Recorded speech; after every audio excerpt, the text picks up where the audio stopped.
कार्यक्रम का ये सत्र हम शुरू कर रहे हैं। नमस्कार। साहित्य अकादमी द्वारा वेबलाइन साहित्य श्रृंखला के अंतर्गत आयोजित अखिल भारतीय युवा लेखक सम्मेलन के इस कहानी पाठ सत्र में मैं अनुपम साहित्य अकादमी की ओर से आप सभी का बहुत बहुत स्वागत करता हूं। इस सत्र की अध्यक्षता कर रही हैं बांग्ला की प्रख्यात लेखिका आदरणीय अनीता अग्निहोत्री जी, और इस सत्र में रचना पाठ करने के लिए मलयालम भाषा से मोबिन मोहन, पंजाबी भाषा से गगनदीप शर्मा, ओडिया भाषा से दिलीप बेहरा और सिंधी भाषा से समीक्षा पेशवानी हमारे साथ हैं। मैं बहुत ही आदर के साथ आप सभी का स्वागत करते हुए अब रचना पाठ के लिए आमंत्रित करूंगा। मैं सबसे पहले आप सभी का परिचय करा देता हूं। सुश्री अनीता अग्निहोत्री जी प्रख्यात बंगाली लेखिका और प्रशासक हैं। आपने कम उम्र में ही लेखन कार्य शुरू कर दिया था और आपकी पहली कविता सत्यजीत रे द्वारा संपादित बाल पत्रिका संदेश में प्रकाशित हुई थी। आपने कविता, कहानी, उपन्यास, बच्चों की कहानियां आदि लेखन की लगभग सभी विधाओं में 40 से अधिक पुस्तकें लिखी हैं। आपकी रचनाओं का अंग्रेजी सहित कई विदेशी भाषाओं में भी अनुवाद हुआ है, जिनमें जर्मन और स्वीडिश भाषाएं प्रमुख हैं। आप कोलकाता विश्वविद्यालय द्वारा शरद पुरस्कार, प्रतिभा बसु साहित्य पुरस्कार, भुवनेश्वर मोहिनी दासी स्वर्ण पदक सहित कई पुरस्कारों और सम्मानों की प्राप्तकर्ता है। आपके कहानी संग्रह 17 को अनुवाद के लिए इकोनॉमिक्स क्रॉसवर्ड अवार्ड से नवाजा गया था।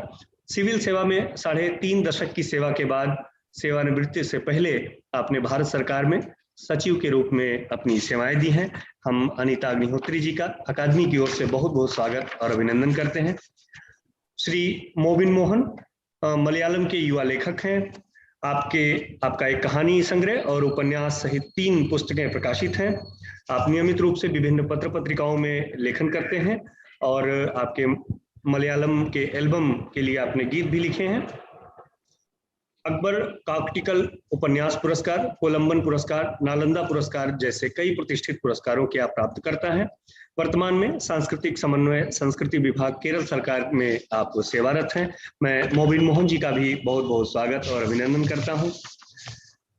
श्री गगनदीप शर्मा पंजाबी के बहुत ही चर्चित युवा कवि कहानीकार हैं और आपके 2 कविता संग्रह सहित प्रबंधन के क्षेत्र में 15 पुस्तकें प्रकाशित हैं।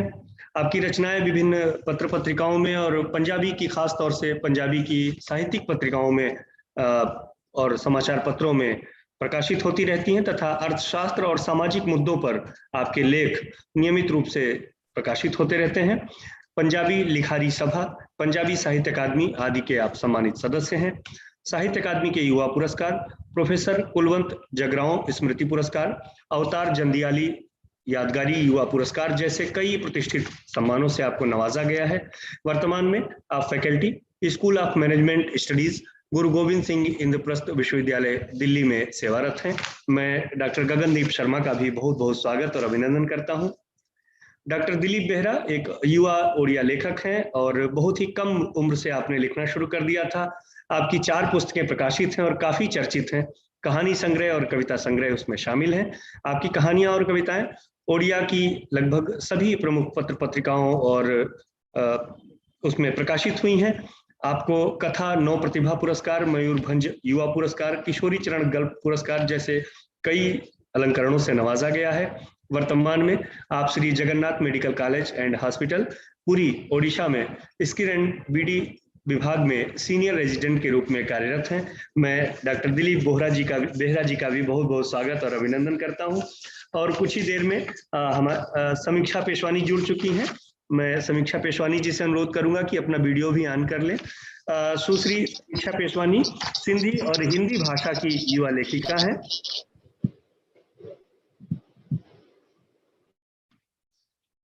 सिंधी और हिंदी में आपकी कई कहानियां साहित्यिक पत्रिकाओं और स्मारिकाओं में प्रकाशित हुई हैं। आकाशवाणी भोपाल में कई समूह चर्चाओं, कहानी पाठ और संवाद के कार्यक्रमों में आपने सहभागिता की है। कई सिंधी नाटकों का में आपका मंचन और उसमें अभिनय भी आपने किया है। आपको राजस्थान सिंधी साहित्य अकादमी द्वारा आयोजित अखिल भारतीय सिंधी युवा कहानी प्रतियोगिता 2013 में प्रथम पुरस्कार प्राप्त हुआ था। मैं समीक्षा पेशवानी जी का भी बहुत बहुत स्वागत और अभिनंदन करता हूं। और अब मैं इस सत्र की अध्यक्ष आदरणीय अनीता अग्निहोत्री जी के आदेश से अब रचना पाठ के लिए आमंत्रित करूंगा। सबसे पहले मैं आमंत्रित करना चाहता हूं मलयालम भाषा के कथाकार मोबिन मोहन जी को। यदि अनीता जी इससे पहले आप कुछ वक्तव्य देना चाहें, पहले या अंत में, जैसा ये अब सत्र आपके हवाले है। प्लीज अनम्यूट कर लीजिए अनीता जी।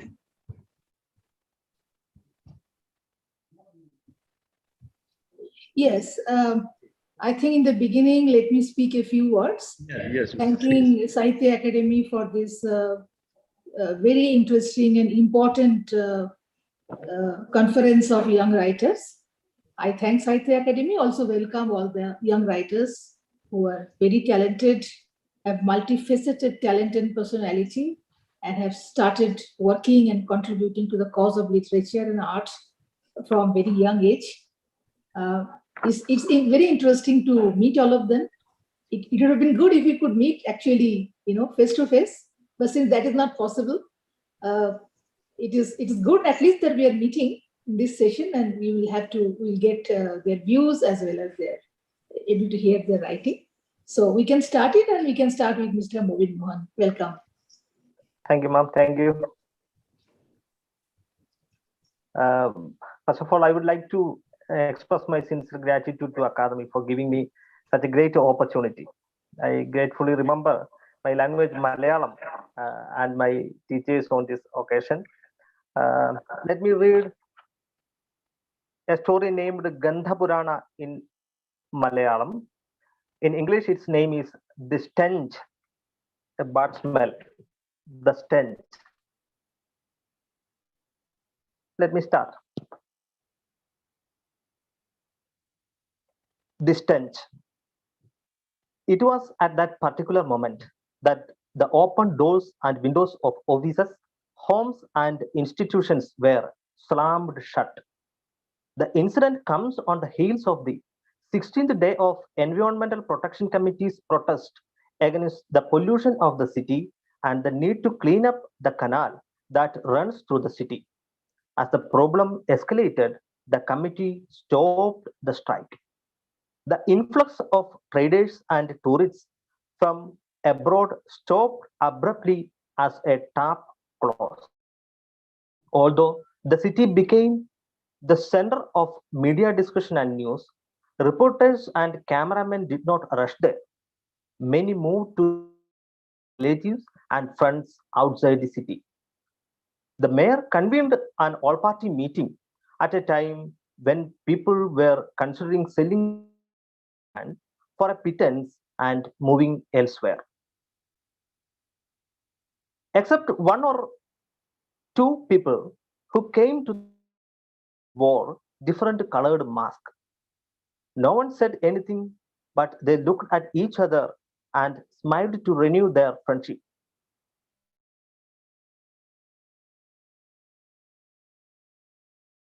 Came was gathered around a table. The discussion was initiated by the 13th Ward Councillor, who was also the leader of the opposition, at a meeting chaired by the mayor. I expressed my displeasure at the mayor's unwillingness to be late to call an all-party meeting despite such a complex issues. Sir, it's a situation where we cannot get out of the house. Stink everywhere. Perfumes and body sprays are in short supply. No matter how many perfumes are used, this stench cannot be overcome. The stench is so pervasive that it is impossible to identify the source. I urge you to resolve the issue immediately. As he said, the mayor stood up and began to speak.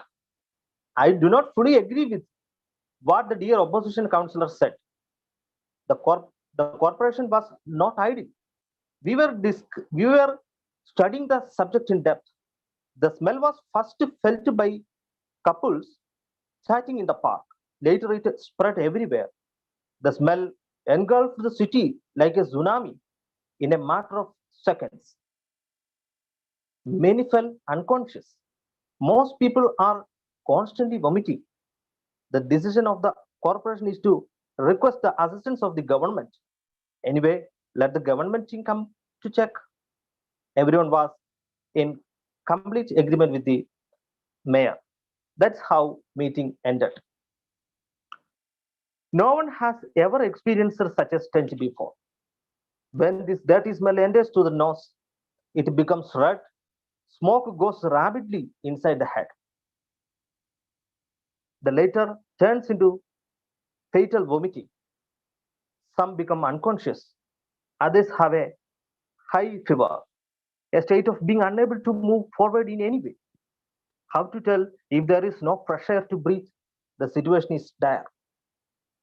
Historians warned that such a phenomenon occurred in some parts of the world, with most of the flood, population flood, and that the remaining people plagued by epidemics, the depression, and famine revolted.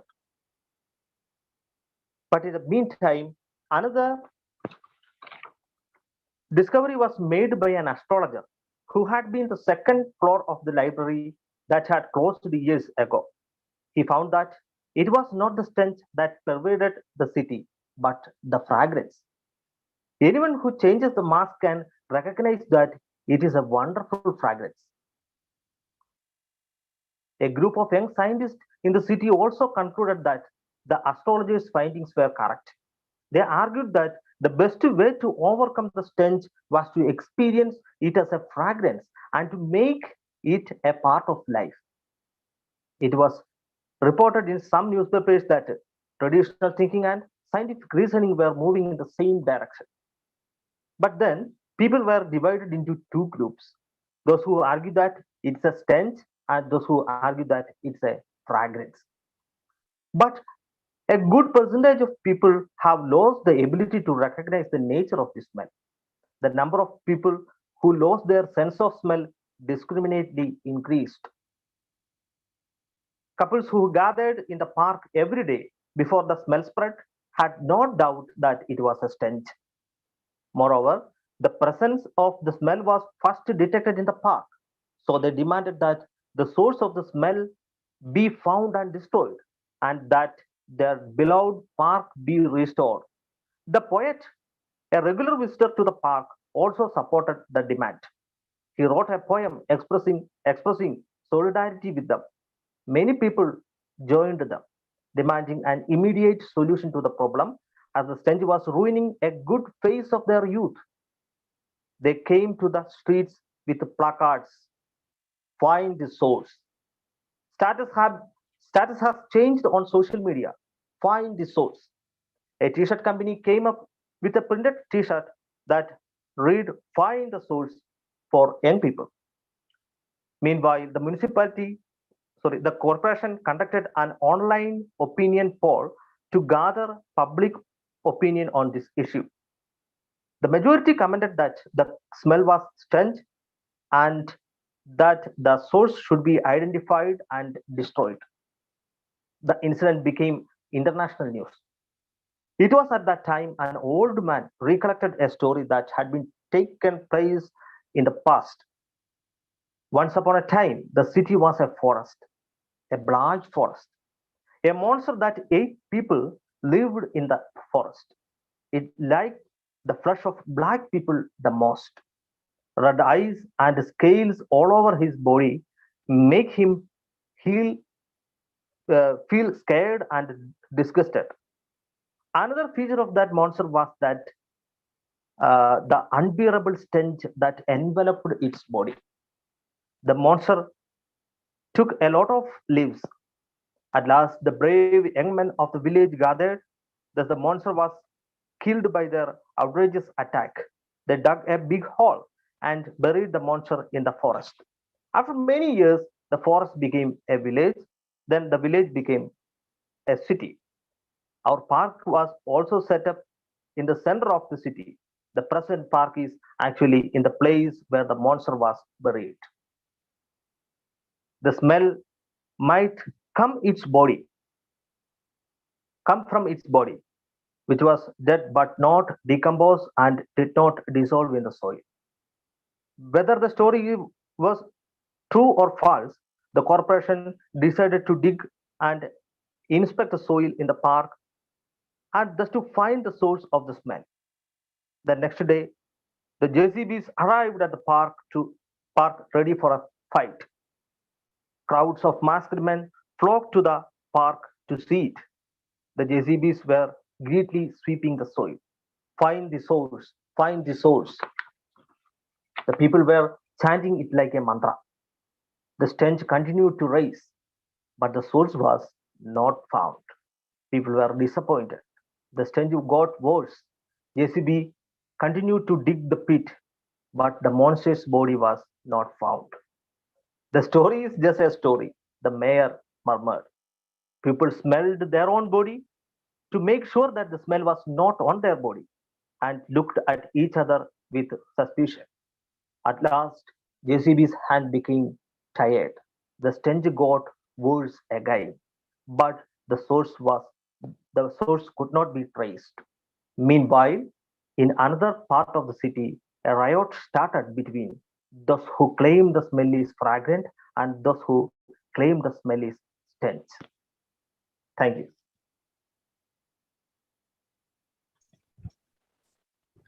बहुत बहुत धन्यवाद मोबिन जी।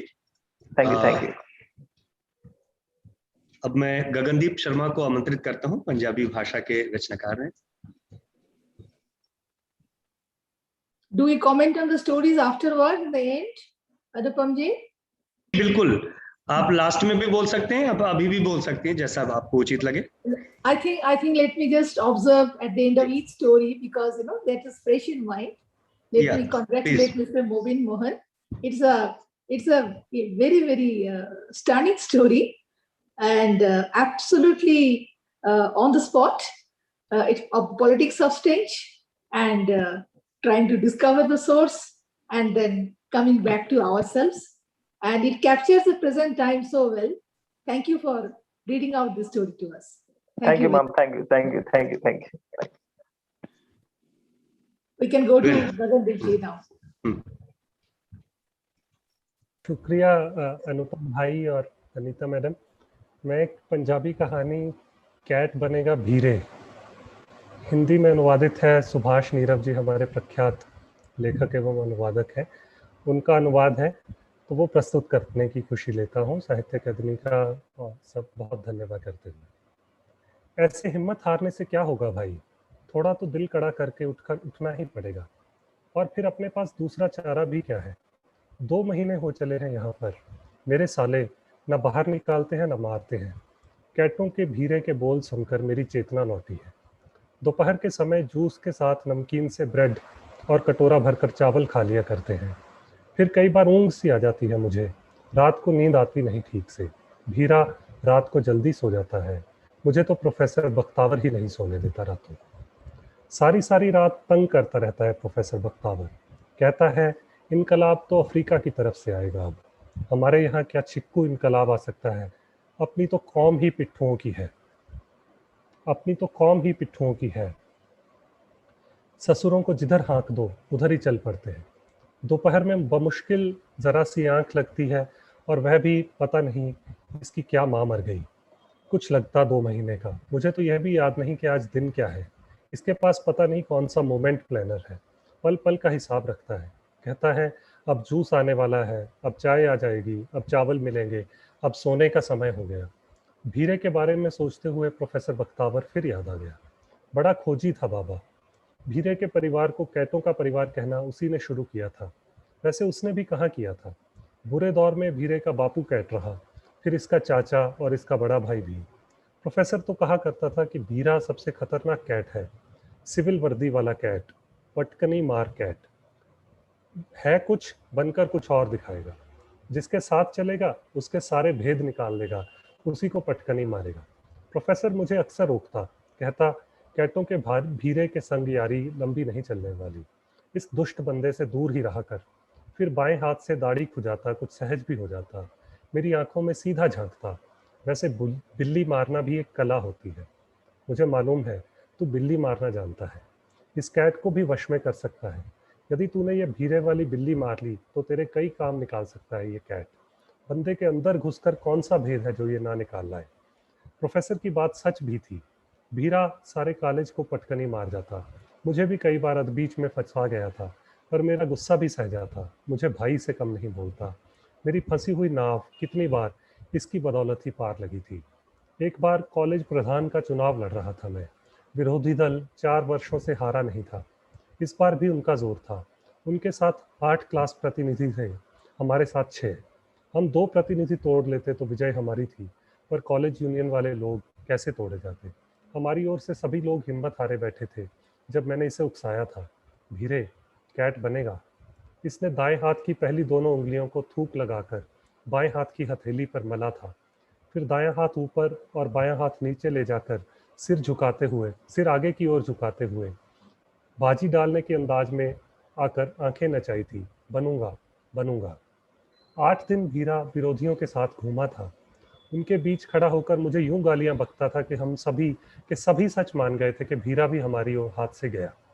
फिर 9वें दिन cat अपना कमाल दिखाकर लौट आया था। हरजीत और कमल टूट सकते हैं भाई, लड़की बाज है मेरे साले, चाल चल भाई, बाजी खुली है। भीरा शकुनी की तरह हाथ मल रहा था। पूजा ने स्वाति की ओर आंख दबाई थी। हरजीत और कमल हमारे हक में हो लिए। मैं प्रधान चुन लिया गया। फिर तो बस चला चली हो गई। जब भी मैं कुछ सोच विचार कर इससे पूछता, भीरे कैट बनेगा, यह पूरी प्रक्रिया दोहराता और कहता, बनूंगा बनूंगा। प्रोफेसर, आज कुछ अधिक ही याद आ जाता है। जब मैं प्रधान का चुनाव जीता था, मेरे हाथ को दोनों हाथों में कसकर बोला था, करेगा कोई कारा तू भी, लाएगा इनकलाब, पीछे नहीं हटने वाला तू। इनकलाब प्रोफेसर का प्रिय शब्द था। जब कभी बहुत खुश होता या उदास, तब ये हथियार प्रयोग में लाता। वैसे इनकलाब की समझ भी बहुत थी बाबा को। रूस का इनकलाब, जर्मन का इनकलाब, इंग्लैंड का औद्योगिक इनकलाब, फ्रांस का इनकलाब, भगत सिंह और साथियों का इनकलाब, हरा इनकलाब और ये तकनीक का इनकलाब। खड़े खड़े सारे इनकलाबों का पोस्टमार्टम कर देता। तर्क पता नहीं कहाँ से लाता था निकाल कर। एक बार तो सुनने वाले को झिंझोड़ कर रख देता। पता ही नहीं लगता कि यह फिजिक्स का प्रोफेसर है या हिस्ट्री का, पॉलिटिकल साइंस का या इकोनॉमिक्स का। भीरा न जाने कहाँ कहाँ चक्कर लगाए जाता है। कभी बाहर चला जाएगा, फिर अंदर लौट आएगा, दाढ़ी सी खुजाता रहेगा, अधगंजे से सिर पर हाथ रख देता है। पता नहीं किस बात की बेचैनी लगी है इसको। भले मानस, अब फंसे तो हुए ही है, यूं कहीं निकल पाएंगे यहाँ से एकदम। करने कराने वाला कुछ हो तो बंदा हाथ पैर भी चलाए। यहाँ तो अब फंस गए तो फंस गए, निकलेंगे भी तो कैसे, जाएंगे भी तो किधर। वैसे मरवाया भी इसी बड़े कैट ने था। मैंने तो कहा था इसे, कहीं नहीं मरता तू पानी के बगैर, मारा प्यास का। कहता था, भाई मेरा तो गला सूखा पड़ा है कितनी देर का। वैसे यह भी क्या करता बेचारा, एजेंट ही धोखा दे गए। कहते तो यूं थे जैसे साउथ अफ्रीका ससुरों के बाप का हो। कहते थे, भाई जी वहां पहुंचा कर आएंगे आपको। और नौकरियां, साउथ अफ्रीका में तो बिखरी पड़ी है नौकरियां। फिर आप तो पढ़े लिखे भी खूब हो, आपकी तो जिंदगी बन जाएगी। मैं और भीरा दोनों ठगे गए। कहीं जहाज, कहीं शिप, कहीं ट्रक, पता नहीं कहाँ कहाँ से होते हुए वहां पहुंचे थे। सुनसान सा इलाका, सूनी सी जगह पर लगा एक तंबू। वहां हम 20 लोगों से भरा एक टेम्पू रुका था, साथ में 2 काले काले से जल्लादों जैसे आदमी। मैंने कितनी बार पूछा था उनसे, which country are we in, is this South Africa, how far is Johannesburg. पर उनका तो जैसे बोलने का भी मोल था। Can't you sit quiet, stupid man? You will reach your destination soon. वह सांड सा जैसे खाने को पड़ा था मुझे। फिर उन्होंने 2-2, 3-3 करके आदमी निकालने प्रारंभ किए। एक कार आती, 2-3 को बिठाकर चली जाती। हमें कह गए थे कि तुम्हें सवेरे भेजेंगे। मुझे तो नींद भी नहीं आई थी उस रात। भीरा तो सो भी गया था कुछ घंटे। सूरज अभी चढ़ा नहीं था जब उन्होंने हमें गाड़ी में बैठने के लिए कहा था। इसने मानो ननिहाल जाना हो। मेरा बैग भी कंधे पर रख आगे आगे चल पड़ा था। We will drop you right in South Africa. काले आदमी के इन शब्दों ने इसकी चिंता खत्म कर दी थी जैसे, पर मेरी चिंता बढ़ गई थी। काले वक्ती के शब्दों का अर्थ था कि हम अभी साउथ अफ्रीका में नहीं थे। मैं कई बार पूछ चुका था कि हम हैं किस मुल्क में, पर कहाँ बताते थे भड़ुए। कार करीब घंटा भर चली होगी जब काले आदमी का मोबाइल घनघनाया था। पता नहीं किस भाषा में फुसफुसाकर बात की थी उसने। हमारी तो कुछ समझ में भी नहीं आया था। मेरी टकटकी लगी थी काले आदमी के चेहरे पर। चिंता की उभरी हुई रेखाएं साफ दिखती थी। There is a problem buddy, cops are following us, you may get caught. जल्दबाजी में फोन रखकर वह हमसे संबोधित हुआ था। फिर कार एक जगह रोककर हमें रास्ता दिखाया था उसने। एक सीधी सड़क थी, थोड़ी दूर पर एक नाका दिखता था। काले आदमी ने ये बताया था कि यही साउथ अफ्रीका का बॉर्डर है। सीधे जाकर पार नहीं किया जा सकता था, पकड़े जाने का डर था। एक पहाड़ी सी दिखाकर उस पार साउथ अफ्रीका में उतरने के लिए कहा था उसने, और अपनी कार मोड़ ली थी। मैं कुछ और पूछ पाता, इससे पहले ही कार अदृश्य हो गई थी। भाई, ये टाइगर हिल कैसे पार होगी?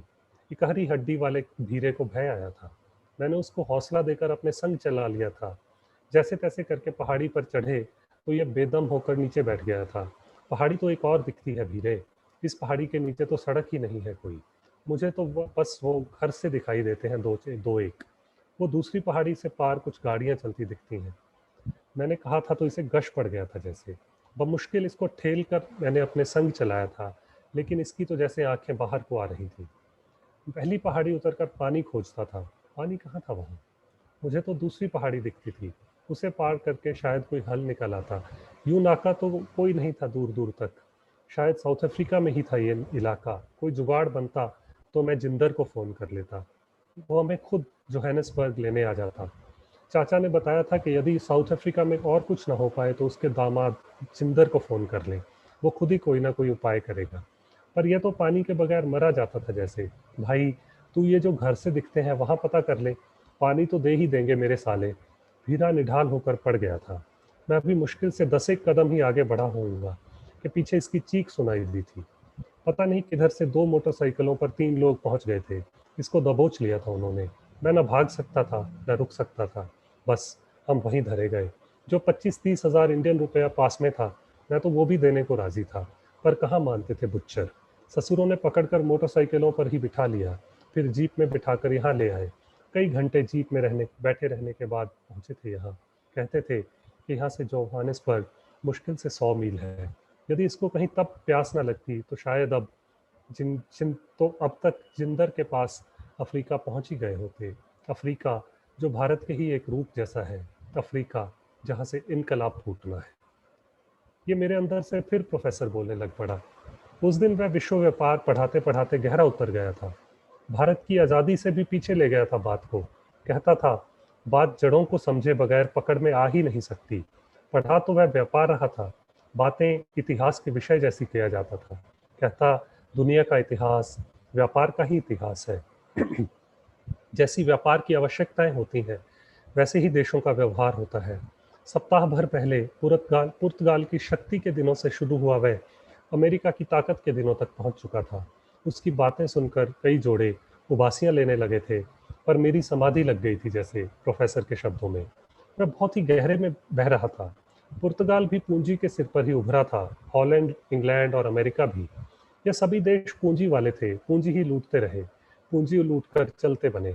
ये अभी हाल ही में जो चीन और भारत ने इनको संकट में डाला है, वह पूंजी के सिर पर नहीं डाला। हमारी शक्ति हमारे लोग हैं। हम लोगों को साथ लेकर ही आगे बढ़ सकते हैं। चीन ने अपनी आबादी का लाभ उठाया, वहाँ के लोगों ने उत्पादन में हाथ डाला तो बाढ़ ला दी। जो माल उठाओ मेड इन चाइना, जो देखो मेड इन चाइना। हुआ कि ना इनकलाब। चीन के बारे में बोलकर वह भारत के बारे में कुछ कहने लगा था, फिर पगड़ी के पेच ठीक करता करता मानो कुछ सोचकर चुप लगा गया था। जापान के बगैर एशिया के शेष सभी देशों का मॉडल मजदूरी पर केंद्रित रहा। हम सभी के पास मजदूरों की बहुगिनती थी। हमने मजदूरों के सिर पर उत्पादन सस्ता कर लिया। अच्छा माल हमारे से अभी तक नहीं बन पाया। हम तो हम अब अब हम दोनों तरफ से घिर गए। बड़े मुल्क अच्छी क्वालिटी का माल बना रहे हैं और अफ्रीका जैस की तरफ अधिक जनसंख्या तेजी से बढ़ने के कारण वह मुल्क अब मजदूरी वाला मॉडल लाकर सस्ता माल बनाएंगे। यदि कहीं उन्होंने पढ़ने पढ़ाने वाली बात को भी भली भांति समझ लिया तो फिर कहना ही क्या। आपका भविष्य भी ऐसे नए उठते इलाके में चमक सकता है, पर एशिया तो दोनों तरफ से फंसा दिखता है। उसने धीमे से कहकर अपनी बात खत्म कर दी थी। फिर जेब में से रुमाल निकाल कर मुंह पर फेरते हुए बहुत धीमे स्वर में बोला था, वैसे हम तो कई तरफ से फंसे हुए हैं।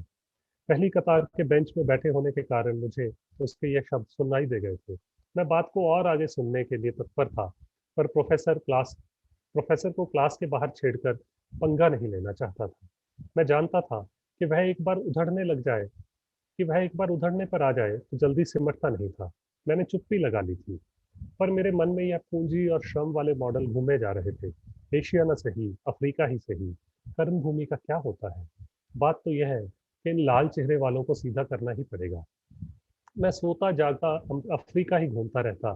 फिर भूरे भीरे, राजू और मलकीत के साथ ये बातें साझी की थी। राजू को तो अपने घर की विवशताएं याद आ गई थी। मलकीत आइल्स का पेपर पास करके कनाडा पढ़ने जाने की खातिर अपनी फीस का जुगाड़ करता घूमता था। भीरा चुप था। फिर कुछ पलों की चुप के बाद मैंने भीरे को ललकारा था, भीरे, कैट बनेगा?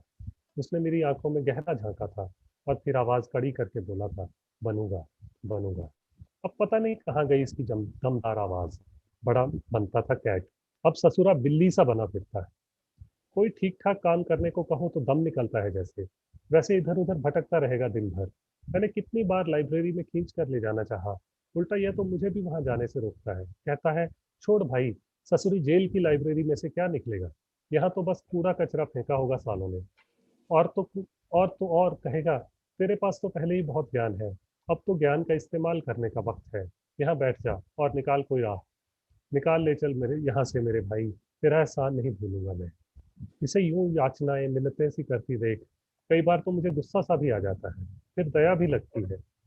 इस बेचारे ने कहाँ कल्पना की होगी इतने कठिन समय की। यह तो मेरे पीछे लगकर चला आया बेचारा। मैं भी शायद यूं ही टूट जाता यदि प्रोफेसर बख्तावर की बातें शक्ति न दिए जाती। कहा करता था कि आदमी जहाँ भी हो उसके अपने ख्याल और पुस्तकें उसे मजबूत रखती हैं। मैंने प्रोफेसर की बातें गांठ बांध रखी हैं। अभी तो जेल में आकर भी मैं साहित्य से नहीं टूटा, किताबों से जुड़ा रहा, कितना ही फलसफा पढ़ा, अफ्रीका को भी समझने का यत्न किया, अमेरिका और चीन के बारे में भी पढ़ता रहा। 2 महीने में ही कितना कुछ पढ़ चुका हूँ मैं। कई बातें तो जैसे अंदर ही अंदर उतरती चली जाती हैं। यह अंदर उतरने वाली बात भी प्रोफेसर की तरह ही कह गया मैं।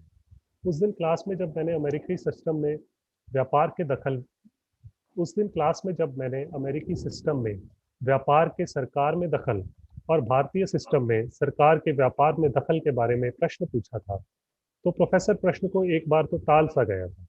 फिर क्लास खत्म होते ही उसने मुझे कंधे से पकड़कर 8वें लेक्चर के दौरान स्टाफ वाली कैंटीन में चाय पीने के लिए आमंत्रित किया था। मुझे पहले तो संकोच सा हुआ स्टाफ की तरफ बैठने की सोचकर, फिर प्रोफेसर से कुछ नया सीखने सुनने के लालच में मेरे पैर आगे बढ़ गए थे। प्रोफेसर मेरे जाने से पहले ही वहां आया बैठा था। मुझे देखते ही 2 कप चाय का ऑर्डर दिया था उसने। मेरे प्रश्न को मैंने जानबूझकर टाल दिया था और वह यूं शुरू हो गया था जैसे उसके अंदर फंसा हुआ कुछ बाहर आने के लिए बेताब हो। ये बातें समझने वाला है ही कौन तुम्हारी क्लास में, और फिर ये बात क्लास के टाइम में पूरी भी कैसे हो पाती। फिर मित्र, तू तो हमारा जिगरी लड़का है, तेरे से तो हमें बहुत आशाएं हैं, तू सैद्धांतिक बात भी पकड़ सकता है। उसने मेरी जांघ पर हाथ मारा था और फिर अपनी पगड़ी ठीक की थी। बात असल में यह है कि तेरा सवाल मेरे अंदर उतर गया। चाय का घूंट भरते हुए वह गंभीर हो गया था। कई बातें यूं ही अंदर उतर जाया करती हैं, कई सिद्धांत यूं ही अंदर उतर जाया करते हैं। यह बात पूरी करते हुए उसने अपने फकीरों जैसे झोले में से स्टैनफोर्ड इंसाइक्लोपीडिया ऑफ फिलॉसफी निकाला था। मेरे हाथ में थमाया तो मुझे जैसे चाव चढ़ गया कि वह मुझे यह किताब भेंट कर रहा है, पर फिर अगले ही पल उसने मेरे हाथ से किताब वापस ले ली थी। वो भी पेपर दे ले, फिर पढ़ना यह सब कुछ। परंतु बात तो यह है मित्र जी कि इसमें लाओजी का जो वर्णन आता है ना, वह किसके अंदर नहीं उतर जाता। लाओ त्सू ने ताओवाद के सिद्धांत का जो आधार बांधा, वह क्या कमाल का सिद्धांत है। प्रोफेसर ने दूसरी बार मंगवाई गई चाय भी खत्म कर ली थी और गिलास मेज पर यूं मारा था कि जैसे कोई जज मेज पर हथौड़ा मारकर निर्णय देता है। प्रोफेसर भी निर्णय ही दे रहा था जैसे। ताओवाद जैसी बात कौन कर सका है माई का लाल। कहता है सब कुछ जो सहज है वही होना होता है। हम असहज काम करने की ओर दौड़ते हैं, उसी को विकास कहते हैं। पर विकास तो सहज है, जैसे गैस पर रखे पानी के लिए उबलना सहज है और बर्फ में लगे पानी के लिए जमना। तीसरी बार चाय मंगवाते हुए उसने कहा था, यूं ही व्यापार का होना भी सहज है, सरकार का होना भी, और दोनों के लिए लोगों की जरूरतों को पूरा करना भी। पर यह बात समझ में आना इतना सहज नहीं। मैं जोर जोर से हंसा था। हमारी सरकारें ये सोचती हैं कि व्यापार हाथ में लेकर अंधी माया इकट्ठी हो जाएगी। उनके व्यापारी ये मानते हैं कि सरकार को मुट्ठी में करके माया के ढेर लग जाएंगे। क्या ये सहज बातें हैं? लूट खसोट तो असहज सा कार्य व्यवहार होता है। उसने माथे पर से टपकता पसीना पोंछते हुए कहा था। उसका ये सहज असहज वाला भाषण मेरे सिर के ऊपर से गया था। मुझे पहली बार लगा था कि वो प्रोफेसर बख्तावर के सिद्धांत मेरे पल्ले नहीं पड़ेंगे। मैं घर जाने का बहाना बनाकर उठ गया था, पर वह एनसाइक्लोपीडिया मेरे अंदर बैठ गया था कहीं। मैं उसको पढ़ना चाहता था, मुझे वह कहीं ना मिला। क्या पता था वही ग्रंथ मुझे यहाँ जेल की लाइब्रेरी में मिल जाएगा। एक हफ्ते में मैंने सारी किताब पढ़ डाली। जिन दिनों में मैं ये किताब पढ़ रहा था, मैं कई दिन नहाया भी नहीं था। धीरा रोज बातें करता, कहता, वहाँ कॉलेज में पढ़ते समय तो बड़ा ख्याल रखता था। हाँ जी, वहाँ स्वाति जो होती थी, जनाब की मेनका, और यहाँ आकर विश्वामित्र ने समाधि लगा दी। कभी कहता, भाई नहा धो लिया कर, तू तो यूं ग्रंथों से चिपका बैठा है जैसे पीएचडी करने आया हुए हूँ। मैंने भीरे की इन बातों की तरफ जरा भी ध्यान नहीं दिया। उसको क्या मालूम मैं कौन सी पीएचडी कर रहा था यहाँ। ताओवाद के विषय में पढ़कर मैं तो कुछ का कुछ हो चला था। सहज अवस्था वाले इस दर्शन में से मुझे जो आनंद और समझ की प्राप्ति हो रही थी, उसके तो बस कहने ही क्या। कभी कभी मैं सोचता, कितना गहरा उतरा हुआ है मेरे अंदर प्रोफेसर बख्तावर। यह आनंद और समझ वाली बात ही ले लो, यह भी तो उसी से सुनी थी पहली बार। कहता था, समझ सही हो जाए तो पैसा कमाना भी सहज ही है। किसी दूसरे का नुकसान करे बिना भी माया कमाई जा सकती है। यह बात समझ में से ही निकलती है, और यह बात ही परमानंद देती है। इस तरह सहज और समझ और आनंद साथ साथ चलते हैं, अलग अलग नहीं। मेरे साथ बैठी स्वाति के सवाल का जवाब उसने इस अंदाज में दिया था कि मेरा सिर झूमने लग पड़ा था। क्लास के बाद स्वाति के साथ लॉन में बैठे हुए मैं सहज ही कह गया था, कहाँ ये आनंद और समझ वाली बातें, और कहाँ खेती का अर्थशास्त्र। क्या समानता बिठाई है, यह बंदा और कितना गहरा जा सकता है। स्वाति ने मेरी बाह के साथ अपना सिर छुआते हुए कहा था, या तो तुम जानो या तुम्हारे सर, उनके अंदर ही उतरे जाओ। जो तुम्हारे अंदर उतरने को फिरती है उसको ना देखना। सच में मुझे कभी कभी स्वाति की बातें व्यर्थ लगती। इन चक्करों में उलझा फिरता है आदमी, यूं ही छोटे छोटे बचपने। जिंदगी के मसले बड़े हैं, मैं उन बड़े मसलों के हल खोजता। प्रोफेसर मेरी सोच को एकाग्र कर देता, मैं उसके शब्दों में समाधि लगा देता। दरअसल मुझे उसके पढ़ाने के अंदाज सम्मोहित किए फिरता था। अर्थशास्त्र की बातों की वह ऐसी व्याख्या करता था कि मेरा रोम रोम उसकी बातों से जुड़ जाता। अर्थशास्त्र और व्यापार को वह व्यक्तिगत व्यक्तिगत लाभ के फलसफे के तौर पर नहीं, अपितु सामाजिक परिवर्तन के साधन के रूप में देखता। तब तो हद ही हो गई थी जब उसने हरित क्रांति के बारे में चैप्टर पढ़ाने के बाद बात खत्म की थी। कहता था, यह क्रांति यूं ही नहीं आ गई थी, उनसे पूछकर ही आई थी। पूरी तरह प्रायोजित इनकलाब था यह। उसका अमेरिका इंग्लैंड की ओर किया गया संकेत मैं समझ रहा था। जब उन्होंने यह देखा कि ये हिंदुस्तानी लोग तो खुद ही उगाए जाते हैं, खुद ही खाए पहने जाते हैं, बाजार की ओर तो बिल्कुल भी मुंह नहीं करते, तभी उन्होंने यह नीति घड़ी थी, इन हिंदुस्तानियों को एक दो फसलों तक सीमित कर दो, बाकी खरीदने के लिए खुद ही बाजार की तरफ दौड़े आएंगे। जैसे ही बाजार में आए, आंखें चुंधिया दो इनकी, बस फिर रोशनी की चमक दमक में बेच दो जो भी चाहो।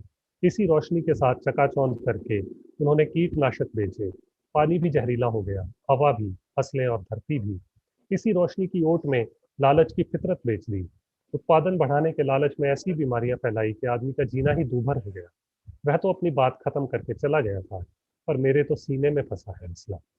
यहाँ आकर भी जब अफ्रीका के इनकलाब के बारे में पढ़ रहा था, जैसे ही आर्थिक मसलों का जिक्र आया, मुझे रोशनी और आंखों का चुधियाना याद आ गया। जितना भी अफ्रीकी साहित्य मैंने यहाँ जेल में देखा, वह इस नए बाजारू सिस्टम के वैसे ही विरोध में था जैसे भारत में कामरेड लिखा करते हैं। अफ्रीका भी भारत की तरह ही इंग्लैंड का गुलाम रहा। आज़ादी के बाद यहाँ भी मिश्रित आर्थिकता ही चलती रही। सरकार भी व्यापार का हिस्सा रही, निजी व्यापारिक संस्थाएं भी कार्यशील रही। भारत की तरह ही यह भी अमीर लोगों का गरीब देश रहा। अमीरों गरीबों के बीच उम्रों जितनी खाई। अब कुछ एक वर्षों से यहाँ भी बाजार वैसे ही मुंह फाड़ रहा था जैसे भारत में। खुले बाजार के नाम पर सारी दुनिया मुंह उठाए चली आती थी इस तरफ। ऐसी कुछ बातें मुझे अफ्रीकी किताबों में से पढ़ने को मिली तो कुछ रॉबर्ट एडम्स ने बताई थी। रॉबर्ट भी मेरी ही उम्र का एक कैदी था, काली नस्ल का लंबा ऊंचा जबान। सरकार के खिलाफ बगावत के केस में फंसा हुआ था वह। मुझे रॉबर्ट में से हिंदुस्तानी नक्सलियों जैसा नौजवान दिखता। वह अफ्रीका में आते इस नए इनकलाब के बारे में बोलते हुए अत्यधिक भावुक हो जाता। कहता, अपने धंधे छोड़कर ये उल्टे कामों में फंसना पूरा हल नहीं हो सकता। पूरा हल तो हिंदुस्तान की तरफ हो रहा है। पूरा हल खोजना पड़ेगा मित्रों, पूरा हल। ये आधी अधूरी नीतियां, गोलमोल बातें, इनसे कोई बात नहीं बन सकती। मेरे कानों में प्रोफेसर बख्तावर वाला स्पीकर फिर बोल पड़ा है। सूचना क्रांति वाली बात को समेटता हुआ वह यूं तड़पा था। सूचना क्रांति वाली बात को समेटता हुआ वह यूं तड़पा था जैसे सारी फसल आढ़त पर फेंक देने के बाद भी किसान के खाते पर लकीर न मारने का हुक्म का पालन करता मुनीम अंदर ही अंदर भावुक हो उठता है कभी कभी। जो लोग, जो कंपनी ये कंप्यूटर बना सकती है, उनसे ये सॉफ्टवेयर ना बनेंगे भला? ये प्रोग्राम से लिखना कौन सी बड़ी बात है जब वो खुद नहीं कर सकते और हिंदुस्तान में भेजते हैं? ये सब खेल है उनके, चोचले, गहरी चालें हैं, गहरी। पहले हरित क्रांति के नाम पर किसान को 2 फसलों में फंसा दिया, बाकी सब खरीदने मंडी की तरफ दौड़े फिरो। अब ये सूचना क्रांति वाला खेल शुरू कर लिया। लड़के लड़कियां कंप्यूटर में ही घुसा दिए। कंप्यूटर के इंजीनियर बनो, कंप्यूटर पर सॉफ्टवेयर बनाना सीखो, बड़े शहरों में नौकरियां करो, उनकी कंपनियों के लिए प्रोग्राम लिखो, ढेरों के ढेर पैसे कमाओ, मंडी की छूट में गुम हो जाओ, गांव में से जमीनों के किल्ले बेचो, शहरों में फुट के हिसाब से जमीन खरीदो, खुद ही उपभोगी बनो, सारी उम्र अपने आप को ही भोगे चलो। बोलते बोलते प्रोफेसर का कंठ भर आया था और मेरी आंखें। मैं क्लास के बाद भी अपनी अपनी मैं क्लास के बाद भी कितनी ही देर कुछ नहीं बोल सका था। अगली किसी क्लास में भी नहीं गया था। स्कूटर उठाकर घर की तरफ चल पड़ा था। राह में पानी के बम्बे के किनारे स्कूटर रोककर कितनी ही देर रोता रहा था। अपनी अच्छी बुरी होनी से तक हंसकर टकराने वाला मैं मुल्क की होनी पर रो पड़ा था। बस केवल 5 मिनट और लगेंगे, कुछ थोड़ा बता। भारत में जो 2 बड़े इनकलाब आए बताए जाते हैं, उन्होंने भी देश का कुछ नहीं संवारा। जैसे प्रोफेसर कहता था, खेती का इनकलाब भी एक बड़ी चाल का हिस्सा था। यह सूचना के इनकलाब के बारे में भी वही चालें साजिशें हैं। प्रोफेसर कहा करता था कि अफ्रीका की तरफ से आएगा इनकलाब। यहाँ गहरी सोच रखने वाले लोग इस सब को भद्दी चाल बताते हैं। जैसे ये रॉबर्ट कहता है कि अपने काम धंधों को पहचानना जरूरी है, बाकी ये नवीन आर्थिकीकरण वाला तो मेरा भ्रम ही है बस। यहाँ गहरी सोच रखने वाले लोग भारत की ओर उम्मीदें लगाए बैठे हैं। रॉबर्ट ही तो कहता है कि अपने काम धंधों को पहचानना जरूरी है, बाकी ये नवीन आर्थिकीकरण वाला तो अ, भ्रम ही है। मैंने दोनों तरफ देख लिया, न इधर कुछ दिखता है न उधर। दुनिया में क्या हो रहा है मेरी तो कुछ समझ में ही नहीं आता। जितना अधिक घूम कर देखो उतना ही विश्वास सा उठता जाता है इन विकास वाली बातों से। कभी कभी तो सिर फटने को हो आता है। फिर ये भीरा कहेगा कि भाई माल वाल खा लिया कर जरा, बिल्कुल ठीक रहेगा। यूं तो तू बकवास करने से नहीं हटता। मैं सोचता, जो माल खाते हैं उन्होंने कौन से तीर मार लिए जो मुझसे न लगे। मुझे कम से कम बीमारी तो समझ आती है। वो तो यहाँ तक भी नहीं पहुँचते। वो तो ध्यान किसी दूसरी तरफ कर लेते हैं। वो तो ध्यान किसी दूसरी तरफ ही ले जाने योग्य हल निकालते हैं बस, जिसे बैंडेड सॉल्यूशन कहा करते हैं।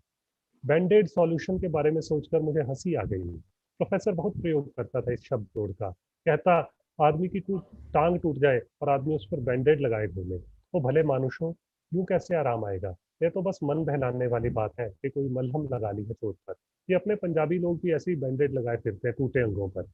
कोई दारू पीकर गम गलत करता है, कोई अफीम छके जाता है, कोई औरतबाजी में उलझा है, और इन्हें लगता है यूं ही खुशहाली लौट आएगी पंजाब में। खुशहाली क्या लौटनी है, बल्कि पहले जमीनें गिरवी हो जाती हैं, बाद में गिरवी हुई जमीनें बिक जाती हैं, और बस चल सो चल रसातल की ओर। प्रोफेसर की जमीनों पर को गिरवी रखकर प्रोफेसर की जमीनों को गिरवी रखने वाली बात सोचकर मेरी धड़कन सी तेज हो गई। अपना आप भी गुनाहगार लगने लगा है मुझे। 2 किल्ले जमीन गिरवी रखकर मैंने एजेंट का पेट भरा था। 2.5 किल्ले भीरे के परिवार के धरे गए। तब कहीं जाकर अफ्रीका की तरफ मुंह हो पाया था। मुंह करके भी क्या पा लिया? कहते हैं, बारी बरसी खटने गयासी, खट के ले आंदा छिक्कू। ये छिक्कू शब्द प्रोफेसर क्लास में कई बार प्रयोग कर लेता था। मुझे तो इस शब्द के अर्थ आज तक पता नहीं चले। हाँ, अंदाजा सा अवश्य है। शायद ये प्रोफेसर बख्तावर के पुश्तैनी इलाके की तरफ का शब्द होगा। तभी वह सहज से प्रयोग कर लेता था इसका। अपने इलाके की बोली, अपने इलाके के काम कितने सहज हुआ करते हैं। यह सहज असहज वाला भाषण भी प्रोफेसर का ही है, जो मैं देने लग पड़ा हूँ आपको। वैसे अकेले उसका भी नहीं। लाओत्सु का सिद्धांत भी इसी को दर्शन मानता है। स्टैनफोर्ड वाला एनसाइक्लोपीडिया भी यही कहता है।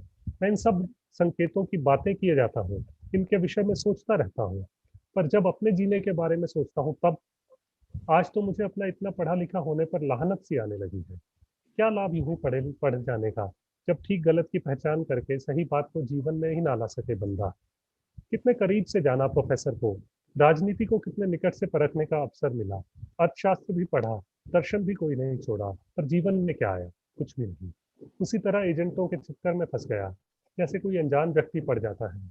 बात तो फिर बनती यदि प्रोफेसर की समझ को पूरा कर पाता, बता सकता उसको कि अकेले भारत में ही नहीं, पूरी दुनिया में पत्ते बिछे हैं।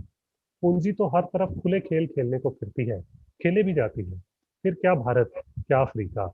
अमेरिका कनाडा को छोड़कर अफ्रीका की तरफ मुंह करने से मसला हल नहीं होगा। किसान के बेटे के लिए तो खेती ही करना सहज है।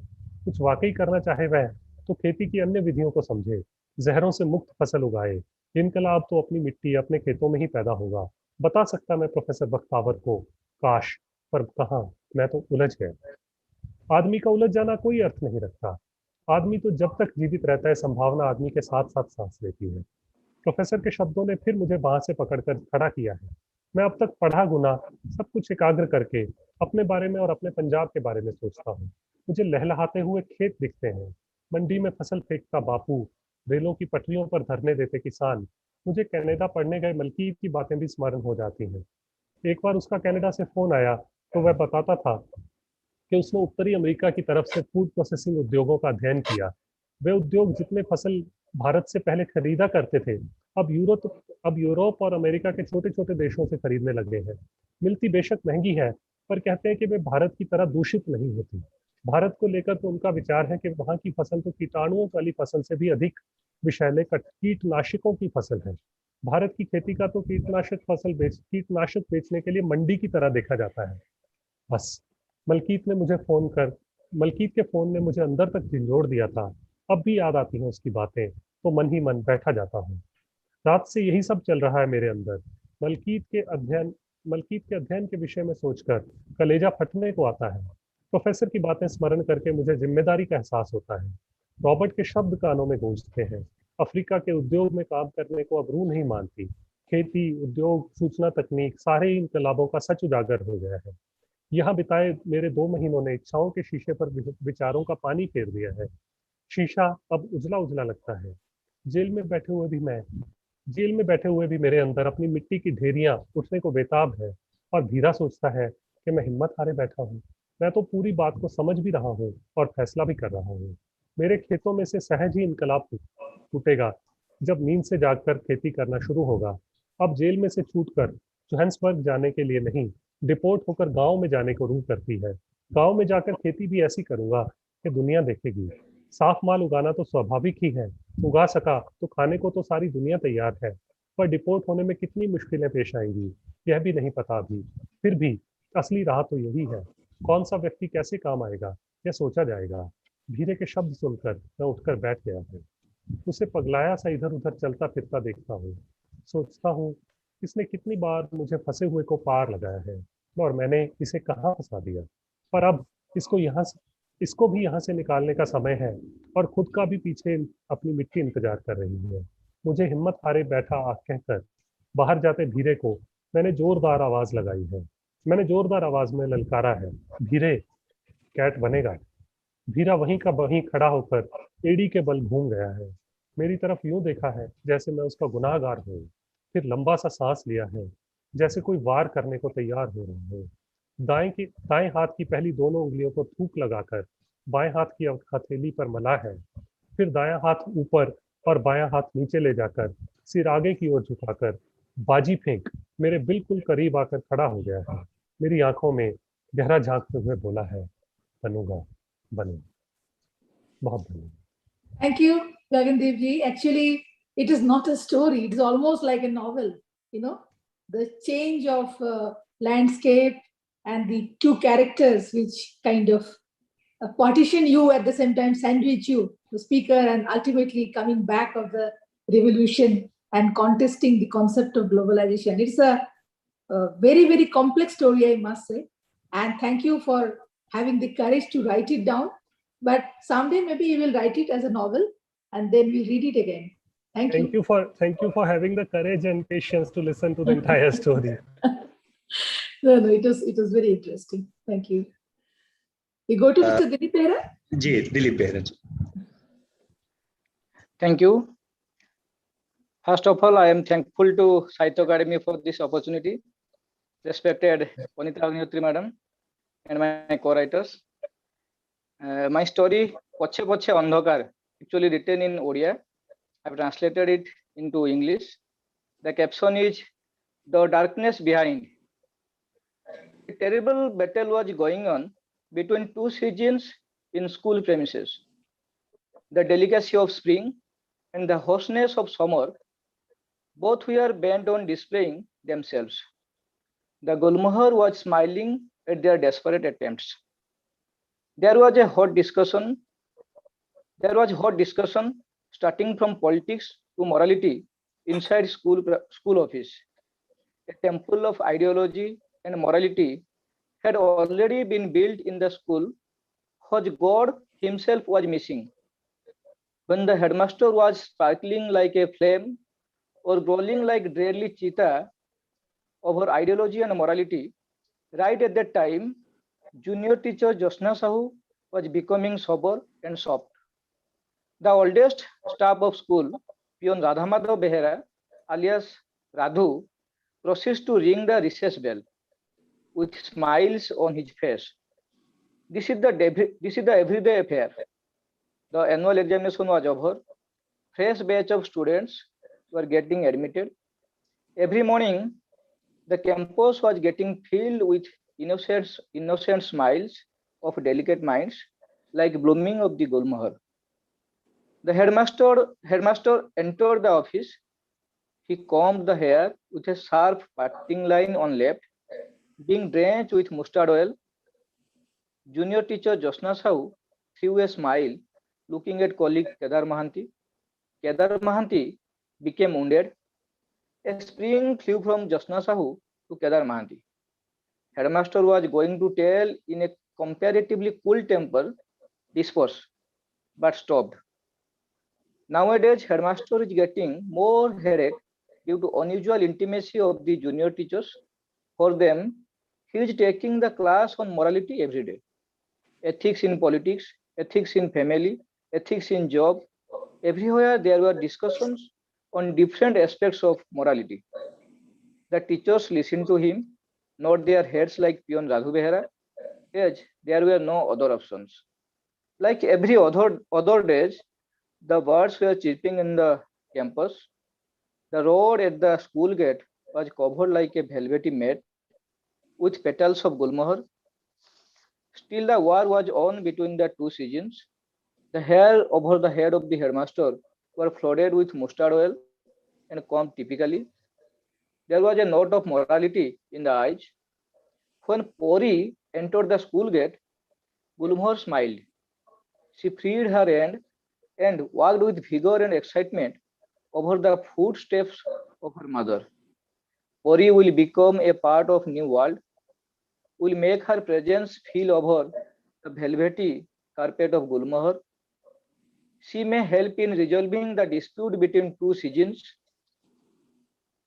Headmaster asked, "My dear little girl, what is your name?" Pori. She replied spontaneously. No, yes, Punyatoya Mahanti, told the mother. Mother's name? Only mother. Pori told with all innocence. It's okay, but mother should have a name. Anubha Mahanti, replied mother. Father's name? Pori looked at her mother. Mother felt helpless and looked at the floor, the roof, and finally to the headmaster. The two visions were neither parallel nor intersecting.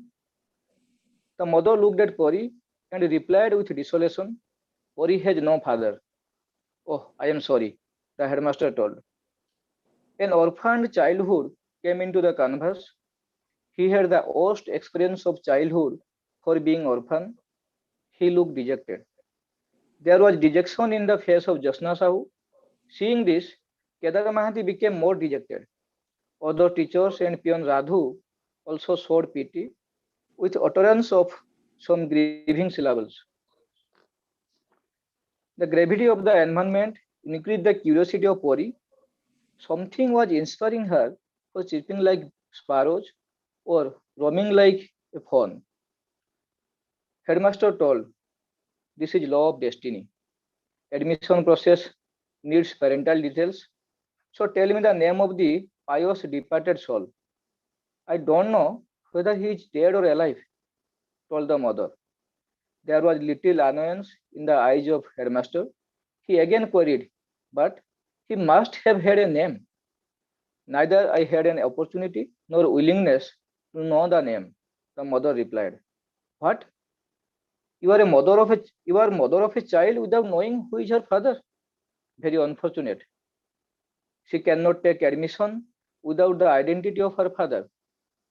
The mother could not reveal that the one who sowed the seeds was not a gardener, rather a desperate laborer for one night. He loved the darkness. A cowardice enveloped his hunger, and he also never inquired her identity as he was in truce with darkness. She was promised some light in expense of the darkness. She was blinded with this dream of light, so she preferred not to ask. But you must have seen him. You should have asked his name, told Kedar Mahanti. He was not having any name. The mother broke her silence. He was enslaved by darkness and wore the mask of morality. He believed that love is needed love for life. Is there anyone who carries identity card with him while searching for love? Kedar Mahanti looked perplexed, and the face of Josna Sahu became faded. Radhu Behera proceeded to ring the recess bell.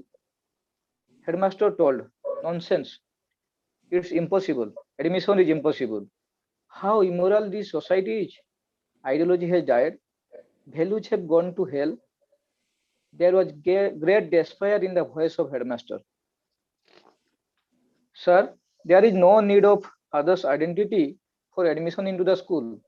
Josna Sahu could not refrain herself from telling. Another thing is, are not men equally responsible for the degradation of social values? Kedar Mahanti looked very pitiful. By the time Josna Sahu became aware of her words, the words pierced Kedar Mahanti's chest like the arrows, and few that of headmasters. The mother asked with despair, Sir, is it mandatory to have father's identity for Pori's admission? Headmaster left the office without an answer. By the time Pori had already left the room and became busy in collecting the gulmohars, the mother was watching helplessly. The headmaster did not return. After a long gap, Kedar Mahanti told to Josna Sahu, is it not wise to make them wait? It is not wise to make them wait, as there is little chance of return of the headmaster. Better, we should finish the formalities of admission. We can make him convinced later on. And her father's name? We will give him a name. Kedar Mahanti was excited. I will select the name, God's name. He is father of all. All identities are known to him. Josna Sahu was more excited. After all the formalities of admission, both mother and Pori returned. Kedar Mahanti looked more lively. Josna Sahu delighted. Now there is apparent win for the spring season. The headmaster came out from the school, but the pages of memory had flown so far that it became evening in assembling them. When the headmaster was not a teacher, he was a young man, perhaps a lover too, the treasure of all the romanticism, an adventure-loving one, roamed for nights in search of adventure in many habitations and hamlets, in villages and towns. Long back, when he was getting close with a Bengali girl, she asked for HIV report. He paid her due and came out with a smile. Once, he had grown long beard. The lady got horripilated with the gentle touch of his beard. He had almost become mad. She got immersed in the darkness. Once, he encountered a shyest illusion. During casual conversation, without looking to his face, she trapped him with her elusive look. She was the first who asked his identity. The master, with smile in his face, thought, who comes out with an identity card in search of love? Suddenly, he thought that incident had much resemblance with that of the unfortunate mother. She might have been prey of someone's adventure. She might have been shyest one then. She might have asked for identity without looking at him, and her fruitless query might have crossed the skylight as a deep sigh. Yes, that day she had asked for identity to the master. You must be having a name, my kind-hearted. He was afraid by the word kind-hearted. And Hor is asking for identity, telling about heart. He switched off the light in haste. Darkness is security. He has feared for the darkness, made the truce. He had demanded the procureur Lijabai for a virgin.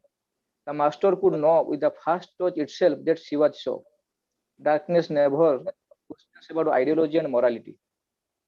In the morning, when the master was about to leave, she held his hand and asked, "Your identity?" She never repeated the word kind-hearted. She might have understood. Heart is useless in the truce with darkness. In return, the master only laughed. The laughter was of derision, of annoyance, of morality, or of cowardice. It is not known whether she understood or not. After that, he had not searched for adventures.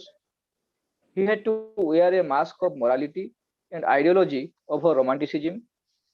Next day, when the headmaster came to school, he found everything as before. The office room, the Gulmohar tree, and also the temple of ideology and morality that he had built up. The ever-fighting two seasons were observing him. The missing god of his temple of morality and ideology was smiling at him from behind the door. The quantity of mustard oil and the way of combing was as before. Kedar Mohanty and Josna Sahu was maintaining same distance like every other day inside office. Radu Behra was okay in his place. Soon after taking his seat, the headmaster started flipping through the admission register. In fear of his lectures on morality, Josna Sahu stated, "Sir, we admitted the little girl yesterday." "You admitted her? Let me see what she told about her father's name." "Sir, we have given a name to him." Kedar Mahanti looked at Josna Sahu, seeking her support. "What name did we give?" "Sir, Jagannath." Both Josna Sahu and Kedar Mahanti told equivocally. "Jagannath? How Jagannath could be his father? Don't you know my name is also Jagannath, Jagannath Mishra? How my name will be in her parental details?" "Her Jagannath, the supreme god, father of all." "But how Jagannath could be her father? This name is mine." His face looked gloomy. The headmaster came out from the office. A darkness was chasing him. It remained unknown whether he returned or not. Thank you. What a beautiful story. Thank you, Ms. Dilip. Thank you, There I am madam. also a doctor. Thank you, madam. It has everything in it: humanity and the psychological analysis, and finally, well, a touch of mystery. Thank you very much for this beautiful story. And you remind me, of course, of Odisha, which is second home Thank for you. me. Thank you, ma'am. So we come to Ms. Samiksha Iswani. Please read your story.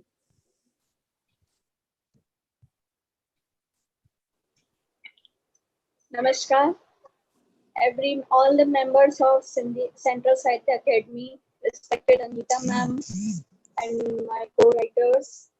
Thank you so much for giving me this opportunity.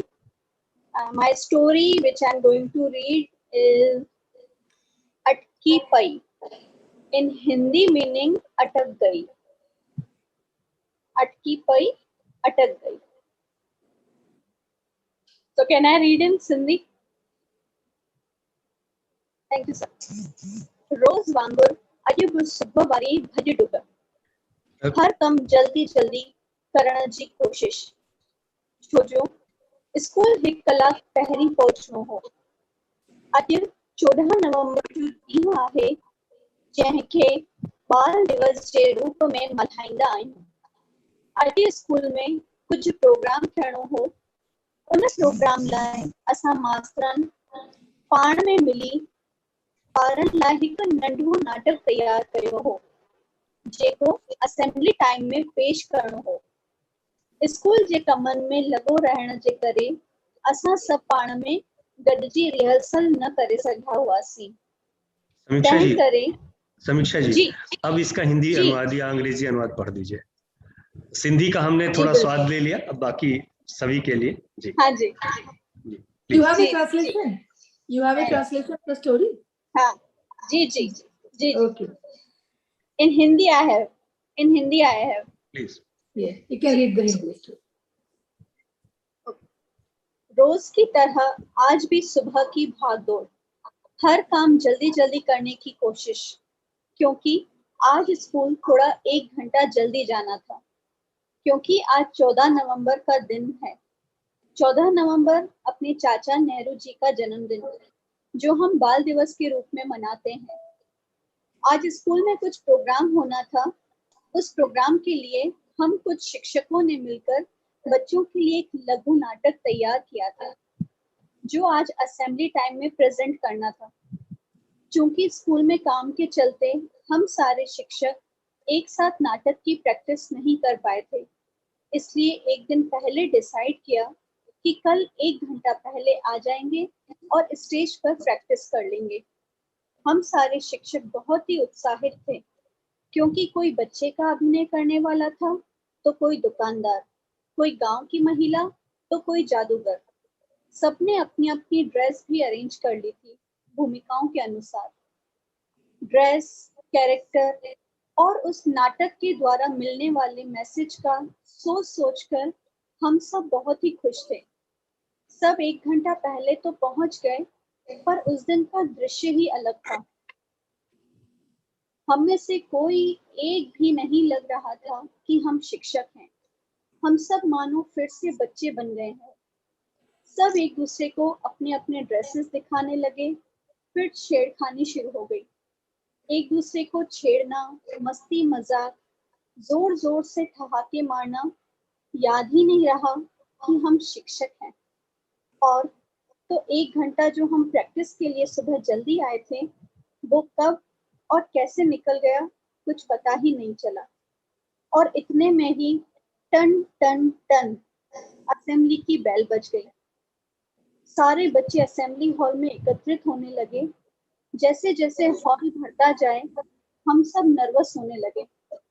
उस दिन सभा में school प्राचार्य के साथ school के secretary भी मौजूद थे।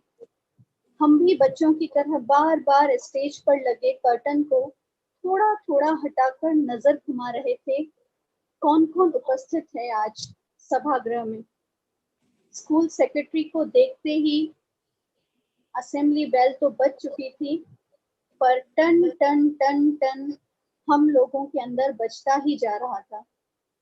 जैसे तैसे हमने एक दूसरे का आत्मविश्वास बढ़ाया और फिर एक बार सारे जोर से हंसने लगे और हमारे नाटक की अनाउंसमेंट हो गई। कार्यक्रम समाप्त हुआ। हम सब अपने अपने ड्रेसेस बदलकर अपनी अपनी क्लासेस की ओर तो जाने लगे, पर उस दिन हम में से किसी का भी मन नहीं था कि क्लास में जाकर बच्चों को पढ़ाएं और आज फिर से हम बड़े बन जाएं। मन के किसी कोने में जो बच्चा छिपा हुआ बैठा था, उस दिन वो ऐसा उछलकर बाहर आया था जो अंदर जाने के लिए तैयार ही नहीं हो रहा था।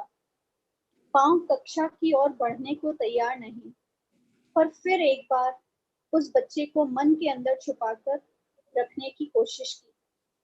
कक्षा में अंदर जाने से पहले एक बार फिर दरवाजे पर खड़े होकर सभी दोस्तों को देखने का मन किया। उनको देखते ही एक अच्छी सी मुस्कान के साथ कक्षा में प्रवेश किया। मुस्काते देख बच्चे भी प्रसन्न हो गए। सारे बच्चे अपनी जगह से उठकर मुझसे लिपट गए। कोई टांगों को पकड़कर खड़ा था, कोई कमर, और बड़े प्यार से मुझे देख रहे थे। मैम, आज आपने बहुत अच्छी एक्टिंग की, बहुत मजा आ गया। मैम, आप कैसे कर रही थी? उनके एक वाक्य ने पूरा हिला दिया मुझे। जिन बच्चों के पास जाना नहीं चाह रही थी, वे बच्चे कितनी बेसब्री से मेरा इंतजार कर रहे थे। उन बच्चों के साथ मिलकर खूब मजा किया, स्टोरी सुनाई, उनकी बातें सुनी, जिनमें दादी का जिक्र था तो कहीं नानी के घर का, दोस्त का तो छोटे भाइयों का। उस दिन हर पल में जीवन की अवस्थाएं बदलती नजर आ रही थी। मस्ती करते करते बचपन को याद कर स्कूल का दिन पूरा हुआ। बस में बैठे बच्चे बड़े खुश खुश नजर आ रहे थे। मेरे साथ बस में सीनियर क्लासेस को पढ़ाने वाली शिक्षिका भी थी। मैम और मेरी उम्र में काफी सालों का फर्क था। हम दोनों बस में पूरे दिन का हाल परिचित करते रहे। पूरे दिन का हाल साझा करते कब हमारा स्टॉप आ गया हमें पता ही नहीं चला। ड्राइवर भैया ने आवाज लगाई, मैडम। ओ सॉरी भैया। मैम और मेरा स्टॉप एक ही है, जहां हम रोज एक साथ उतरते हैं। मैम का घर 2 कदम की दूरी पर पड़ता है और मेरा 15 मिनट लग जाते हैं घर तक पहुंचने में। वैसे ससुर जी स्टॉप पर लेने आ जाते थे, पर कुछ दिनों से उनकी तबीयत ठीक न होने के कारण डॉक्टर ने उन्हें बेड रेस्ट के लिए कहा था। इसलिए सुबह मेरे पति छोड़ देते और लौटते समय मैं ऑटो करवा लेती। हमारे स्टॉप के एक तरफ अस्पताल और दूसरी तरफ टॉप एंड टाउन मतलब आइसक्रीम पार्लर पड़ता है। उस दिन जब हम बस से उतरे तो मैम बोली, तुम निकल जाओ, मैं 5 मिनट इस स्टॉप से टॉप एंड टाउन पर जा रही हूँ, बेटे के लिए चॉकलेट लूंगी। तब तक रिक्शा वाले को मैं आवाज दे चुकी थी। विचार किया, चलो मैं भी बच्चे के लिए चॉकलेट ले लेती हूँ। मैडम बड़े ही खुशनुमा अंदाज में बोली, चलो आइसक्रीम खाते हैं। अरे मैम, मैं रिक्शा वाले को रोक आई हूँ, कुछ नहीं होता, 5 मिनट में खा लेंगे। मन को नियंत्रित नहीं कर पा रही थी और आइसक्रीम खाते खाते मन किया बेटे के साथ साथ घर वालों के लिए भी आइसक्रीम ले लेती हूँ। उस दिन घर पर मेहमान भी आए हुए थे। सोचा सबको हैप्पी चिल्ड्रंस डे विश करके आइसक्रीम दूंगी। आइसक्रीम लेकर आगे बढ़ी कि नजर रिक्शा वाले भैया के साथ आगे की सीट पर बैठी छोटी बच्ची पर गई, जो 6-7 वर्ष की होगी। एक आइसक्रीम उसके लिए भी खरीद ली। रिक्शा के पास पहुंचकर बच्ची को आइसक्रीम दी, पर बच्ची इतनी स्वाभिमानी कि आइसक्रीम लेने से इनकार कर दिया। अरे, मन में आया, इतनी छोटी बच्ची और इतना आत्मनियंत्रण कि वो दोबारा नजर भी नहीं डाल रही उस चीज पर। और उधर इतने संपन्न परिवार के बच्चे जिनको मैं रोज स्कूल में देखती हूँ, जो एक छोटी सी टॉफी के लिए आपस में लड़ते रहते हैं। और जिस दिन किसी बच्चे का जन्मदिन हो तो उस दिन तो कक्षा के आधे बच्चे हर पल उसके इर्द गिर्द घूमते नजर आते हैं, महज एक टॉफी के लिए। बच्ची के एक बार इनकार करने पर मन नहीं माना। मैंने एक बार फिर हाथ बढ़ाया, बेटा प्लीज ले लो, आज पता है क्या है, कौन सा दिन है? तुम बच्चों का दिन है, बाल दिवस। ले लो बेटा। आतुर निगाहों से उसने अपने पिताजी की तरफ देखा। जब पिताजी ने गर्दन हिलाकर बड़े प्यार से कहा, ले लो, तब बच्ची ने झिझकते हुए मेरे हाथों से आइसक्रीम ली, उसे पकड़कर बैठ गई। मैंने कहा, बेटा खा लो, वो मेल्ट हो जाएगी। हाँ, मेरा मतलब वो पिघल जाएगी, जल्दी खा लो। पता नहीं क्यों बच्ची से नजर ही नहीं हट रही थी। उसके अनुशासन और आत्मनियंत्रण को देख कुछ आश्चर्य सा हो रहा था, और मानो जैसे वो मुझे कुछ सिखा भी रही थी। मन को रोक नहीं पाई और भैया से पूछ ही लिया, भैया क्या आपकी बेटी स्कूल नहीं जाती? नहीं दीदी। क्यों? दीदी अब अगले साल किसी हॉस्टल में डालूंगा। बुरा मत मानना भैया, पर अगले साल क्यों? अभी तक इसे स्कूल क्यों नहीं भेजा? दीदी घर की परिस्थितियों की वजह से। कौन देखेगा और कौन भेजेगा इसे स्कूल? क्यों भैया? दीदी 3 साल पहले इसकी माँ की डेथ हो गई, तब से ये मेरे साथ ही रहती, सुबह से रात तक। क्या और कोई नहीं है घर पर? है ना? इसकी दादी हैं, बुआ हैं, एक भाई है इसका। भैया दादी तो है ना, फिर क्यों नहीं इसे घर पर छोड़ते? दीदी ये लड़की है ना, इसलिए सबने मना कर दिया इसका ध्यान रखने से। इसका भाई तो घर पर ही रहता है दादी बुआ के साथ। अब आप ही बताओ, जब कोई ध्यान ही नहीं रखेगा तो किसके भरोसे छोड़ूं इसे घर पर? इसलिए दीदी अपने साथ ही रखता हूँ, पैसे भी जमा कर रहा हूँ, अगले साल दाखिला करवा दूंगा। इतना सब सुनते सुनते मैं सोच रही थी कि हमें एक दिन बचपन फिर से जीने का मौका मिले तो हम खुशी खुशी जिएंगे। और ये बचपन की अवस्था में होते हुए भी अपने बचपन की अटखेलियों से इतनी अनजान। अचानक रिक्शा रुक गई, मेरा घर ही आ गया। रिक्शा तो चली गई, पर रिक्शा में बैठी हुई नन्ही बच्ची मेरे मस्तिष्क में अटक गई।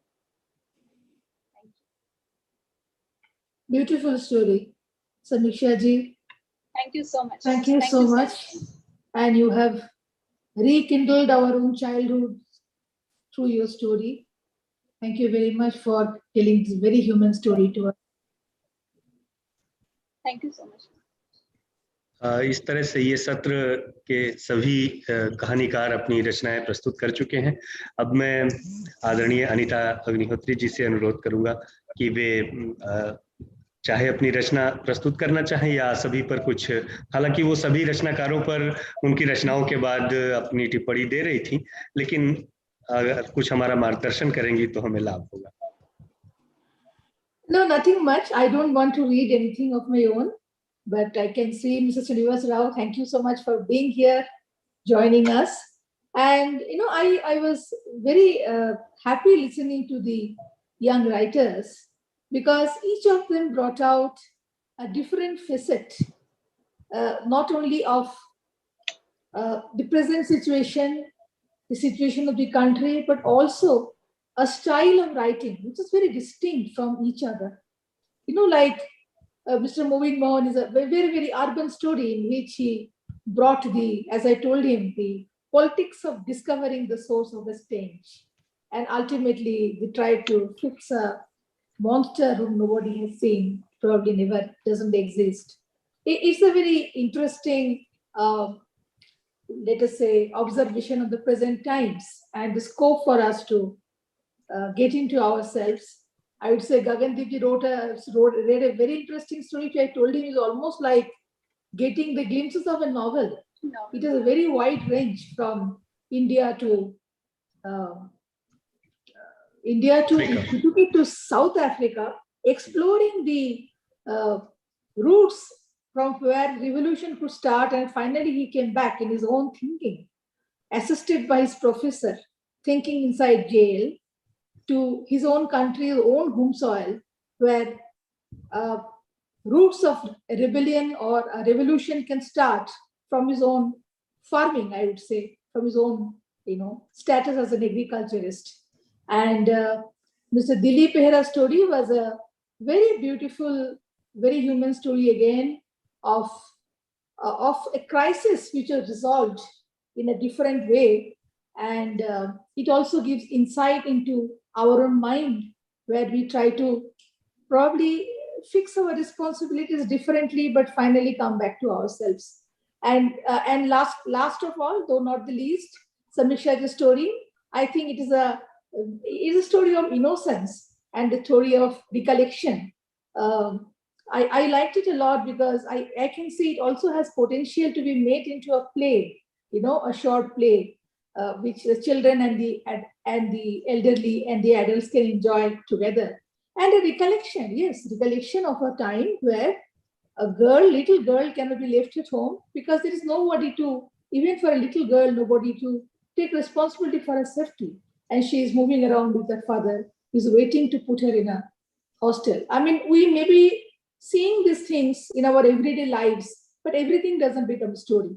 That is why it is very important we have writers, we have artists who chronicle our time and keep it for posterity, so that we grow with each of these. So I would like to say that I'm very grateful to each of the story writers and storytellers for what they read out to us. We heard a bit of Sindhi from Samiksha ji also, and it has been very heartening. And I would say that this will lead me into exploring the dimensions of my own writing in taking inputs from them. And thank you very much once again for inviting me and letting me have at least virtual company of the young writers in these very difficult times. Even having this meeting seems like something like light at the end of the tunnel. Thank you very much. बहुत बहुत धन्यवाद अनीता जी।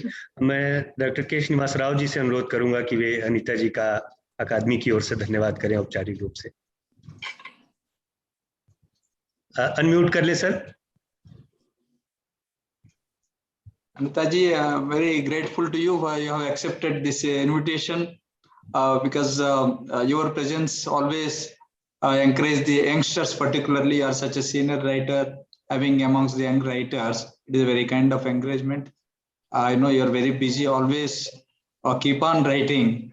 Anita ji, recently you sent me one that novel also, it is translated into English. Thank you so much. So yeah. Thank you, and we need the same kind of our cooperation with Academy always. You never say no to Academy. That is what I have seen at least in last 5-6 years. You never said no to any of our invitation. That is your greatness. I know when you are such a senior position as a Secretary Social Justice, even in that busy schedule also you always attended our activities. Thank you so much. And also I thank all the youngsters who have presented their stories. Anita ji, if you have a little time, you can stay back. Our next session, we have Tamilachi Thangapandian she has joined. She is also very senior writer from Tamil, and right now she is a member of parliament in Lok Sabha. She is presiding over the next session. She has already joined. If you have a little time, Anita ji, you can continue staying with us. Tamilaji, welcome. Namaskar. Namaskar. I know you are such a busy person. In spite of that, you have taken, because I know your love for literature, it shows that. Exactly. Like Anita ji, very senior civil servant. Our Tamilaji also, she never said no to any of our invitations. She tries to be there in all our activities. That is her specialty. It is a very hectic day for her in Delhi because her CM is in town in Delhi. They have a very busy schedule. In spite of that, in the morning, Academy, she will be there at sharp in time. Oh, thank you so much and welcome, Kamla Chitambani. Anupam ji, next session start. बिल्कुल, बहुत बहुत धन्यवाद sir. निश्चित तौर पे कहानी पाठ का सत्र हमारे लिए बहुत ही अच्छा रहा, और ये जो अगला सत्र है ये भी बड़ा रोचक सत्र है। मेरा पहला लेखकीय अनुभव, माय फर्स्ट राइटिंग एक्सपीरियंस, इस विषय पर हमारे बीच में आज असमिया भाषा से भास्कर ज्योतिनाथ, बांग्ला भाषा से तन्मय चक्रवर्ती, अंग्रेजी भाषा से अमित शंकर साहा और मराठी भाषा से प्राजक्त देशमुख अपनी बातें कहेंगे। और इस सत्र की अध्यक्षता कर रही हैं सम्माननीय तमिलाक्षी थंगापांडियन जी, जो कि जब भी हमारे सचिव जी ने आपका स्वागत किया, मैं सभी का परिचय आप सब से करवाते रहूं और आप सबका अकादमी की ओर से बहुत बहुत स्वागत और अभिनंदन करते हुए, डॉक्टर तमिलाक्षी थंगापांडियन जी प्रख्यात तमिल कवयित्री और सम्माननीय लोकसभा सांसद हैं। आपकी तमिल में 20 और अंग्रेजी में 2 पुस्तक प्रकाशित हैं। आपने Queen Mary College Chennai Tamil Nadu में अंग्रेजी में सीनियर ग्रेड लेक्चरर के रूप में कार्य शुरू किया था। आप एक रिसर्च स्कॉलर के रूप में Australia India council fellow award की प्राप्तकर्ता रही हैं। आपकी कुछ कविताएं तमिलनाडु के विभिन्न कॉलेजों में तमिल साहित्य के छात्रों के पाठ्यक्रमों में शामिल की गई हैं। आपके कविता संग्रह एन जोट्टू पेन को पेरियार विश्वविद्यालय सलेम के स्नातकोत्तर पाठ्यक्रम में शामिल किया गया। वनपेची को निर्मला महिला कॉलेज कोयम्बटूर के अंडर ग्रेजुएशन के पाठ्यक्रम में शामिल किया गया। आपको तमिलनाडु राज्य सरकार के पवेंधर भारतीदासन विरुदु, कलैग्नर पोर्केजी पुरस्कार, न्यायमूर्ति MS Ismail memorial award, Sirpi literary award जैसे अनेक अलंकरणों से विभूषित किया गया है। मैं पुनः अकादमी की ओर से डॉक्टर तमिलाक्षी थंगापांडियन जी का स्वागत और अभिनंदन करता हूं। श्री भास्कर ज्योतिनाथ द्विभाषी साहित्यिक आलोचक और लेखक हैं। आपको पथ अरु वीक्षण जो साहित्यिक आलोचना की कृति है उसके लिए ख्याति प्राप्त है, जिसे वरिष्ठ असमिया साहित्यिक आलोचकों से व्यापक प्रशंसा प्राप्त हुई थी। आप नियमित रूप से चर्चित अंग्रेजी और असमिया पत्र पत्रिकाओं में लिखते हैं और साहित्यिक विषयों पर आपके लेखन और साहित्यिक आलोचना के विभिन्न संकलनों में उसे शामिल किया गया है। श्री तन्मय चक्रवर्ती एक युवा बंगाली लेखक, स्तंभकार और अनुवादक हैं। अनुवाद सहित आपकी 9 पुस्तकें प्रकाशित हैं। आपको अमेरिकन सेंटर कोलकाता, विश्व Bharti Shanti Niketan, all India radio और दूरदर्शन कोलकाता में कविता पाठ और अन्य सांस्कृतिक प्रदर्शनों में आमंत्रित किया जा चुका है। आपने कोलकाता और विदेशों में विभिन्न FM रेडियो चैनलों पर विभिन्न संवाद कार्यक्रमों में सहभागिता की है। आपको कई प्रतिष्ठित पुरस्कारों और सम्मानों से नवाजा गया है, जिसमें कृतिवास पुरस्कार, महाश्वेता देवी मेमोरियल अवार्ड, द्विजेंद्र लाल राय पदक जैसे कई पुरस्कार। मैं तन्मय चक्रवर्ती जी का भी बहुत बहुत स्वागत करता हूं। डॉक्टर अमित शंकर शाह एक प्रसिद्ध अंग्रेजी लेखक है। आपके 3 कविता संग्रह प्रकाशित हैं। आपकी कविताओं को बेस्ट इंडियन पोएट्री एंथोलॉजी और the year book of Indian poetry in English में शामिल किया गया है। आप EKL रिव्यू के प्रधान संपादक और intercultural poetry and performance library के मीडिया अध्यक्ष हैं। आपको पुष्कार्ड पुरस्कार, ग्रिफिन पोएट्री पुरस्कार, best of net anthology 2020, word weavers पुरस्कार जैसे कई पुरस्कारों के लिए नामांकित किया गया। वर्तमान में आप सी कॉल स्कल्स यूनिवर्सिटी में अंग्रेजी विभाग में सहायक प्रोफेसर के रूप में कार्यरत हैं। मैं डॉक्टर अमित शंकर शाह जी का भी बहुत बहुत स्वागत करता हूं। श्री प्रोजेक्ट देशमुख युवा मराठी लेखक हैं, निर्देशक और अभिनेता हैं। आप वर्ष 2005 से नाटककार और निर्देशक के रूप में सक्रिय हैं। आपने कई नाटक लिखे हैं जिन्हें बहुत ही सराहना प्राप्त हुई है। आपने कई फीचर फिल्मों के लिए कहानी, पटकथा और संवाद लिखे हैं। कई मराठी अखबारों में आप नियमित कॉलम लिखते हैं। आपने यशवंत चौहान मुक्त विश्वविद्यालय के रंगमंच विभाग के पाठ्यक्रम और अनुसंधान समिति में कार्य किया और विभिन्न थिएटर और फिल्म समारोहों के लिए लेखक, निर्देशक, अभिनेता के रूप में आपको आमंत्रित किया गया। आप अखिल भारतीय नाट्य परिषद द्वारा विजय तेंदुलकर पुरस्कार, सर्वश्रेष्ठ नाटककार पुरस्कार और सर्वश्रेष्ठ निर्देशक पुरस्कार के प्राप्तकर्ता हैं। मैं श्री प्रोजेक्ट देशमुख का भी बहुत बहुत स्वागत और अभिनंदन करता हूं। और जैसा कि मैंने शुरू में ही बताया था कि ये सत्र बहुत ही रोचक है और इस सत्र को अकादमी अपने विभिन्न कार्यक्रमों में शामिल करती रही है। इसकी रोचकता की वजह से इसको बहुत सारे पाठकों और साहित्य प्रेमियों का इस खास सत्र के लिए एक विशेष रुचि रही है, मांग रही है। तो मैं अब इस सत्र की अध्यक्ष तमिलाक्षी थंगापांडियन जी से अनुरोध करूंगा कि वे 2 शब्द कह करके सभी रचनाकारों को हमें आमंत्रित करने का आदेश प्रदान करें। Vanakkam. It gives me immense pleasure, dear Secretary, Mr. Srinivasa Rao Sahitya Academy, and I express my gratitude and pleasantries to the Minister for Culture, Ramesh Tripathi, who has inaugurated this wonderful All India Young Writers Meet, and Mr. Chandrasekhar Kambar, President Sahitya Academy, as well as those who have been participating in this Webline Literature Series meetings right from the morning. I'm particularly so pleased to meet all of you, the 4 wonderful writers. Mr. Bhaskar Jyotinath from Assam, Assamese writer, and Tanmay Chakrabarti, a wonderful Bengali writer, Amar Shankar Saha, who writes in English, and Project Deshmukh he's a Marathi writer. So wonderful to be back to my pavilion, because after my foray into politics as an MP, I've been missing this arena, which is closer to my heart. Because literature and academics, I always feel that is the crux of my being. So again, I express my gratitude to the secretary for having this wonderful opportunity to share a few thoughts with my fellow creators. Dear creators, I would like to open up this session with a few thoughts which may stir up a few wonderful questions within you. See, language diversity is one of the most important factor, as well as one of the trickier features in all the developing third world nations where English has been introduced.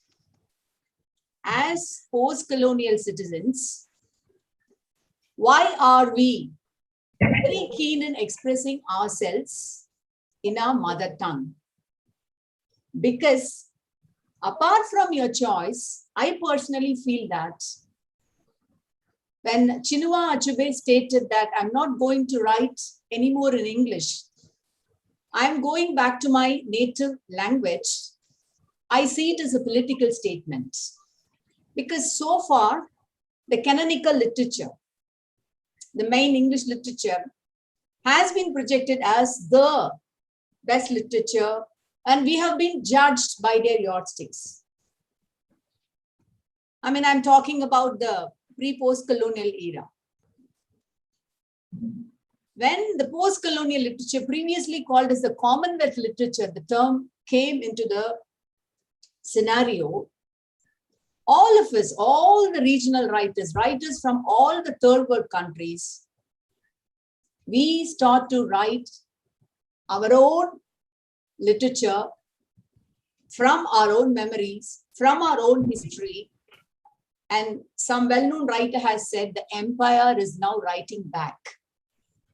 That is why I always feel very important that all the regional voices, cultural voices of India has to be heard in the international arena, has to be given the proper international accolades, because that is the primary sincere duty of any post-colonial writer. So I would like myself to be introduced as a proud, indigenous, vernacular, a poet, short story writer who firmly believes that writing in Tamil is a very, very key factor in my life. Though I'm a PhD in English, though I write some of my critical essays in English, I made it a point that my creative writing should be in my mother tongue. Like Chinua Achebe, who again asked, why should a Nigerian learn about daffodils, about which he doesn't have any idea? Instead, flowers of their own terrain will make sense in whichever language it is. There are two things to remember. I would like to quote F.T. Wood. Language is primarily something spoken, not written. So the thrust should be on the spoken part initially and then to the writing part. Though I belong to the second part as a writer, as a poet, I take inspiration from the first part, and that is a regional dialect, from where I draw my roots, I draw my language. I come from southern Tamil Nadu, and I write specifically my poems in Karisal dialect, a dialect which belongs to the southernmost region of southern Tamil Nadu. I draw my inspiration from that.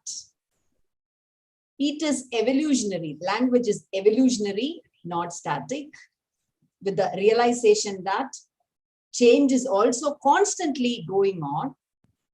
I personally chose to write my poems initially in my regional dialect, which I place as a very sensible as well as the need of the hour of any post-colonial writer who wants to shed the colonial baggage and turns to my own root of 3,000-year-old rich Tamil literature.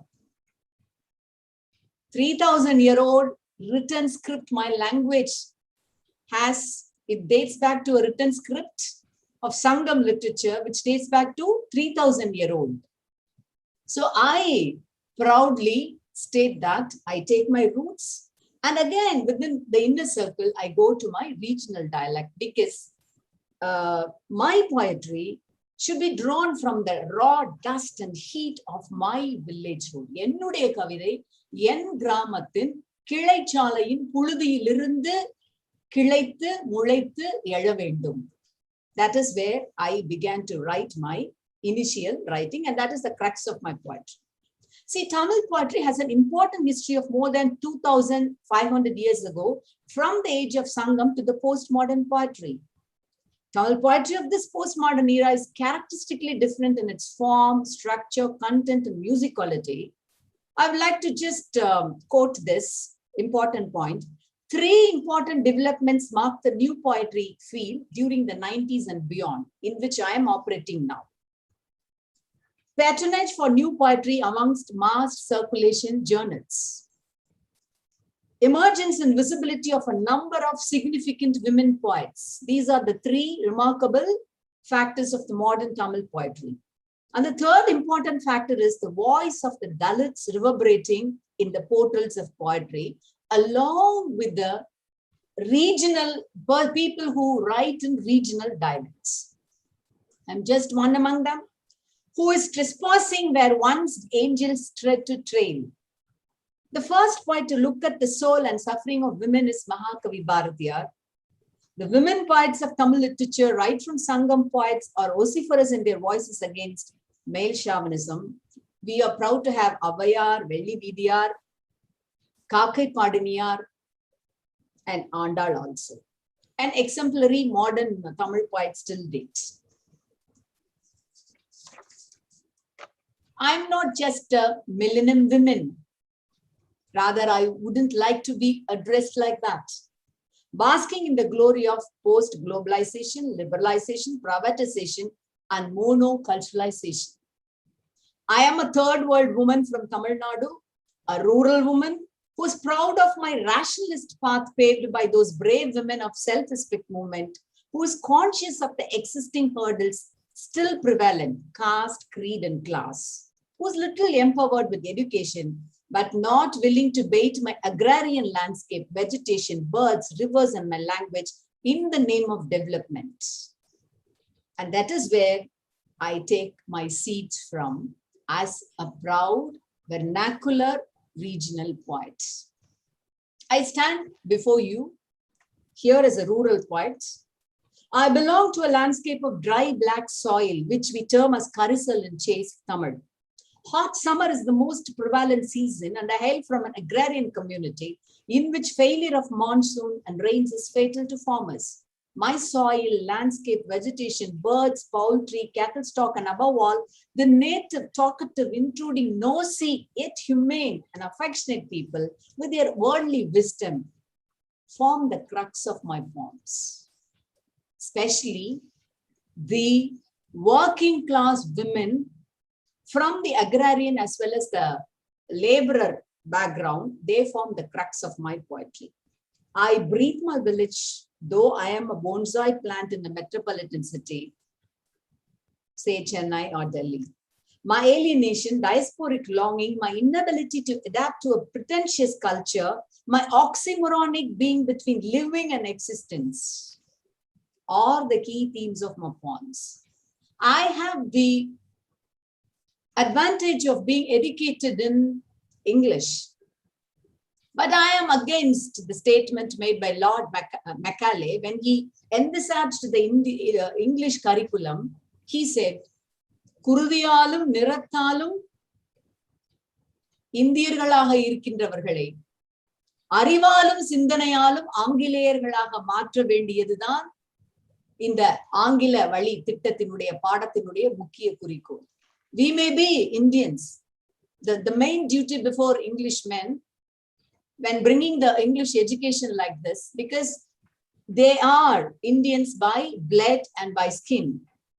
But Macaulay declared that it is my duty to turn them to be thoroughly an Englishman in their thought process, thoughts as well as in their thinking process. That is the foremost duty which he announced when he brought in the English education. I don't deny the benefit of English education. Of course, I am a PhD and I can voice my opinion and I'm well heard in the international arena only with the weapon of English language. That doesn't mean that I had to lay everything down before them. I always am proud to say that I take my seeds from my indigenous truth, and I get again my inspiration from Chinua Achebe. See, when Chinua Achebe was asked about his decision, once he said, if some Englishman, if anybody comes and boasts before you, see, I come from an empire wherein sun never sets.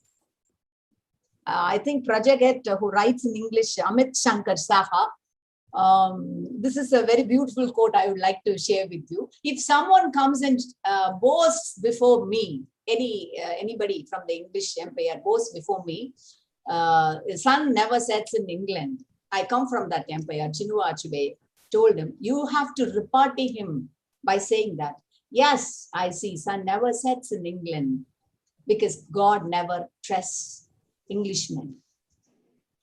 Wow. So that's on the lighter side.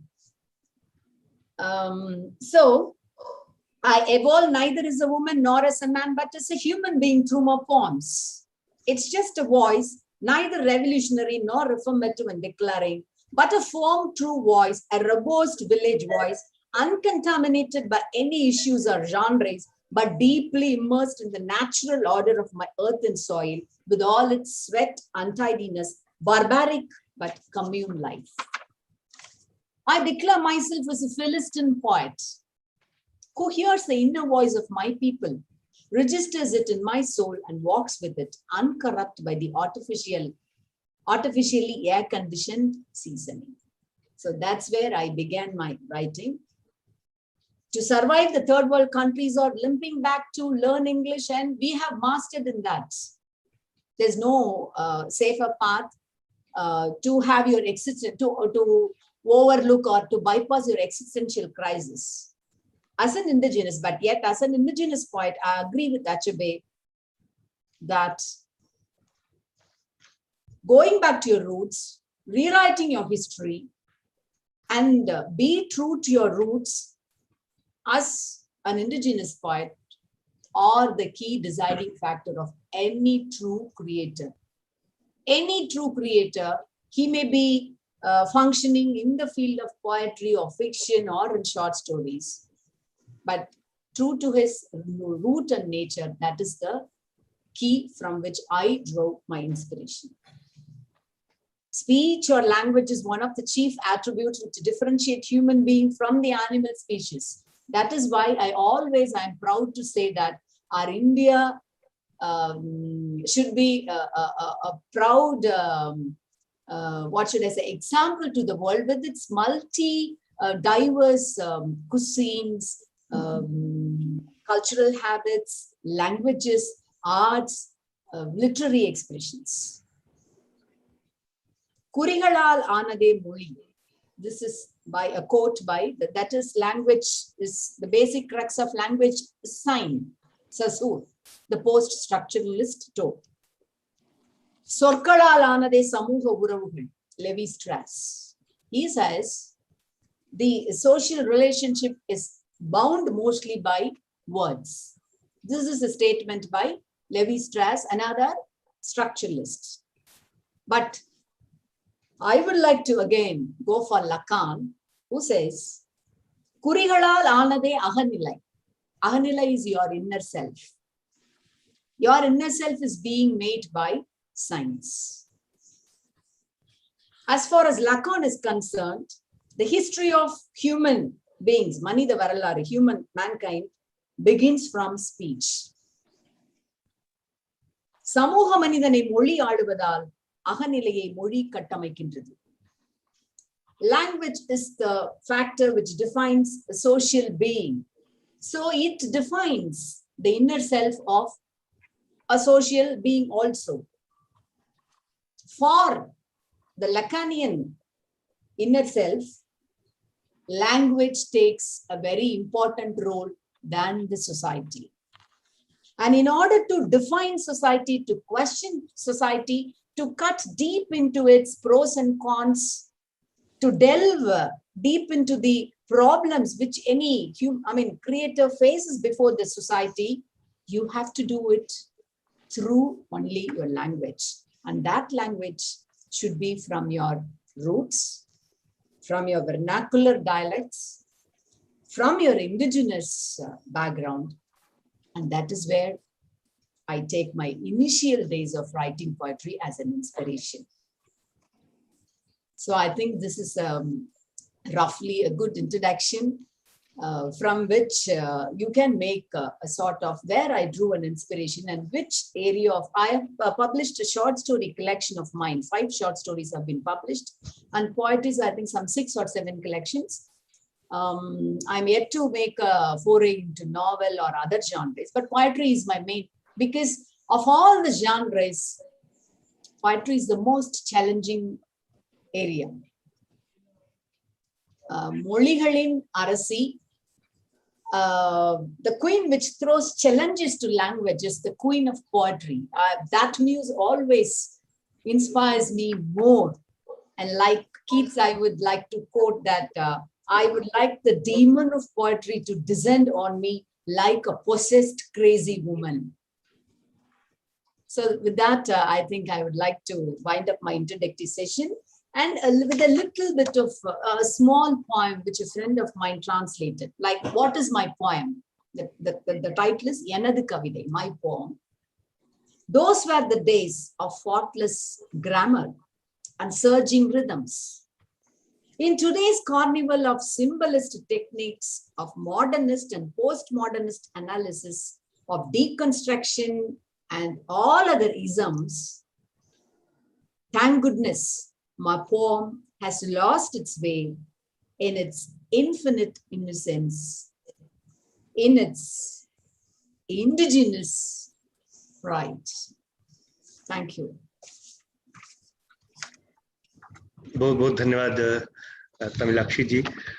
और सबसे खास बात, हमने सुबह से इस कार्यक्रम में इस बात को बहुत ही गहराई से महसूस किया। प्रोफेसर चंद्रशेखर कंबार जी ने भी इस बात पर जोर दिया, अमीश त्रिपाठी जी ने भी अपनी इस बात पर जोर दिया कि हमें अपनी जड़ों से जुड़ के, अपनी संस्कृति से जुड़ के जब हम बोलते हैं, लिखते हैं, तो उसमें ज्यादा ताकत होती है। और जैसा कि अभी तमिलाक्षी जी ने कहा कि मैकाले ने जो हमारा एक वैचारिक स्वरूप था, उसको जो बदलने की कोशिश की थी, उसके विरुद्ध में अगर हम जा करके कुछ करना चाहते हैं, तो उसमें अपनी अस्मिता की पहचान, अपनी जो पहचान है उसका बल होना बहुत जरूरी है। और वो तभी आ सकती है जब, जैसा कि अभी आप बता रही थी कि उसके कितने चरण हैं, वो पूरे एक हमारी जो समृद्ध 3000 वर्षों की जो तमिल साहित्य की परंपरा है, उसका बल हमें जो प्राप्त है, ऐसे जो भारतीय साहित्य का एक दीर्घकालीन बल, उसकी ज्ञान परंपरा का जो बल है, ये जो हमें प्राप्त है, और अपनी जमीन पर खड़ा होना, अपनी जमीन के तत्वों को पहचानना, इन सब से मिल करके अगर हमारी लेखन की क्षमता विकसित होती है, तो निश्चित तौर पे वो ज्यादा दूर तक जाने वाली है और शायद वही कालजयी बनती हो। जैसा कि अभी आपने अपने तमिल साहित्य के जो मौजूदा 3 प्रवृत्तियां हैं, उन पर बहुत ही विस्तार से और बहुत सूत्रात्मक तरीके से भी कुछ बहुत ही महत्वपूर्ण बातें बताई हैं, जिनसे हमें बहुत ही चीजें सीखने की जरूरत है। मैं बहुत आदर व्यक्त करता हूं आपके इस वक्तव्य के लिए। और अब हम अपने युवा साथियों के पास चलते हैं। मैं सबसे पहले असमिया के लेखक भास्कर ज्योतिनाथ जी को आमंत्रित करूंगा कि वे अपने अनुभव हमसे साझा करें। भास्कर ज्योतिनाथ जी, अनम्यूट कर लीजिए। भास्कर जी, अनम्यूट कर लीजिए।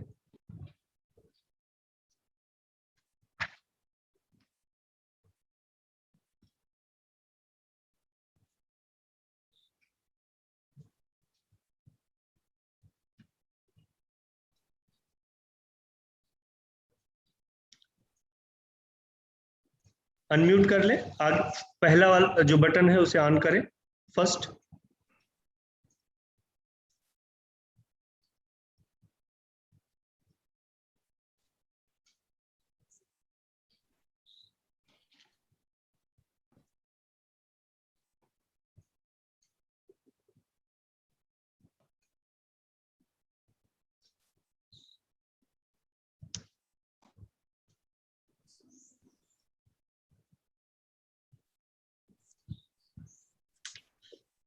हाँ जी जी भास्कर जी।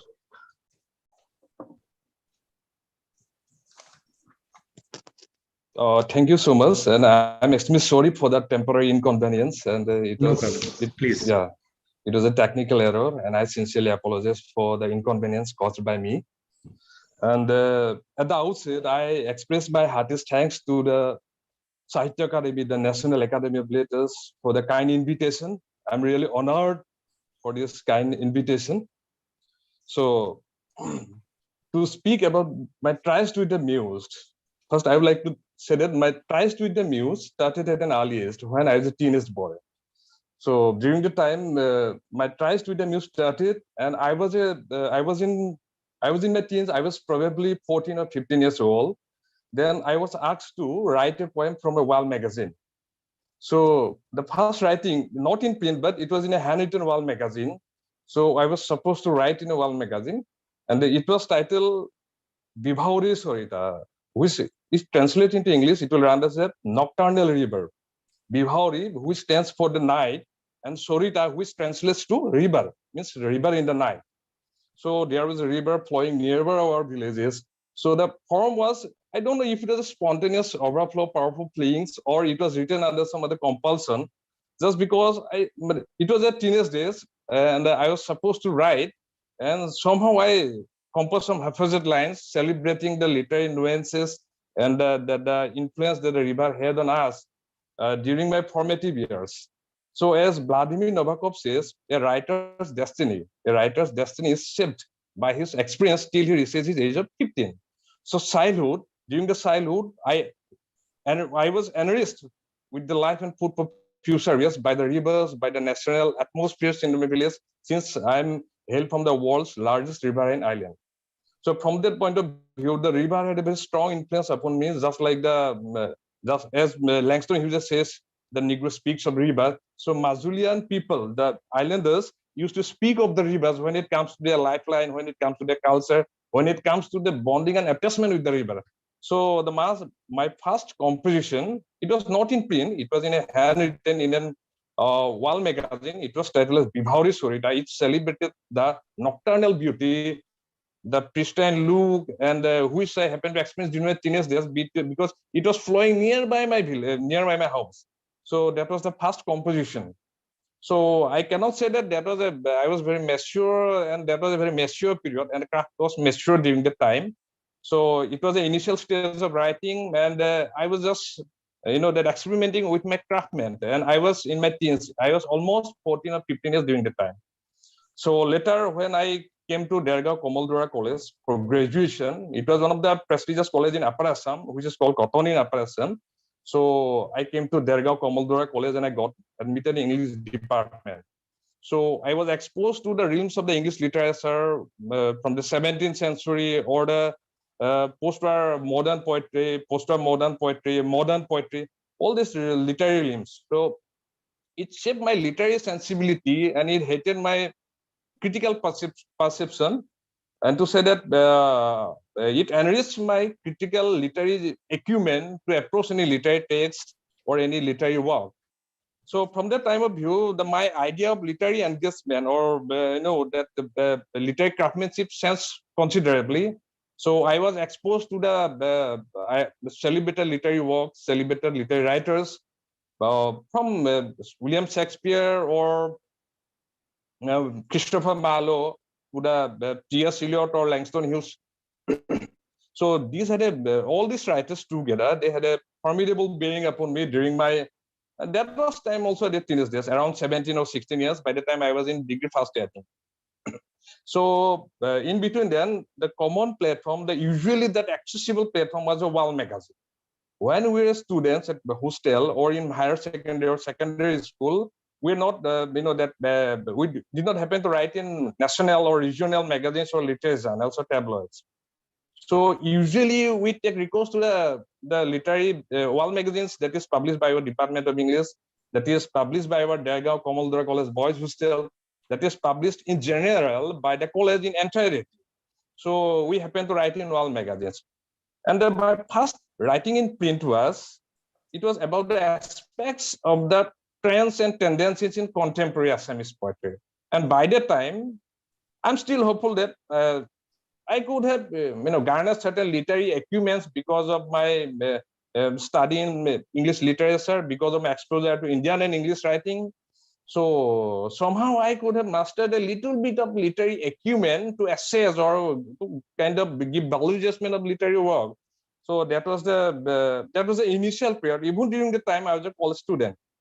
So even though I used to write personal pieces or whatever, what we call humanism in Assamese literature, in tune of honorable writer Homen Borgai, who passed away very recently. So it was a personal prose pieces or autobiographical ramblings of that a very young teenage boy. So during that time, so to speak as the first printed works of mine, so I need to cite the aspects of Assamese poetry, trend and tendencies in Assamese poetry as my first literary published work, which was published in the College magazine in 2003, I think, probably 2003 or 2004, by the editor of, it was published in the annual College magazine of Derga Komaldora College.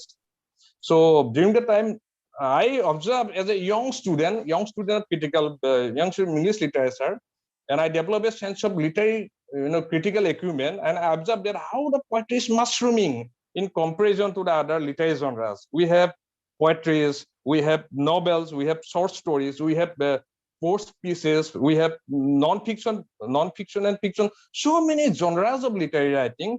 But the most of the people, even my batchmates, even my the college friends, they all they were more inclined to write poetry. And whenever we come across these people, they used to write poetry. So many that the situation was almost akin to 18th century England, like the Grafted people. So that is what led me to write more about, in a critical way, about the trend and tendencies of Assamese poetry. Who is my young fellow batchmates, or that during the time upcoming or new generation of poets were writing. So Assamese literature has a very rich tradition, right from the time of Charjapada. So it has a great poetic tradition as well. Even post-Assamese poetry was so much flourishing in such a way that it was almost at par with the poetry of other state or other nationalities. So I observe as a young student of literature, so how it is declining, how the literary merit is being compromised by the young upcoming poets, and both they take recourse to the poetry, and a sense of neo-romantic approach. A neo-romantic approach was seen in Assamese poetry by the time. So by the time I was also accustomed, that familiar to the poetry from Dylan Thomas to the Thomas Trans, Eliot, T.S. Eliot, all these things. But the fact is that the way people are taking back, or people are taking recourse to the neo-romanticism approach, even in that situation, while Assam was reeling under so much of socio-political problem. In the 80s and the 90s, a very crucial decade in the history of Assam. We were experiencing Ulfa militancy, we were experiencing secret killing. That Assam was lashed and tormented by the mass exodus of illegal migrants from Bangladesh. And during that time, that the situation was such unpredictable that the thing is that it was very volatile and unpredictable. And the Assam movement was in full swing in the 80s and 90s. And its scars that left by the Assam movement was yet to dry up. But still, people were, instead of any socio-political consciousness, instead of their socio-political consciousness as a writer, they were taking more recourse to this romantic or personal emotions. So I observe as a writer, as a critic, as a young writer, as a student of literature, as a degree student, as a BS student, I observe how people are kind of, they're yet to achieve any sort of kind of impersonality literature, subjective emotions are taking more prominence, and it is yet to be transformed into the art emotion by the young poets. Almost most of the boys that I notice in my college days, in my higher second year or in my class, degree first year, second year, they are more concerned with the poetry or the main subject matters or contents, are more centered about the romantic yearnings or Profokian yearnings, or almost about some yearnings of it. So they're trying to avoid the socio-political maladies that Assam was afflicted from, or they're trying to concern more about the personal life instead of the society. So that is what led me to write that the aspects of Assamese poetry, the trend and tendencies of the present Assamese poetry. So I mentioned in the write-up how the people are more inclined to the poetry, the particular genre of literature instead of other genres. So I urged upon the senior writers that it is the duty of the senior prolific writers to guide, as a torchbearer, to guide the juniors or the upcoming writers or upcoming poets of the Assamese literature. So that is what I felt as the clarion call during the time as a writer. As an upcoming, I was also very upcoming and upcoming writer during the time. Now my craft was yet to be matured of. And I remember I stressed upon the role of the literary journals, the role of the literary magazines, and I cited the comments of Sainsbury, the great British critic Sainsbury, that he said that about Richard Edison and Steele, how they shaped the literary sensibility of English society, how they shaped the cultural atmosphere of the society. So Sainsbury, he commented there that Tagel and Spectator, these two journals, they shaped the literary sensibility of the English society. It taught the English society how to behave in public, from public place to circus, in each and every sphere of life, how to treat one's wife, how to treat mistresses and lovers. So this is what is more important, and the literary journals need to play such a formidable role and constructive role to guide the upcoming young poets of the society. So that is what I wrote way back in 2003 or 4, I think, while I was doing graduation. And in between that, I was also a bit inclined to writing personal essays reflecting on the lives and intricacies. So I pondered on certain issues of life during that time, but I must say that it was a very immature period. I was a very young boy during the time, so writer was lacerated with that much of teenage kind of, that immaturity, I must say. But still, later the write-up aspects of Assamese poetry, was enlarged and revised by me, and it was incorporated in my collection of literary essays, which was published recently in 2019 as Path Haru Bikshan. And this article was later published in Garima magazine, which was published from Duriajan of Upper Assam. Then after completing graduation, I came to Dibrugarh University. So at Dibrugarh University, my literary sensibility was more certain. I was more exposed to the literary theories, post-structuralism, socio-political theory, Louis Althusser, Marxism, postmodernism, all this theory. So all these literary theories, they shape a certain socio-political consciousness, and at the same time, it improves my critical acumen to approach any literary text or literary work. At the same time, I remember while I was in university, I subscribed to literary journals like Mizima, Bliss, Frontline, and Outlook. And way back when I was in university, so by the time, I was inclined more to the socio-political writing at the same time. So I used to write letters in Assam Tribune, the Sentinel, Outlook, and the Frontline, voicing my concern against the US imperialism. And I tried to decode the appearance and reality, the difference of how the US war on imperialism, it was dubious, how its tirade is directed to usurp the world economy, to become the world's #1 country. And so that is how somehow my orientation was to the left ideology during that time. Now, I don't know why it happens, just because of my so much of voracious study of the literary journals like Frontline, maybe, or because of the Marx, Althusser, or Georgo Lucas, all this they had in during my formidable years. So, and during the time, so Israel attacked Lebanon way back in 2005, 2005, I think. So I also voiced my concern strongly. I protested, and in Assam Tribune and Frontline magazine, saying that how US imperialism is so dubious, and it's a war on terror. War on terrors, covert purpose and overt purpose are both different, and how it is trying to, the rest of the civilization, like Sumeria civilization, one of the oldest civilizations, like the Mesopotamian civilization, which is called. So that is how I tried to decode the apprehensive reality of the US war on terror. So socio-political inclination was also there. So later, in between that, I also wrote some personal prose pieces and short stories about Anubhav Smriti. It's about a Prufokian hero about the Truffaut who keeps on hoping against hope and who feels that he's sin against more than sinning. So it was about the kind of personal sufferings of the Truffautian hero who thinks that let us go out, then you and I one day evening space of like a person treasure on the table. So a sense of Truffautian depression was also there. Not exactly depression, but that sort of, I try to reflect on such a situation during the time. So in between that, I remember writings about, writing about socio-political essays, about literary criticism also at the same time. So there were, we come across some literary stalwarts like Dr. Gobind Phukan, Dr. Anand Barmudoy, who were very prominent personalities in their respective field. And Dr. Puna Mahanta, they are all very well-known literary stalwarts at Dibrugarh University. So they also had a very formidable bearing upon me, and they shaped my literary sensibilities.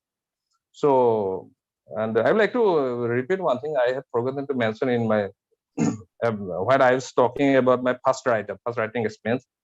And during the time when I wrote my first writer, the aspects of Assamese poetry, trend and tendencies in Assamese poetry. So I focus more on what is going on during the time, the prevalent thing, that the selective users of word, users of literary stylistic and jargons, a neo-romantic approach. That is what I was critical of. And during the time, I remember I compared the situation of poetry in Assam or in generally even in the subcontinent, more or less, to the situation what was in Graf City in 18th century England. So I remember Dr. Alexander Pope, poet Alexander Pope in his epistle to Dr. Herbert North. He criticized, he took a dig at the poetry in such a way, I remember, and I also later mentioned in different write-ups about what he has said in his epistle to Dr. Herbert North. And it started like that. Oh, good John, shut the door. Fatigued, I say. Tie up the knocker. Tie up the knocker. Tell them, tie up the knocker. It was like that, he's asked his orderly or servant, the good John, to shut the door so that the poetasters, they cannot come and pay visit. There was so much mushrooming of poetry. That is what so he says that even the Sabbath day is not free. They renewed the attack. Where should I hide? So it was like that. So that is what I wrote, and I must frankly confess that as a craftsman, in the intellectual craftsman, or my writing was not very mature during that time, early stage. It was very immature because I was still in my boys' infancy at the college. So it improved in due course of time along with my studies. So after university, I was more inclined to literary critical writing and socio-political writing. I'm presently writing in English and Assamese journals and news magazines, and newspapers at the same time. And Path and Diction is my first debut work, literary work, which is published by Assam Publishing Group in 2019, and it has received the critical acclaim. And it has received critical acclaim from the literary scholars of Assam. And I believe that the role of the critic is not to mislead or not to confuse, but not to create problem. The role of critic is to guide the literary people who are guide the upcoming writers to filter out the best contents for the perusal of the society, and to communicate the truth, not to confuse or not to mislead the people. And with this, I conclude my speech, and I thanks to Sahitya Akademi. बहुत धन्यवाद भास्कर जी, बहुत ही आपने अच्छी बातचीत की और कुछ बहुत ही महत्वपूर्ण बात कही कि जो हमारी साहित्यिक पत्रिकाएं हैं और जो वरिष्ठ लेखक हैं, उन्हें उनकी ये जिम्मेदारी भी बनती है कि वो नए लेखकों को, जो आने वाले लेखक हैं, उन्हें शिक्षित करें कि कैसे एक जो परंपरा है उसको समझ पाए, वो कैसे अच्छा लिख सकें। बहुत बहुत धन्यवाद आपको। और मैं अब तन्मय चक्रवर्ती को आमंत्रित करूंगा कि वे अपनी बातचीत, अपना अनुभव से साझा करें। तन्मय जी अनम्यूट कर लें। जी। Good afternoon. Can you hear me properly? Yes, please. A number of friends have receded from numerous locations. Many baseless preclusions fled like paper. Few are busy pouring filthy secrecy in the ears of veterans. Amidst such evil, if the holy death knocks suddenly, that would be pure aesthetics. In recent times, theory can be interpreted in both ways. Whatever side I may adopt, plight remains dangling in the next comeback. Regards to Sahitya Akademi, I am indebted and honored to be here. My respect to K. Srinivasji. I can remember the days when he came to the program of Krittivas of Sunil Gangopadhyay in Kolkata. Amish Tripathi ji, Chandrasekhar Khambarji, Thamijachi Thangapandian ji madam, and all chairpersons and other fellow poets, storytellers, readers, and speakers. We shall be indebted, and I must appreciate Sahitya Akademi for choosing the topic, my first writing experience, in this odd and hard time, because this is the time when we are going back to basics and started reading again La Peste, the Plague of Albert Camus, the Decameron of Giovanni Boccaccio, Quarantine of Greg Egan, and The Stand of Stephen King, and of course, The Mask of Red Death by Edgar Allan Poe. So this is the time when we are going back to those old days and this old literature. I always try to write a poetry. I don't know whether what I write that can be described as a poetry or not. And right now, I am diving into the history, the past, in search of my first writing. So far, I can remember that at the time I was a student of class 6. It was summer, extremely hot and humid. It was night time. I was a child of very lower middle class family. There was only a table fan in my room, only a table fan. It was very summer day and hot and humid. On that very day, I opened all the doors and windows and tried to sleep at night. When the sleep became a little darker, then suddenly there was a thunderstorm with clouds. It started.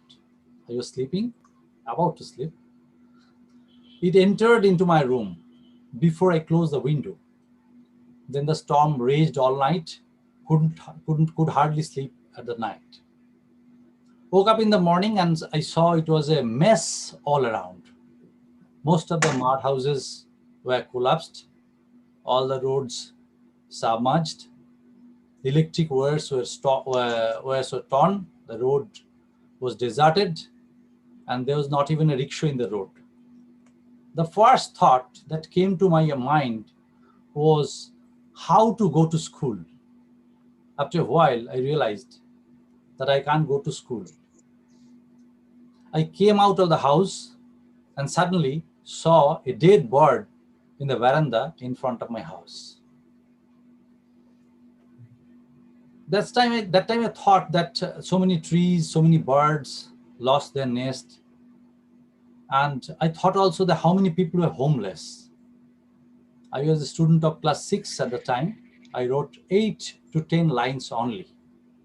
I didn't have the ability to understand actually what storm was and how devastating it was. However, I named that article Storm. With the exception of a few days, everything became normal. I forgot about that writing.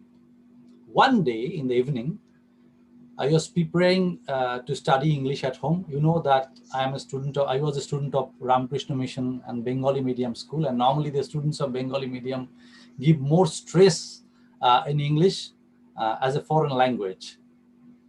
In that evening, the poem was which we are going to study was a very famous poem. I hear leaves drinking rain. I hear rich leaves on top, giving the poor beneath drop after drop. And suddenly, when I opened the book, I found the small poetry that I wrote at the evening of the storm, night of the storm, in a pencil. It is written on a paper by pencil. My father took it in his hand and said, "You wrote it? No, you can't write it." I got upset. But in a smiling face, my father said, "Yes, if you write it yourself, it's fine." I told you that I was a student of Ramakrishna Mission, and there was a yearly magazine, an English magazine was published, and with this little corrections, slight corrections, the Bengali teacher of our school printed the poetry in the magazine. From rented house, I was transferred to our own house.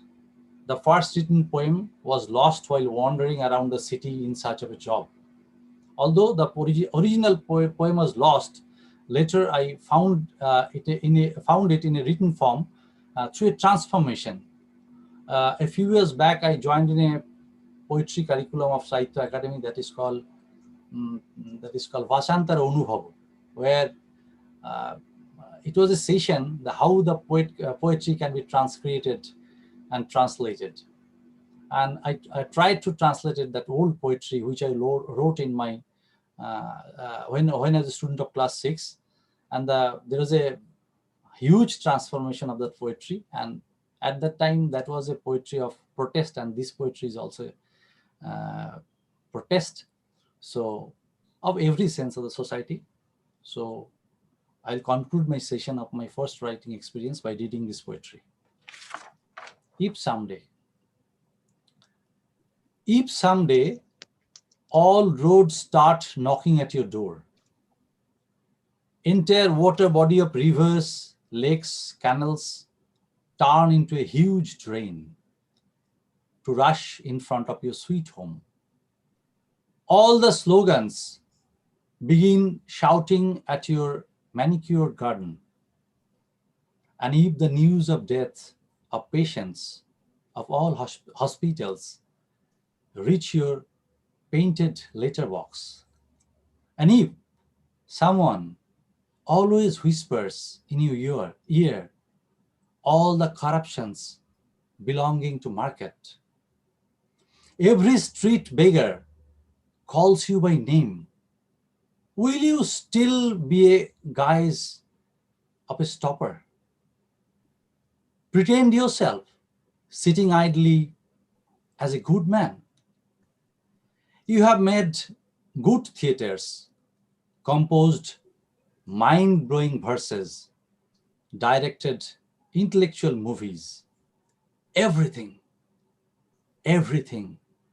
in their name.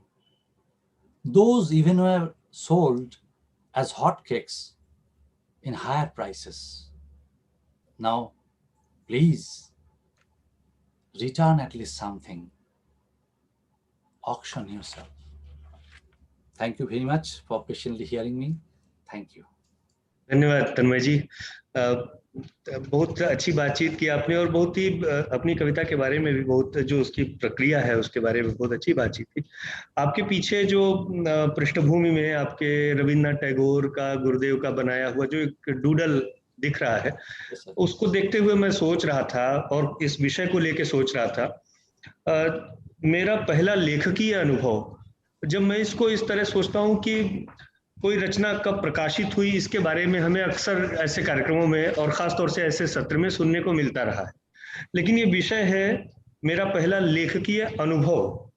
वो अनुभव क्या है उसको जानने के लिए मैं बहुत, क्या रोमांचक अनुभव होता होगा जब एक सफेद धवल सा पन्ना, उसकी धवल उज्ज्वलता, कभी कभी मुझे लगता है कि जैसे उसे देख के कि ये अपनी साधना में है, ये पन्ना, ये पृष्ठ, इतना सौंदर्य है इसके भीतर, तो वो पहला क्षण क्या होगा।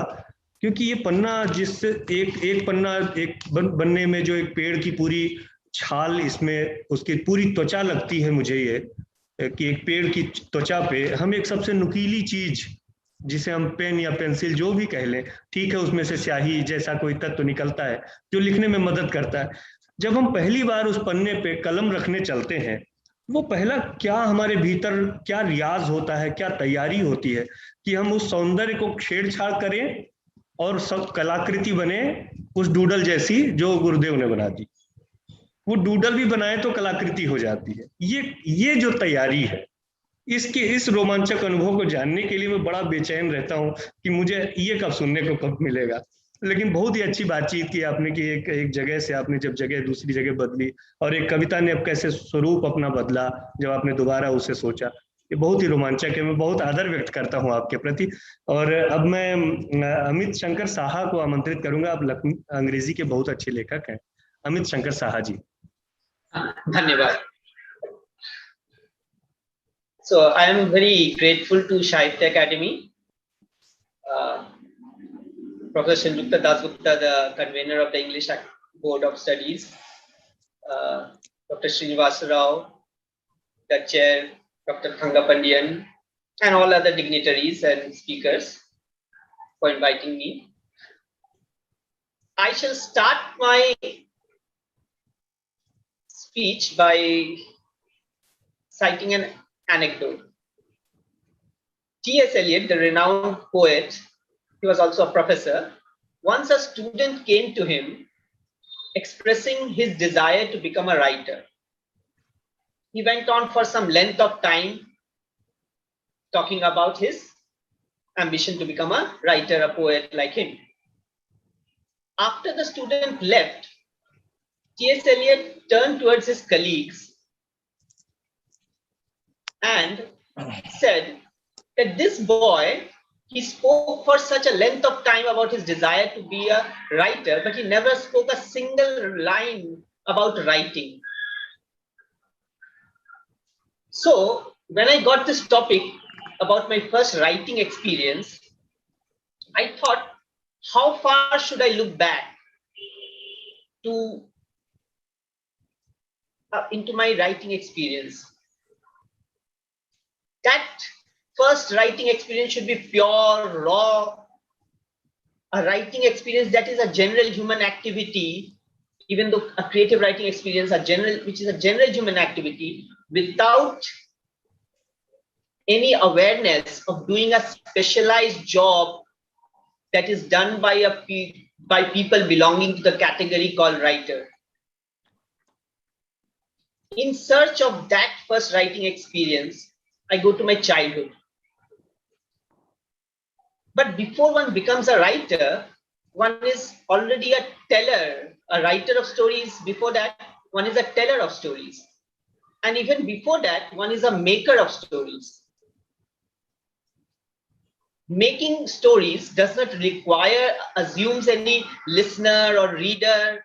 It is a self-contained activity. A maker is like you are imitating God. You just require your imagination and you make stories. But once you become a maker, then you become a teller. And then a teller assumes there is a listener. A teller requires expressions. So during my childhood, we used to sit in the courtyard on the mat. There used to be load shedding at night.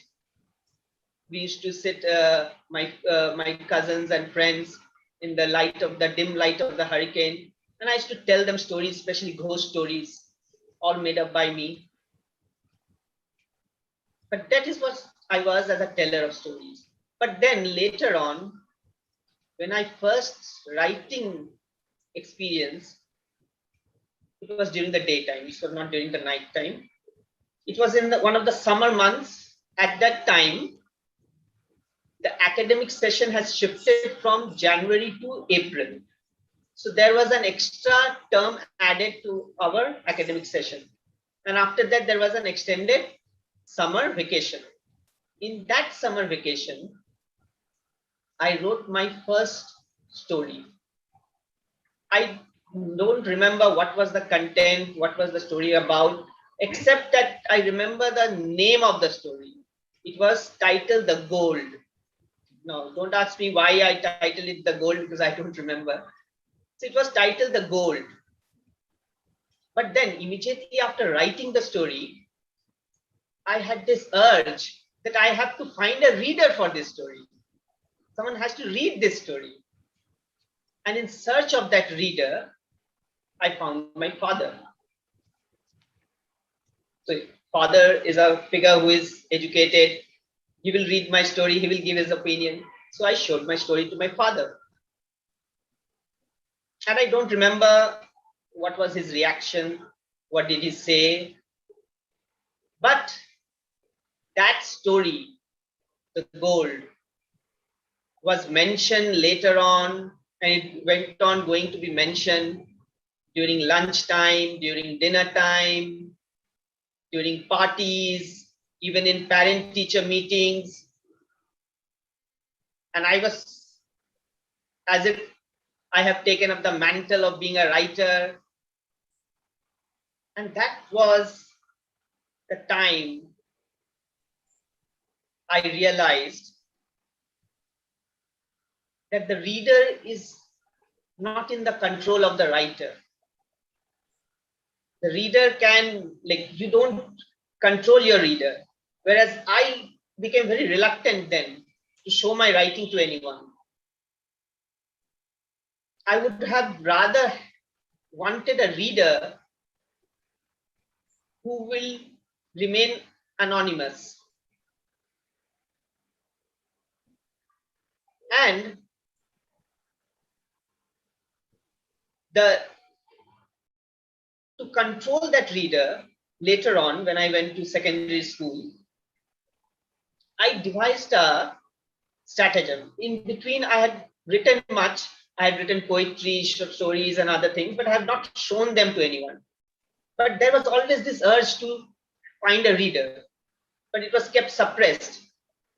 So when I finally thought of a stratagem to find an accidental reader, a reader who will read my story, but I will not meet that reader anymore. So during those times, there used to be B.Ed trainee teachers in our school. They used to come for a short duration of time, teaching in our class as replacement for the regular teacher for a week or two. And there was an English teacher appointed, B.Ed English teacher, who used to teach us English. She had given some homework. I wrote my home task in an exercise book where I used to write my poems. And I submitted that copy to the teacher. Obviously, my idea was that accidentally she will open the copy and she will encounter my poems. And perhaps she will read them. And it did happen.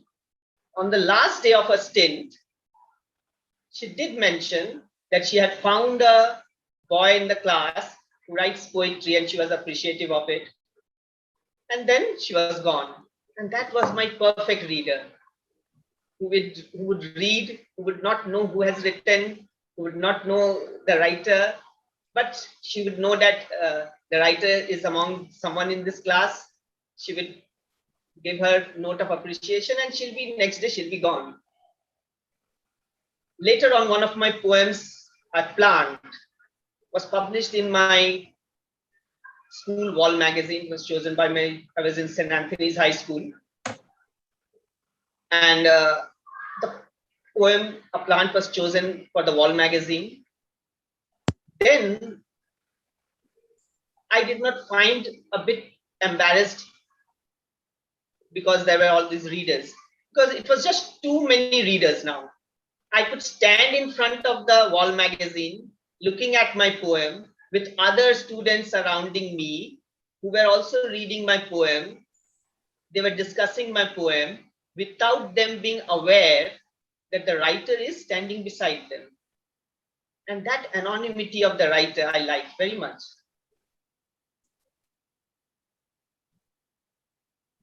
I am going to, there is a quotation from Thomas Mann. He had said that a writer is one who finds it more difficult to write than other people. This quotation has been attributed to Thomas Mann.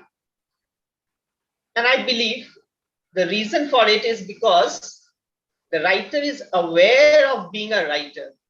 That personality of the writer is like a burden. So I will always try to become unaware of my personality as a writer, to go to that germinal moment when I wrote my first story without being aware that I was doing a job of a writer. And that is why that experience has been a talismanic experience, a memorable experience for me. And just one more point, that I have write in English, but usually I write in my language, because the writer owns the language he or she writes in. And the vocabulary, majority of the vocabulary and grammar is taken from a language called English, but it is my language basically, because it's a creative thing that I write. Thank you for giving me this opportunity. बहुत बहुत धन्यवाद अमित शंकर साहा जी। अब मैं मराठी के प्राजक्त देशमुख को आमंत्रित करता हूं कि अपने विचार साझा करें।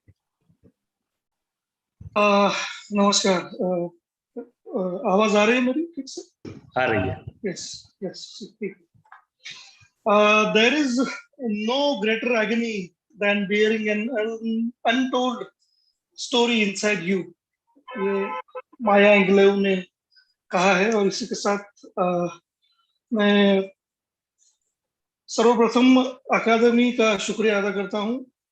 उन्होंने मुझे देश के युवा प्रतिभाशाली लेखकों को सुनने का अवसर दिया, और आदरणीय अध्यक्ष जी और मेरे साथी वक्तागण जो है, उनकी अनुमति से मैं मेरा अनुभव साझा करता हूं। और ये शपथ करता हूं कि इस अनुभव कथन के दौरान जो कहूंगा वो सच कहूंगा, और सच के साथ भी बहुत कुछ कहूंगा। मैं मराठी साहित्य का विद्यार्थी हूं, और क्योंकि इस सम्मेलन की भाषा हिंदी या अंग्रेजी है, इसलिए मेरी हिंदी की छोटी मोटी गलतियां माफ करने के लिए मैं आप सबका आभारी। मैं मराठी में नाटक, कविताएं और कथाएं लिखने की कोशिश करता हूं। मेरी जो कुछ थोड़ी बहुत पहचान है वो इन तीन चीजों की वजह से भी है। इस हिसाब से मैं मेरे अनुभव तीन हिस्सों में बताना चाहूंगा: कविता, ललित कथा और नाटक। पहला मेरा अनुभव कविता से जुड़ा हुआ है। स्कूल के दिन थे।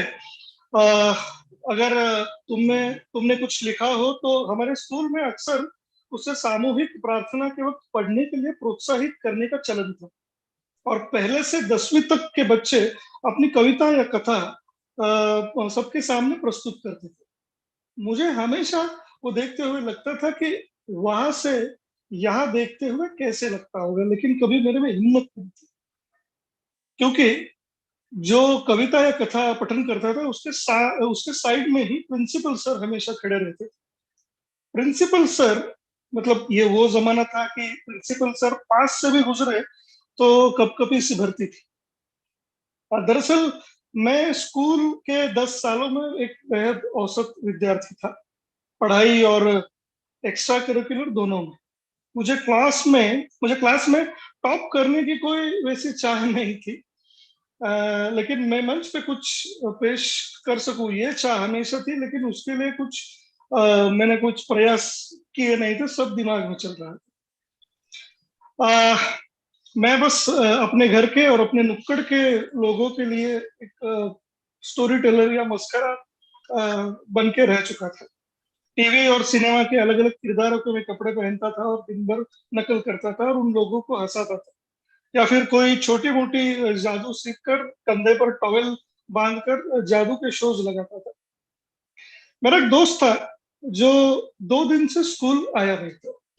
मैं उसके घर पर चला गया और उसका हालचाल पूछने के लिए चला गया, तो उसके अम्मा से पूछा कि क्या हुआ, तो अम्मा ने कहा कि वो बीमार है।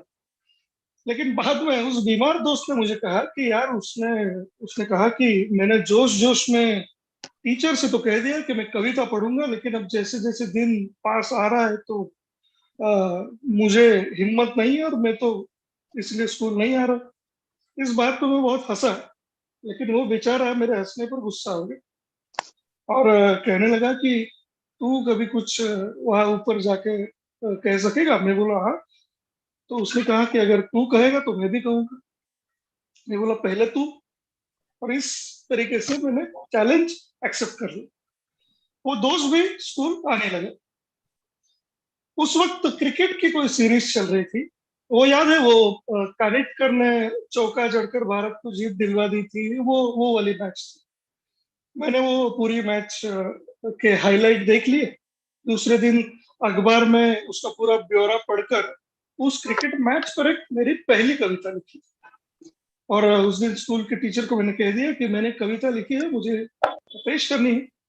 तो मैडम ने कहा अच्छी बात है कि कर लेंगे, और कल तुम्हारा नंबर आएगा। मैंने सोचा कि आज जो मेरा बीमार हुआ जो दोस्त था, आज उसका नंबर था, तो मैंने सोचा कि मैं आज इसको ऑब्जर्व कर लूंगा ताकि कल मुझसे कोई गलती ना हो। अब वो मेरा दोस्त माइक के सामने आकर खड़ा रह गया, उसके पीछे ही प्रिंसिपल सर खड़े थे, और हम सबको जैसे ही लगा कि अब उसकी कविता शुरू होगी, ये मेरा दोस्त प्रिंसिपल सर को ही लिपट गया और रोने लगा और कहने लगा कि मुझसे नहीं हो पाएगा। ये क्रिएटिव प्रेशर एक अलग चीज होती है। उस दिन कोई मंचन नहीं हुआ। अब अगले दिन मेरी बारी थी, मुझ पे प्रेशर ज्यादा था, और जब कोई एक जगह से फिसल जाए तो बच्चे इस फिराक में बैठे रहते हैं कि अगला उस पर से कब फिसलेगा। मैं स्टेज पे गया, सामने सफेद खाकी लिबास में सारे मेरे दोस्त बगुले बैठे हुए थे और मुझे ताक रहे थे कि कब मैं प्रिंसिपल सर से लिपट कर रोने लगूंगा। मैंने कविता का कागज मेरे बाहर निकाला, सामने देखा, यही वो क्षण था जो मैंने 10 बार मेरे दिमाग में दोहराया था, लेकिन मैंने जितनी बार दोहराया था उससे ये क्षण बहुत अलग था और बहुत जीवंत था। कविता मैंने पढ़नी शुरू कर दी, लेकिन उसके बाद का मुझे ठीक से याद नहीं है। लेकिन हाँ, ये याद है कि तालियां बहुत बजी थी और मुझे उस तालियों की वजह से होश आया था, और उसी तालियों की बदौलत मैं आज भी कविताएं लिखने की कोशिश करते रहता हूँ। दूसरा मेरा एक छोटा सा वाक्य है, मेरे ललित निबंध की याद है, स्कूल की ही याद है कि फिर वो दिन आया जो हर स्कूली बच्चे के नसीब में आता है, निबंध लेखन। मराठी का मेरा पेपर था, निबंध का विषय ऐसा आया जिसकी मैंने तैयारी की ही नहीं थी। बड़े होकर तुम्हें क्या बनना है, निबंध लिखो। मैंने पहली बारिश, पहला सफर, या ऐसे सारे घिसे पिटे जो टॉपिक थे उनको मैंने रट लिया था, लेकिन उस वक्त ये टॉपिक जब मेरे सामने आया तो मुझे ख्याल आया कि मुझे बड़ा होकर क्या बनना है, ये कोई गाइड में कैसे रहेगा, ये तो मुझे ही बताना पड़ेगा। और मेरे निष्कपट मन को इतने संजीदा माहौल में, एग्जाम के माहौल में, एक मामूली 5 मार्क के निबंध ने एग्जिस्टेंशियलिज्म के कुएं में धकेल दिया, और मैं उस बचे हुए 15 से 20 मिनट में मैं भविष्य में क्या करना चाहता हूँ इसके बारे में सोचने लगा। अब पेपर खत्म होने पर निकल जाने की कॉलेज वाली सहूलियत उस वक्त थी नहीं, इसलिए मैं चुपचाप बैठा रहा। बाकी पूरा पेपर में लिख चुका था। फिर मैंने सोचा कि क्यों ना भविष्य का प्लानिंग अभी किया जाए इसी 15 मिनट में, और उसी क्लासरूम में मैंने वो मेरा भविष्य का प्लानिंग शुरू कर दिया। मैंने लिखना शुरू कर दिया कि सबसे आसान तरीका, मुझे मेरे पिताजी की तरह बिजनेसमैन बनना है। लेकिन 4 लाइनों के बाद मुझे याद आया कि हाल ही में पिताजी के साथ पूरे दिन उनके ऑफिस में बैठा था। जिंदगी में इतना बोरिंग दिन मैंने नहीं देखा। ना उन्होंने खाने की छुट्टी ली, ना चाय की। दिन था कि खत्म ही नहीं हो रहा था। लेकिन अब मुझे लगा कि ये लिख तो दिया है और अब इसे मैं काट दूंगा तो निबंध के 5 मार्क तो मिलने से रहे, लेकिन गंदगी के 2 मार्क अलग से छट जाएंगे। तो मैंने टॉपिक उसी से आगे चेंज करते हुए लिखा कि पिताजी का बिजनेस था तो ठीक है, लेकिन कभी कभी मुझे ये भी लगता है कि दादाजी की तरह मैं किसान बन जाऊं। मैं जब अपने गांव जाता था तो वहां का पूरा माहौल मुझे जस के तस याद आ रहा था। उस क्लासरूम में मैंने पूरी बात लिख डाली।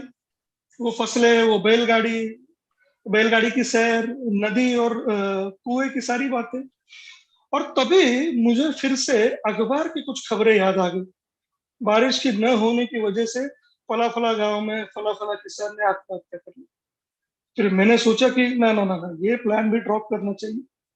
लेकिन फिर से वही बात, ये लिखा हुआ फाड़ तो सकता नहीं, क्योंकि एग्जाम है ना भाई। तो फिर मैंने फिर से मेरी बात घुमा दी और मैंने आगे कहा कि दादाजी का तो ठीक ही है, लेकिन कभी कभी मुझे ये भी लगता है कि मैं रसोईया बन जाऊं। और फिर मैंने खाने के मेरे लगाव के और जब चाहे तब तरह तरह खाने के बारे में कुछ बातें लिखी। वैसे तो मुझे कभी घूमने जाने का कोई बहुत इंटरेस्ट था नहीं, लेकिन मैं सिर्फ इसलिए अपने माँ बाप के पीछे घूमने की रट पकड़ता था कि कुछ बाहर जाकर पेट पूजा की जाए। ये बात हुई, कुछ लाइनें चल ही रही थी कि मुझे मेरे माँ की बात याद आ गई। हमारे भारतीय घरों में सबको इतवार बहुत पसंद होता है, सिवाय भारतीय गृहिणी के, क्योंकि सब लोगों को कुछ अलग नाम का एक पदार्थ, एक पकवान खाना होता है उस दिन, और उसे बनाते बनाते घर की अन्नपूर्णा थक जाती। और मेरी माँ कहती थी कि ये पूरा दिन रसोई में बहुत बोर हो जाता। इसलिए मैंने ये रसोई या शेफ वगैरह का तो ठीक है, कभी कभी मुझे लगता है ऐसे लिख के अपनी बात फिर से घुमा दी। शायद ये निबंध न होता और कोई भाषण होता तो कोई ये देख के कहता कि बातें हर बार ऐसे घुमा रहा है, कुछ हो ना हो ये पॉलिटिशियन जरूर बन सकता है। ऐसे ही कुछ और याद करते करते मैंने जैसे तैसे मेरा निबंध खत्म कर दिया।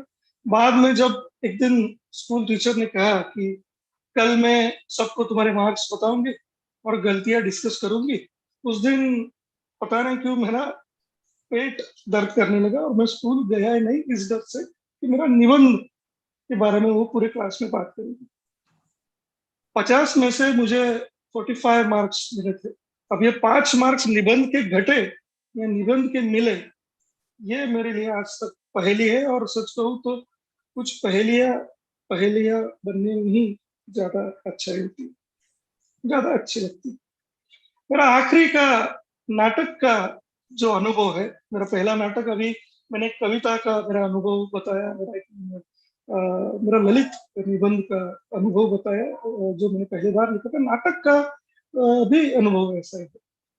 हमारी नाटक मंडली के कुछ जूनियर अंतर महाविद्यालयीन ड्रामा कंपटीशन में भाग लेना चाह रहे थे। हम सीनियर लोग जो थे वो अब अंतर महाविद्यालयीन कंपटीशन से जरा आगे निकल चुके थे और हमारा किसी और नाटक पर काम भी चल रहा था। लेकिन दोस्त जो थे वो जिद पर अड़ चुके थे। उन्होंने कहा कि तुम्हें लिख कर तो देना ही पड़ेगा। मैंने कहा, उनसे पीछा छुड़ाने के लिए मैंने कहा कि एक काम करो, तुम लिखो, मैं कुछ मदद कर दूंगा। 2 दिन बाद वो कुछ लिख कर ले आए, मैंने वो पढ़ा और उनको कहा कि भाई अखबार की खबरें भी इससे ज्यादा नाटकीय होती है, ये क्या लिख कर लाए हो। और फिर मैंने उनको कुछ किरदार बताए, कुछ घटनाएं दी और कहा कि इसके इर्द गिर्द कहानी लिखो। ये सब सुन के उन्होंने नया नाटक तो नहीं लिखा, लेकिन कंपटीशन का जो फॉर्म भरा उसमें बतौर लेखक मेरा नाम लिख दिया और आकर मुझे कहा कि अब देखो भैया, तुम्हारा लेखक के तौर पे नाम लिख दिया है, अब तुम्हारी मर्जी। ये ऐसे कुछ दोस्त बड़े कमीने रहते हैं। लेकिन फिर मैंने लिखना शुरू किया। मैंने ठान लिया कि चलो एक पहला नाटक लिखते हैं। यह नाटक था 2 ऐसे किरदारों पर जो पहली बार एक दूसरे से मिले हैं। लड़की है जो परिस्थितियों के दबाव में गुमसुम है और लड़का है जो दुनिया की पाठशाला में दुनियादारी पढ़ा हुआ है।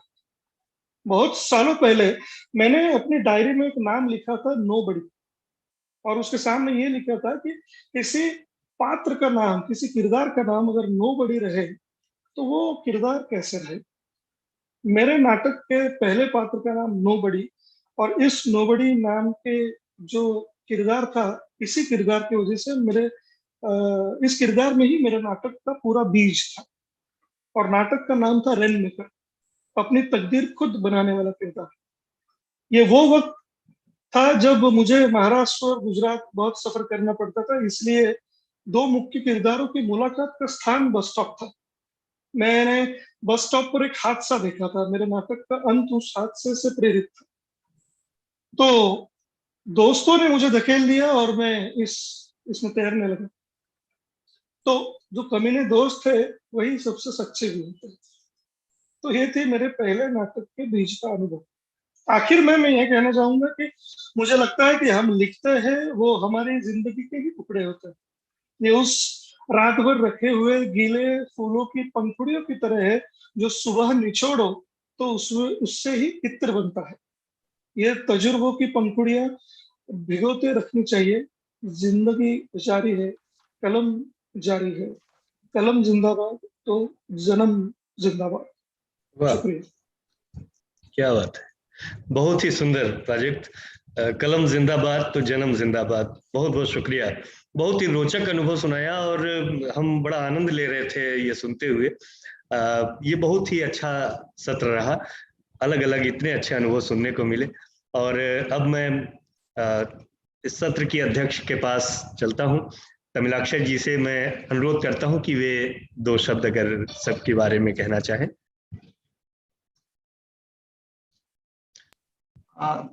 Dr. Tamilakshi ji, kindly give your some kind of conclusion remarks. Yeah, thank you. Yeah. Thank you. Thank you all my fellow participants, importantly, creators. I thoroughly enjoyed the session, which I really mean, because I've had an enriching experience of going through your inner voices, your personal experiences, which is very, very interesting. The myriad voices from the various parts of our country, the Assamese, the Marathi, the Bengali literature. I'm really, really thankful to all of you. I would like to just share a few points which I had jotted down. Sadly, I miss Prajat Deshmukh's, the Marathi, because I don't know Hindi that much. I'm really sorry, I couldn't follow you that much. That's the one part.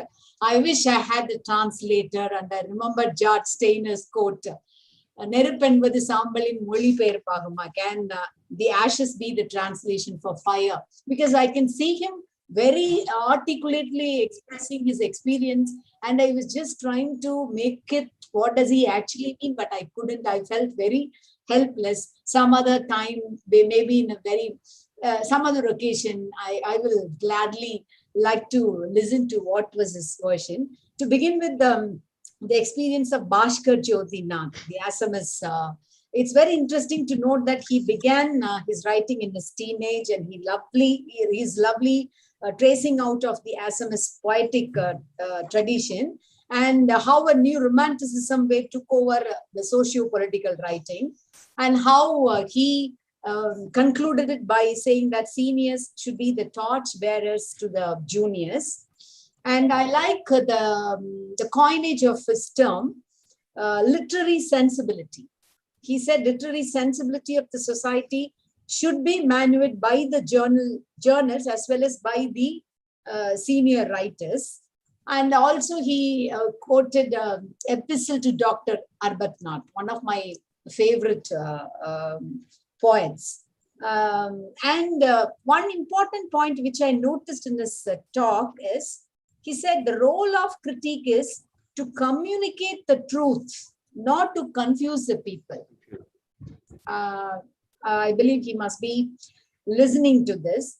But I personally feel that the role of a critic or the critique is to question the world. To question the world and to just open up what a writer has written and just lay it before the reader. And it is up to the readers to decide. Of course, we have had the rich critical tradition, which I revere most, because my professor, who is my mentor, T.V. Subbarao, who taught me literature way back in 80s in Madurai Tyagaraja College, was a student of F.R. Lewis. So I come from that critical tradition of T.S. Eliot, I.A. Richards, and then F.R. Lewis. So I always look forward to the touchstone method of T.S. Eliot, I.A. Richards, and then F.R. Lewis, because I'm a student of Professor Subbarao, who in turn happens to be F.R. Lewis's student. So I always have the highest regard for that. And I believe that F.R. Lewis is set. He has set the tone for critical evaluation, because in fact he even underestimated Milton, and he was appreciative of Hopkins. He has his own genuine critical standards, which are highly regarded. But I personally feel that the work of a critic or a critique is to question and to just leave it open barely. And it has to be also the role of the reader to decide what is what, except, like passing on judgments on the literary evaluation of the works. The rest is left to the readers. That is my personal opinion.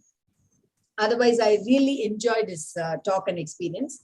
Then coming to Tanmay Chakrabarti, the Bengali, from the land of Tagore. I always, like we are all proud to have had a Tagore with us. And of course, as a Tamil poet, I am proud of our Subramania Bharati.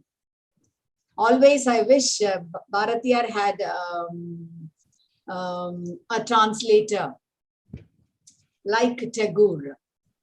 Like if he had a translator, Bharatiyar would have been, like much coveted by the world audience. The only thing that we missed is a translator, which Tagore had, which Bharati had never had the fortune of having a translator. So he said his first article is, I think, Storm. I heard it titled as Storm. And he lost his first poem while in a shifting process. And I always feel that a poem is what it does to you. So I liked the way he expressed how he redid the poem, how he has redone the poem again when he happened to find it from somewhere in the scratches, because a poem never leaves you. And a poem is also never complete. You are yet to write your best poem, and you have never written a whole poem, a complete poem in your life. Somewhere, from one line or a thread of your earlier poems, you pick up a new poem, and it is an endless journey. So that was really fascinating when I heard him say that he rewrote the poem Storm. And it is a beautiful concluding poem of him. When he's, I think that is, if someday, if all the roads lead to your home, I would like to personally congratulate Tanmay Chakrabarti. That was a very lovely poem. And the way he ended it out, like, if at all everything comes to your doorstep, like just awake and return everything, that's how he ends up his poem. And that is very, very moving to me. And the talk, I thoroughly enjoyed the experiences by Amit Shankar Saha. He began with Eliot's quote, which we always look up as our godfather of criticism. And I liked the way he said, though the young man was so much blabbering about how to become a writer, he never uttered a word about writing. This had actually stirred up a memory note in my college days, like way back, as I told you, in my teens, as I joined in my post-graduation course in Tyagaraja College under Professor T.V. Subbarao. We were all, like in a shallow, what should I say? We were all wearing a shallow antenna after mastering BA English Literature, gold medalist in literature.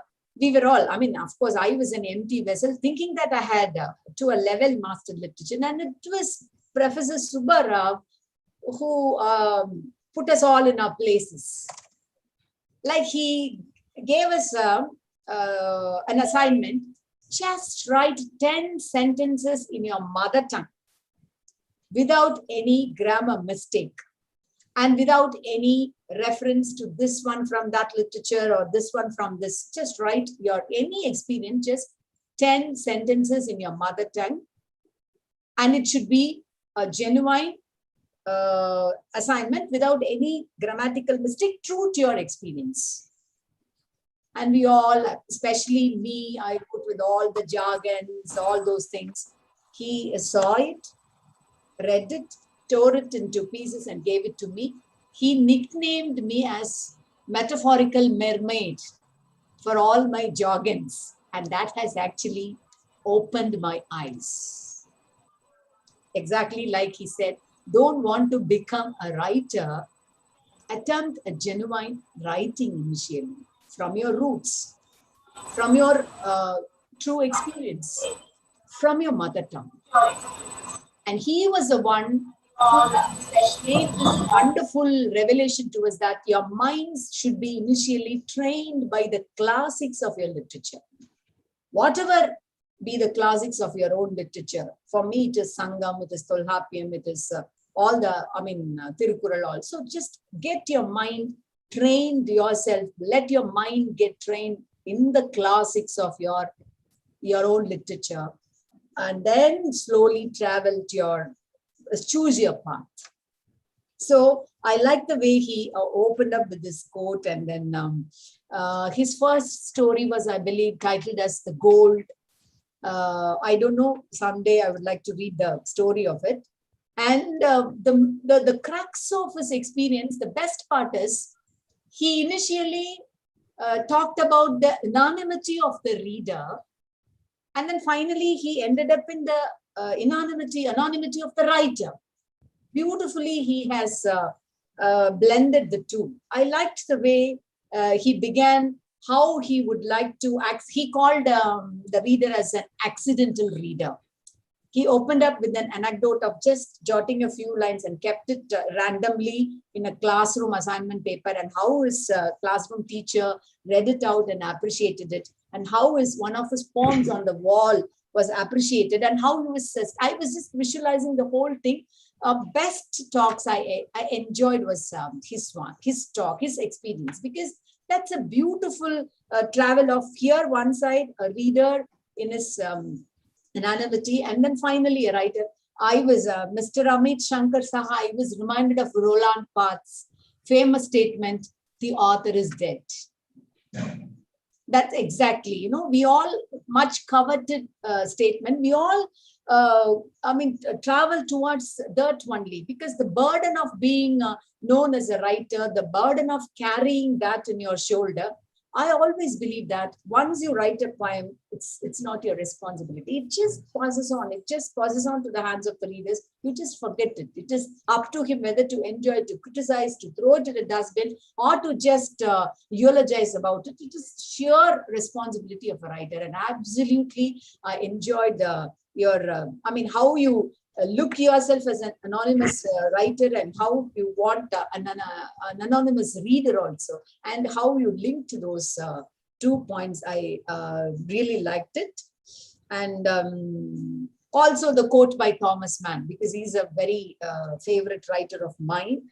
I remember, I had forgotten the novelist. He once said, whenever he wanted to write, read a beautiful, wonderful novel, I always choose to write one on my own. So I was reminded of that.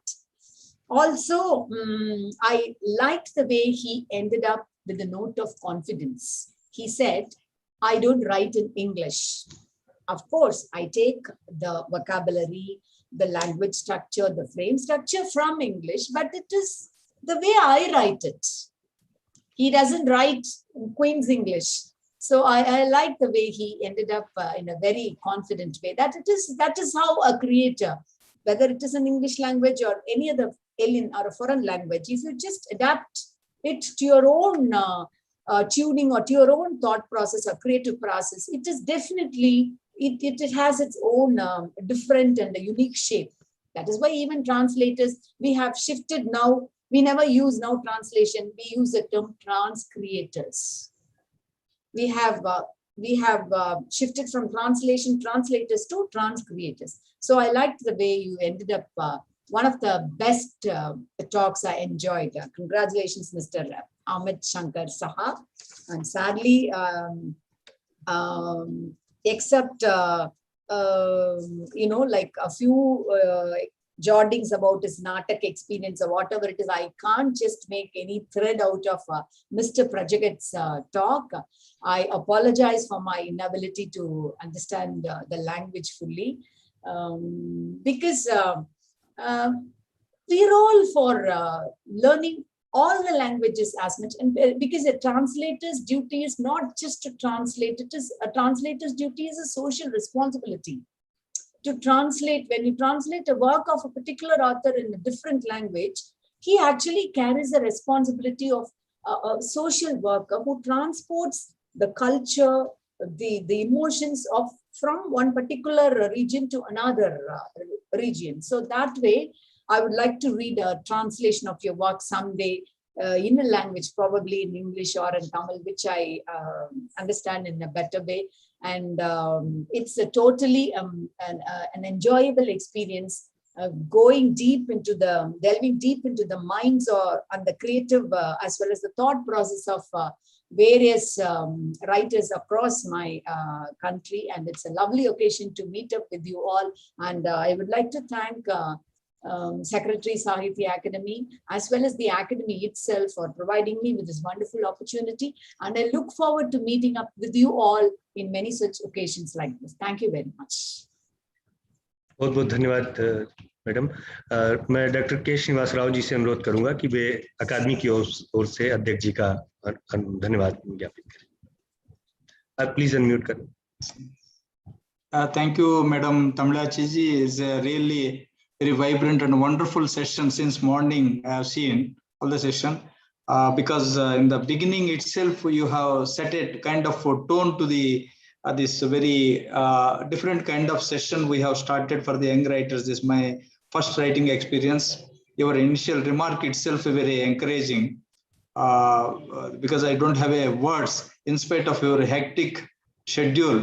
You spared so much time because that it shows that how you have a love for literature, because that is what a creative writer be, that you proved it in spite of your schedule.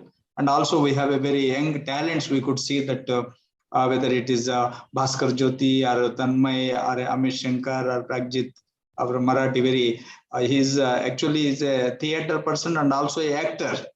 So that is why you observed him, the way he was presenting. Even not only you, because we also apologize you because of this Hindi language. But in the beginning itself, you mentioned the language is because everyone should speak in their mother tongue. That is what he is a very talented theater person and also the actor himself.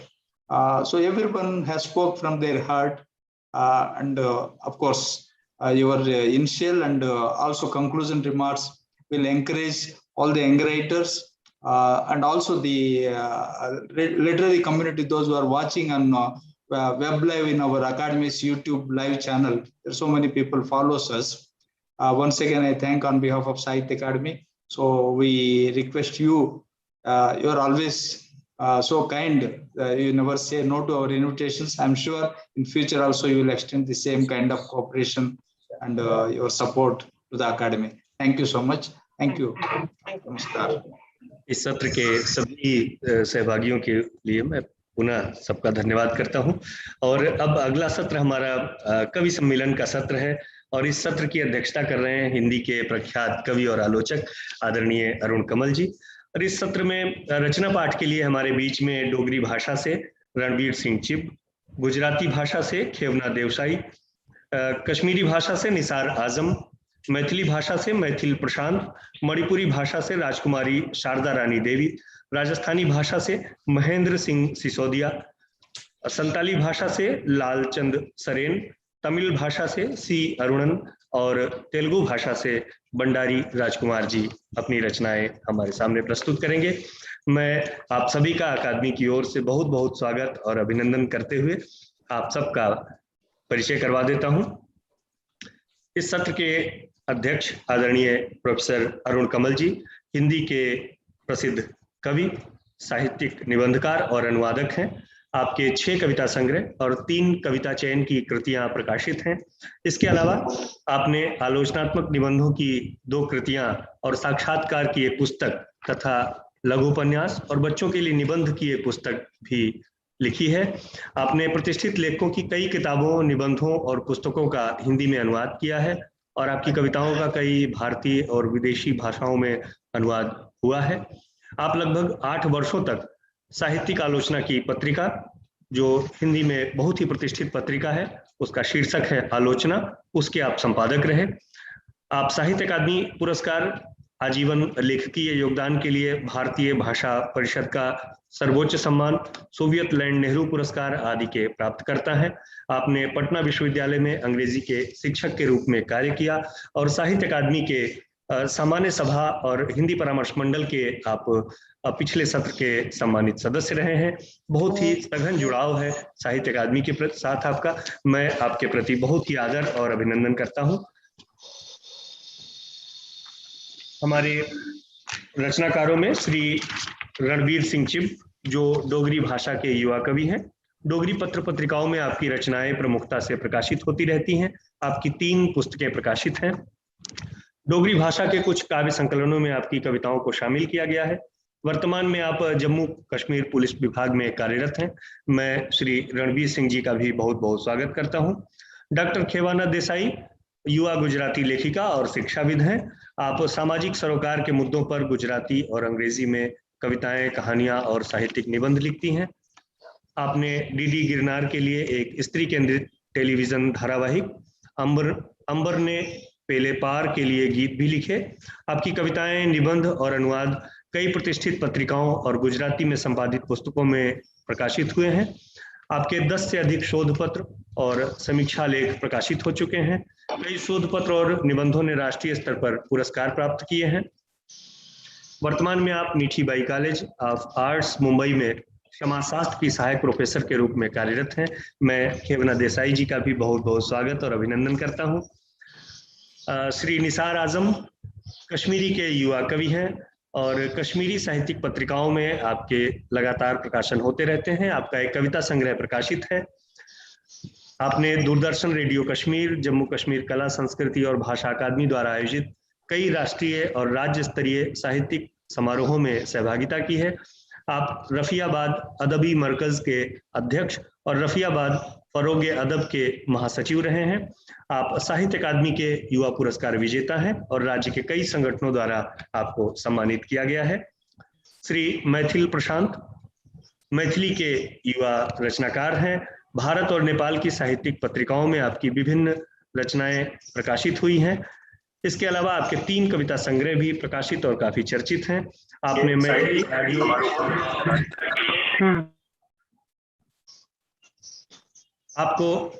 आपने Maithili audio video album के लिए दर्जनों गीत लिखे हैं। आपको कीर्ति नारायण मिश्र साहित्य सम्मान 9 हस्ताक्षर पुरस्कार मैथिली साहित्य संस्कृति समिति द्वारा भी सम्मानित किया गया है। मैं श्री मैथिल प्रशांत जी का भी बहुत बहुत स्वागत और अभिनंदन करता हूं।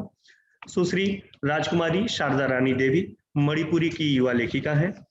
आपने शुरू में विद्यालय में रचना पाठ से अपने लेखन की शुरुआत की और आपका एक कविता संग्रह प्रकाशित है और आपकी कविताएं कई मणिपुरी साहित्यिक पत्रिकाओं और ऑनलाइन साहित्यिक मंचों पर प्रकाशित होती रहती हैं। आप प्रोग्रेसिव राइटर्स एसोसिएशन मणिपुर और मणिपुरी लिटरेरी सोसाइटी इम्फाल की आजीवन सदस्य हैं। मैं सुश्री राजकुमारी शारदा रानी देवी जी का भी अकादमी की ओर से बहुत स्वागत और अभिनंदन करता हूं। श्री महेंद्र सिंह सिसोदिया राजस्थानी के युवा लेखक हैं। राजस्थानी साहित्यिक पत्र पत्रिकाओं में आपकी रचनाएं प्रमुखता से प्रकाशित होती हैं। कई संपादित पुस्तकों सहित आपकी 4 पुस्तकें प्रकाशित हैं।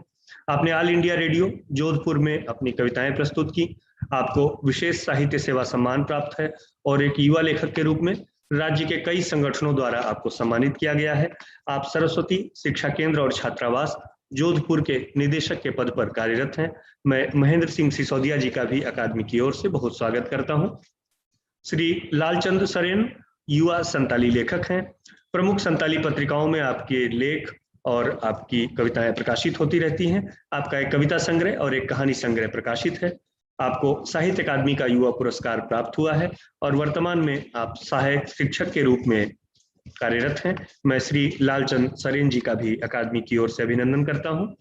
डॉक्टर सी अरुणन युवा तमिल लेखक हैं। साहित्यिक पत्र पत्रिकाओं में कई लेखों के अलावा कविता संग्रह, उपन्यास, कहानी संग्रह, शोध प्रकाशन, संकलन, सह संपादित पुस्तकों सहित आपकी लगभग 20 पुस्तकें प्रकाशित हैं।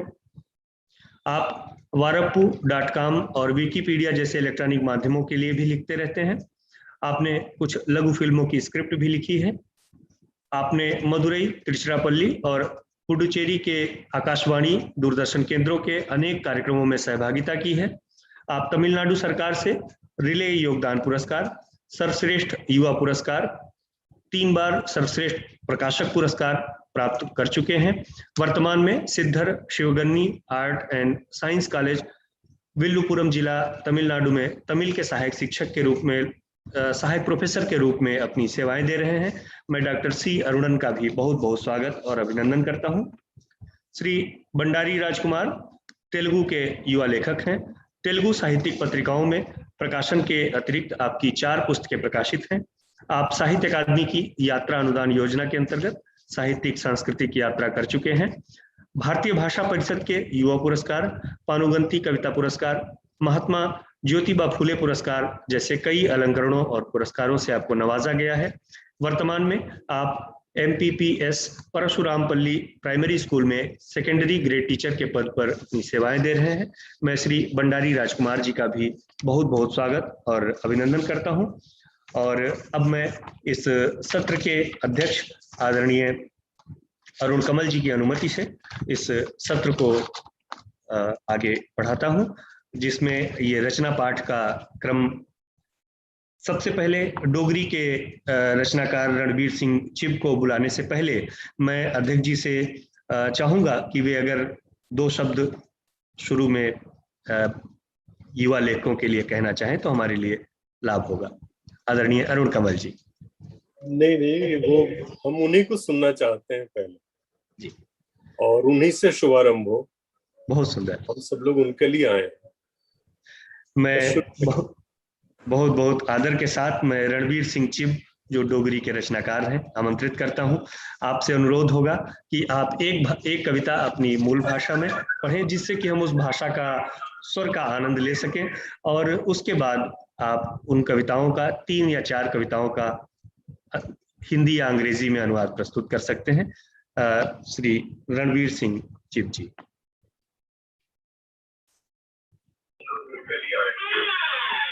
हेलो जी, आवाज आ रही है मेरी सर? जी बिल्कुल आ रही है, पढ़ें आप सर। सबसे पहले मैं साहित्य अकादमी और डोगरी परामर्श मंडल का बहुत बहुत धन्यवादी हूँ, जिसने मुझे इस मंच पर बोलने का सौभाग्य प्राप्त हुआ और मुझे मौका दिया। सबसे पहले मैं अपनी एक डोगरी कविता, जिसका नाम ही कविता है, शीर्षक भी कविता है इसका, पहले मैं मूल अपनी डोगरी रचना पढ़ूंगा और फिर उसका अनुवाद आपको पढ़ के सुनाऊंगा।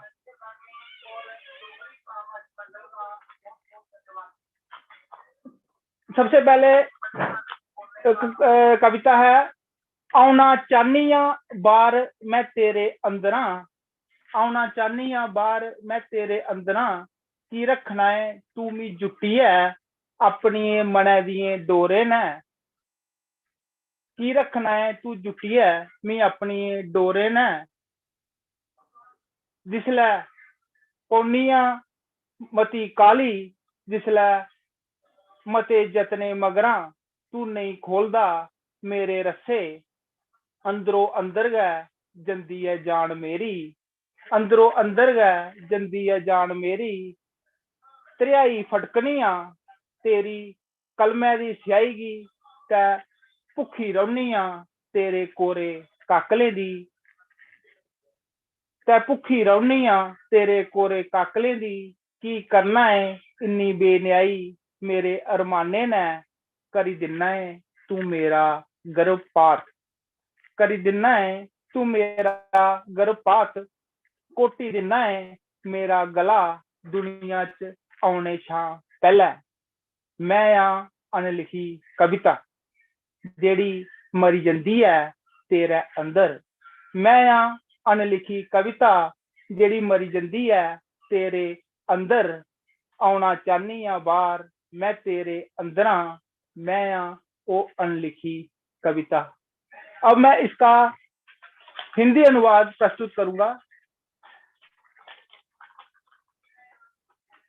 आना चाहती हूँ बाहर, आना चाहती हूँ बाहर मैं तेरे भीतर से, आना चाहती हूँ बाहर मैं तेरे भीतर से, क्यों रखता है तू मुझे बांध कर अपने मन के धागों से, क्यों रखता है तू मुझे बांध कर अपने मन के धागों से, रहती हूँ बहुत तकलीफ में जब बहुत कोशिशों के बाद भी तू नहीं खोलता मेरे रस्से, अंदर ही अंदर जाती है जान मेरी, अंदर ही अंदर जाती है जान मेरी, तड़पती हूँ प्यासी, तड़पती हूँ प्यासी मैं तेरी कलम की स्याही की, और रहती हूँ भूखी मैं तेरे कोरे कागजों की, रहती हूँ प्यासी मैं तेरे कलम की स्याही की, और रहती हूँ भूखी मैं तेरे कोरे कागजों की, क्यों करता है इतना अन्याय, क्यों करता है इतना अन्याय मेरे अरमानों से, कर देता है तू गर्भपात मेरा, कर देता है तू गर्भपात मेरा, और चढ़ा देता है मुझे सूली पर इस दुनिया में आने से पहले, चढ़ा देता है मुझे सूली पर इस दुनिया में आने से पहले, मैं हूं अनलिखी कविता जो मर जाती है तेरे अंदर, आना चाहती हूँ बाहर, आना चाहती हूँ बाहर मैं तेरे अंदर से, मैं हूं अनलिखी कविता। इसके बाद एक डोगरी रचना दोबारा प्रस्तुत करूंगा जिसका सिरलेख है लॉकडाउन। एक आफत आई कुल लुकाई पर, एक आफत आई कुल लुकाई पर, हर एक मानू लगदा बेबस एदे अग्गै, तै लॉकडाउन करी गई, तै लॉकडाउन करी गई हर मुल्कै च बड़े बड़े साने,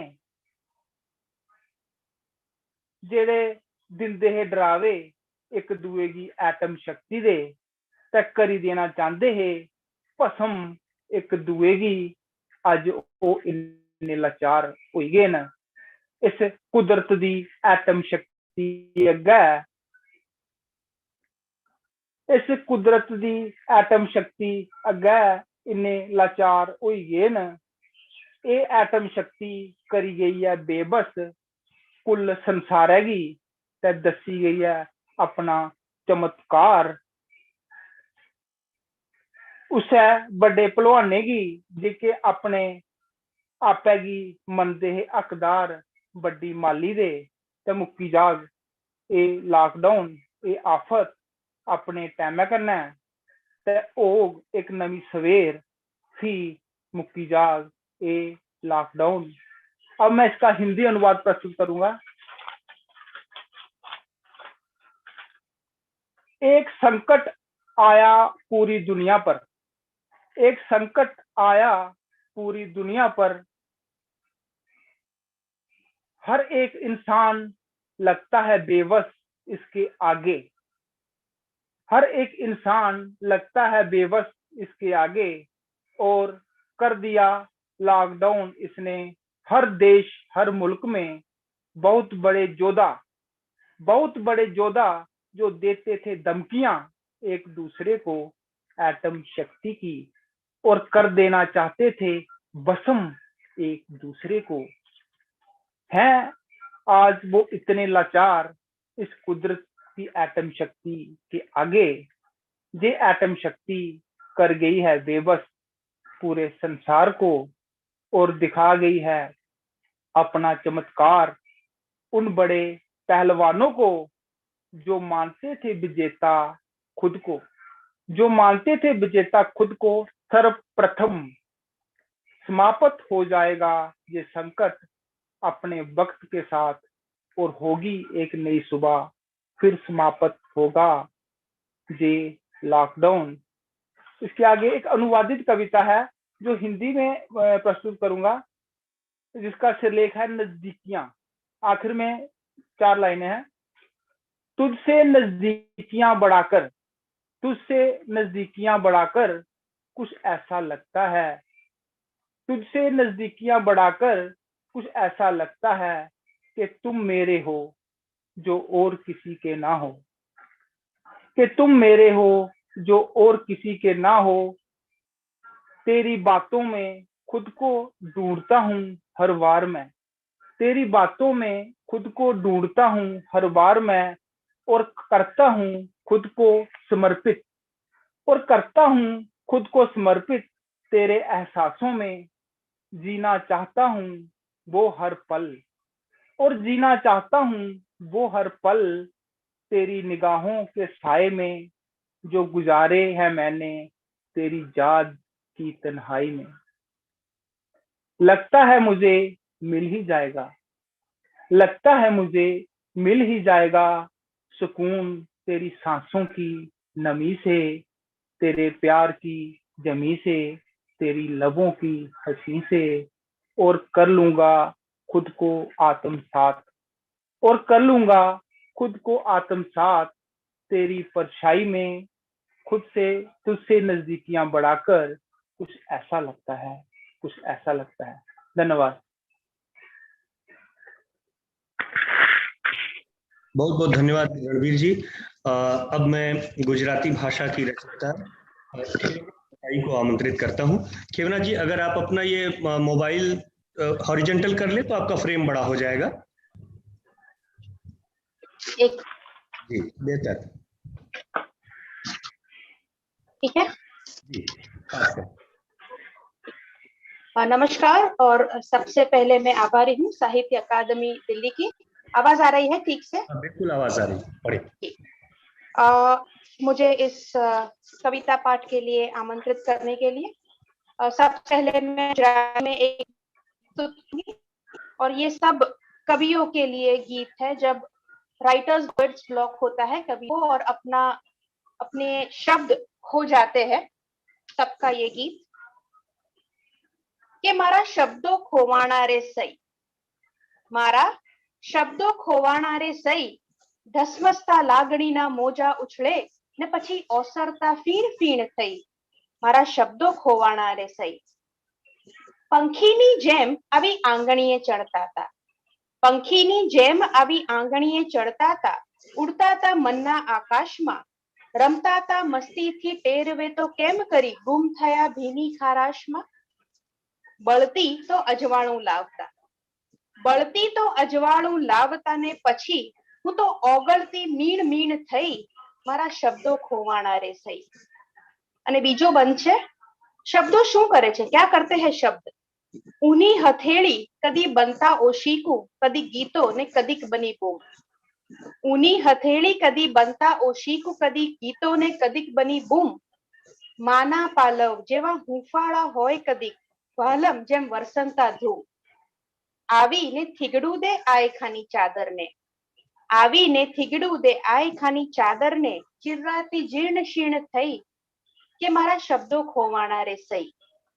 ધસમસતા લાગણીના મોજા ઉછળે ને પછી ઓસરતા ફીણ ફીણ થઈ, મારા शब्दों खोवाना रे सई. दूसरी जो कविता है वह हिंदी में है, और इसकी थोड़ी सी पूर्व भूमिका कि अन्याय के सामने आवाज उठाना कठिन और कष्टदायी होता है. गांधी जी के बताए गए मार्ग पर अन्याय के सामने आवाज उठाती नारी अपनी लड़ाई की तुलना कभी कभार मन ही मन गांधी जी से करती है. ये उस समय की कविता है. शीर्षक है गांधीगिरी के पथ पर. किंतु वो गांधी तो नहीं है, किंतु वह गांधी तो नहीं है कि कमर पर लंगोट लपेटे और हाथ में लठ लिए निकल पड़े आजाद मैदान की ओर और मिल जाएगी आजादी. उसे तो अपना एक हुक खोल 2 घड़ी चैन की सांस लेने के लिए भी सलामत कोना ढूंढना पड़ता है. गांधी जी को तो फिर भी ठीक था, अच्छा ही था, न अकेले अकेले कुछ करनी पड़ी नमक के लिए, न अकेले अकेले लड़ना पड़ा था आजादी के लिए। और वह भी काली टोपी वाले गोरे विदेशी तो थे। यहाँ तो सफेद टोपी वाले, सफेद धोती वाले बात बात पर मोहरे बदलते स्वदेशियों से कैसे निपटा जाए। बापू, आपने तो कहा था, लेकिन इसलिए नहीं, मुझे तो सालों से दोनों गालों पर जोड़ी में तमाचे खाने की आदत सी हो गई है।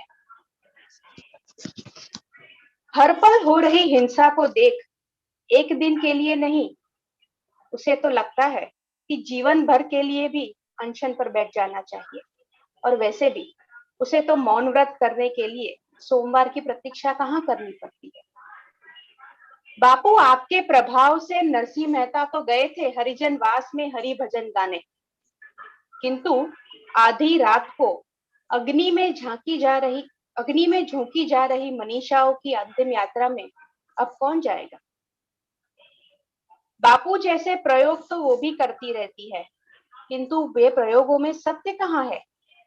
सत्य तो रोज बदल रहा है, यहाँ रोज अपने मायने बदलता है। सत्य सबके मन माने, सत्य सबके अपने अपने बहाने। समय लगेगा, बदलाव लाने में समय तो लगेगा। उसे अपना एक आधा हुक खोल 2 घड़ी चैन की सांस लेने में भी समय लगेगा। वो रेल के डिब्बे में से पीटर मरिट्सबर्ग स्टेशन पर धकेली तो गई है, वह भी रेल के डिब्बे में से पीटर मरिट्सबर्ग स्टेशन पे धकेली तो गई है, किंतु उसने अभी भी पहले ही दरज्जे में बैठने की ठानी नहीं है। दूसरी कविता, एक रिसर्च टीम ने पंजाब हरियाणा में रिसर्च करते हुए कुछ औरतों से पूछा था कि आप बाहर how often do you go out, कितने कभी कभी बाहर जाती है, मेले में जाती है, बाजार जाती है, घूमने कब जाती है, अकेली कब जाती है। तब उन्होंने जवाब दिया था, हाँ हाँ जाते हैं ना बाहर, सर्दियों में धूप में सेकने छत पे जाते हैं, वही हमारा बाहर हो जाता है। तो अभी जब हम लॉकडाउन में घर पे बैठे हैं, तब हमें मुक्ति का, बाहर जाने का जो सही अर्थ है वो समझ आ रहा है। तो इन औरतों के लिए मुक्ति क्या होगी, उसकी एक कविता है, मुक्ति। वहां मीलों दूर गुनगुनी सुनहरी धूप दस्तक दे रही होगी, वहां मीलों दूर गुनगुनी सुनहरी धूप दस्तक दे रही होगी। बसंत का दामन थाम हवाएं फागुन के गीत गा रही होगी। खिलते हुए फूल की पंखुड़ी पर ओस की बूंदें भी चमक रही होगी। वहां खुशनुमा खुशबू से महक रहा होगा, चहक रहा होगा जीवन। वहां यह सब होगा ना, होगा ही, किसी ने कहा था तो यकीनन होगा। वहां एक बार जाना चाहिए और देखना चाहिए, वह पीली सुनहरी धूप में निखरे लाल पलाश के फूलों का निखार।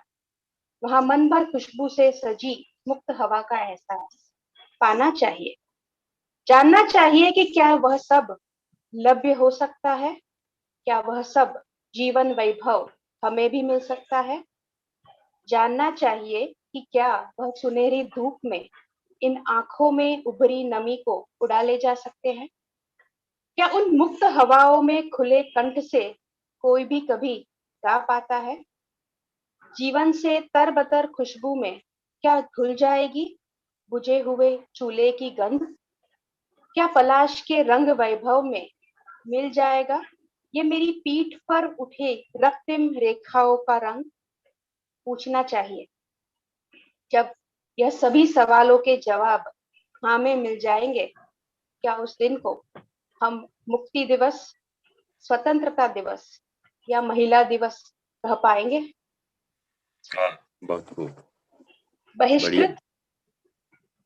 ये जो कविता है वहाँ वंस अगेन जब कवि अपनी सेंसिटिविटी, संवेदनशीलता खो देता है, और काफी बार हम ऐसा होता है कि हमें कुछ प्रतीत नहीं होता, कोई फीलिंग नहीं, कोई अनुभव नहीं होता, तब की ये कविता है। शीर्षक है बहिष्कृत।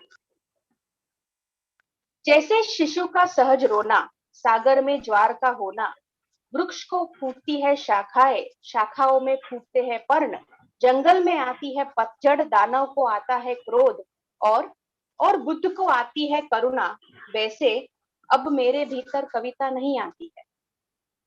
जैसे शिशु का सहज रोना, सागर में ज्वर का होना, वृक्ष को फूटती है शाखाएं, शाखाओं में फूटते हैं पर्ण, जंगल में आती है पतझड़, दानव को आता है क्रोध और बुद्ध को आती है करुणा, वैसे अब मेरे भीतर कविता नहीं आती है। शब्द अब उड़ते नहीं है पर फैलाते मेरी कल्पना के व्योम में, अब आते भी नहीं मेरे निकट पंछी की भांति दाना चुगने। मन की अंगीठी में अब मक्के के दाने की तरह नहीं फूटते शब्द, ना ही कोई पासे की तरह खेलते हैं मेरी जेब में। अब कुछ भी प्रतीत नहीं हो रहा है, न सुख न दुख, न बेचैनी न सुकून, न पीड़ा न जुनून। आंखें बंद कर सोच रही हूँ, आखिर कहाँ छोड़ आई थी ये सब। मैंने पूछा भी किसी को, कहीं देखा है इन सबको तुमने? उत्तर भी मिला था मुझे, अरे वह सब तो कब का। कबाड़ खाने में जाके पूछा क्या? अब मैं स्वयं बहिष्कृत हूँ, मेरी गिनती अब कवियों में नहीं होती है। और आखिरी कविता अंग्रेजी में है, कुछ मित्र सखी यहाँ तमिलनाडु और बाकी सब साउथ के राज्यों से भी है, इसलिए उनके लिए यह। एक शिक्षक के लिए सबसे कठिन क्या होता है? मुझे कोई पूछे तो मुझे लगता है that the most difficult thing for a teacher, for a professor, is to do supervision during exams, because we hardly can do anything during that time.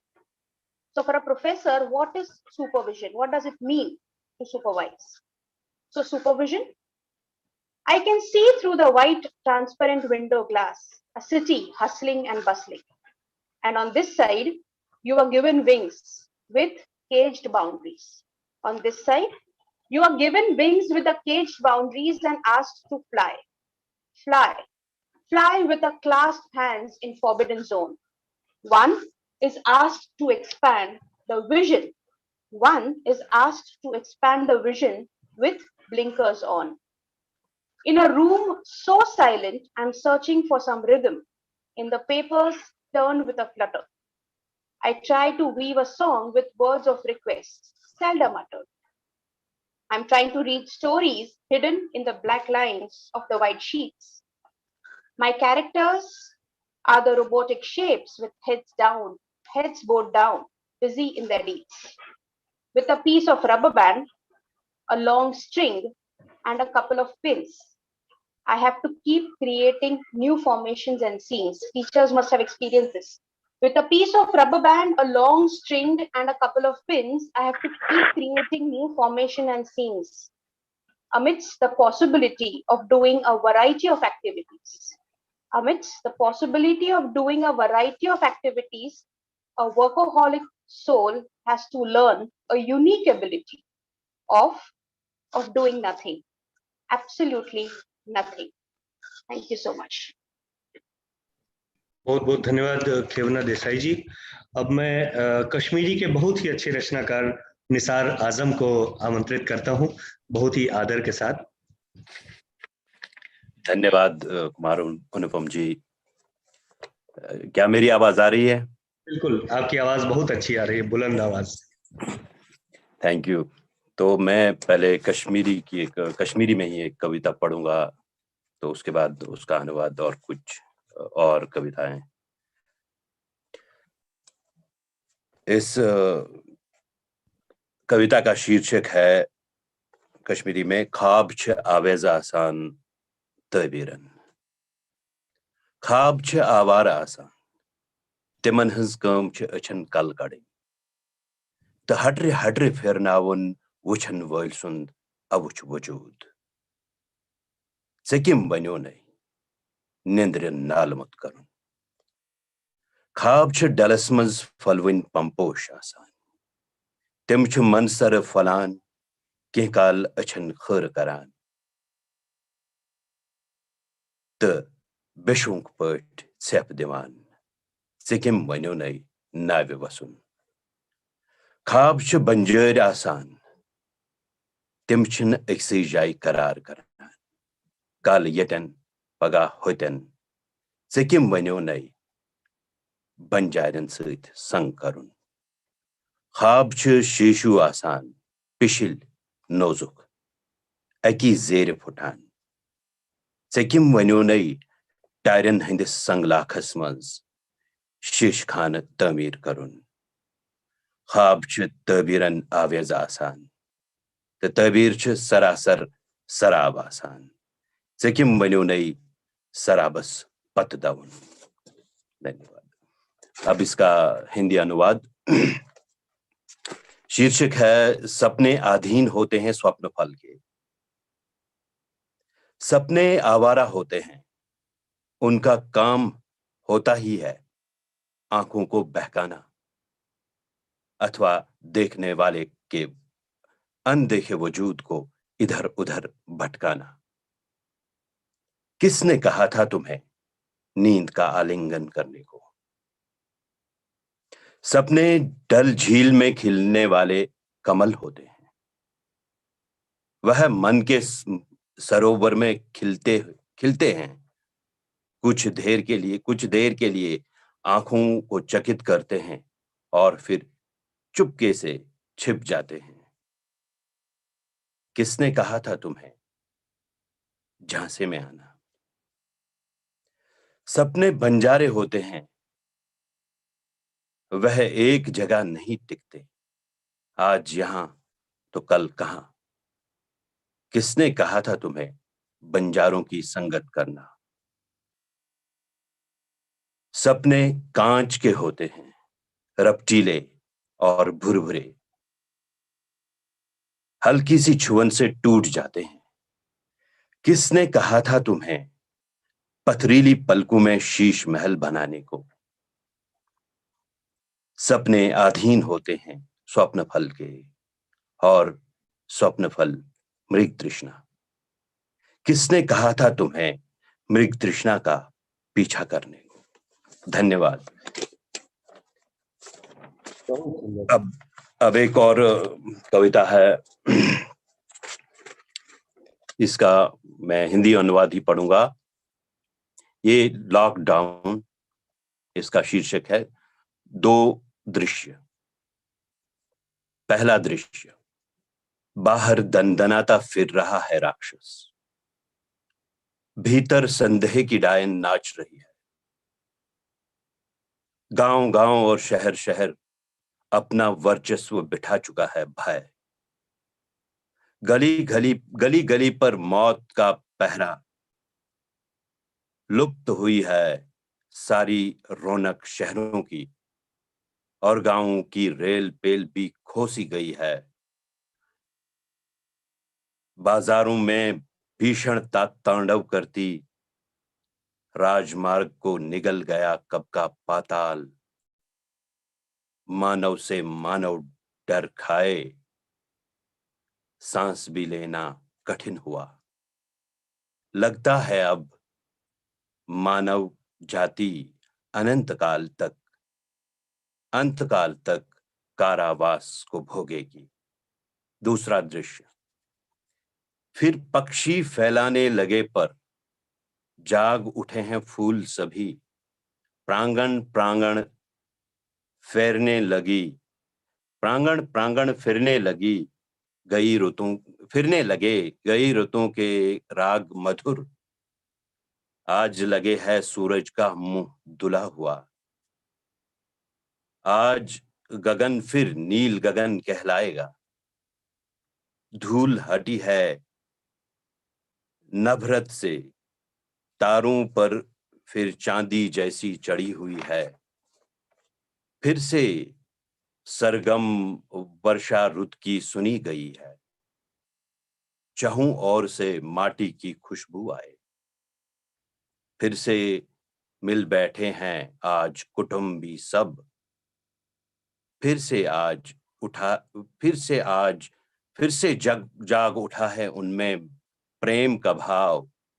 भरने लगे हैं घाव पुराने धरती के। धन्यवाद। एक और कविता है, पग पग इंद्रधनुष। यादों के सदूर वन से उतरी है उदंड बाढ़ एक सपनों की।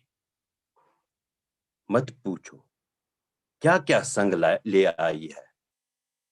एहसास थे कुछ जज्बे, एहसास हैं कुछ जज्बे हैं, और अरमानों की बारात भी है।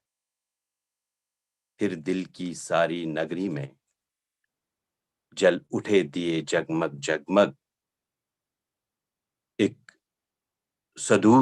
एक सुंदर तितली भी उतरी, लिए महकी पोटली वचनों की।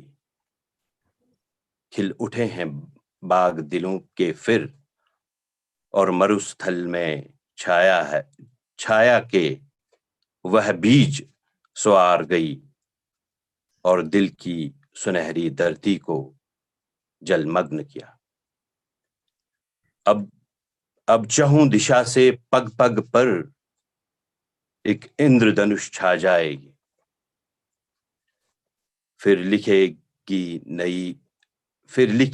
फिर पवन लिखेगी नई गजल, ढल झील के मीठे पानी पर, और बादामों की बगिया में नगमे गूंजेंगे प्यार भरे। फिर चांदनी रुत में छुपकर नीरज खुद को नहलाएंगे, और झील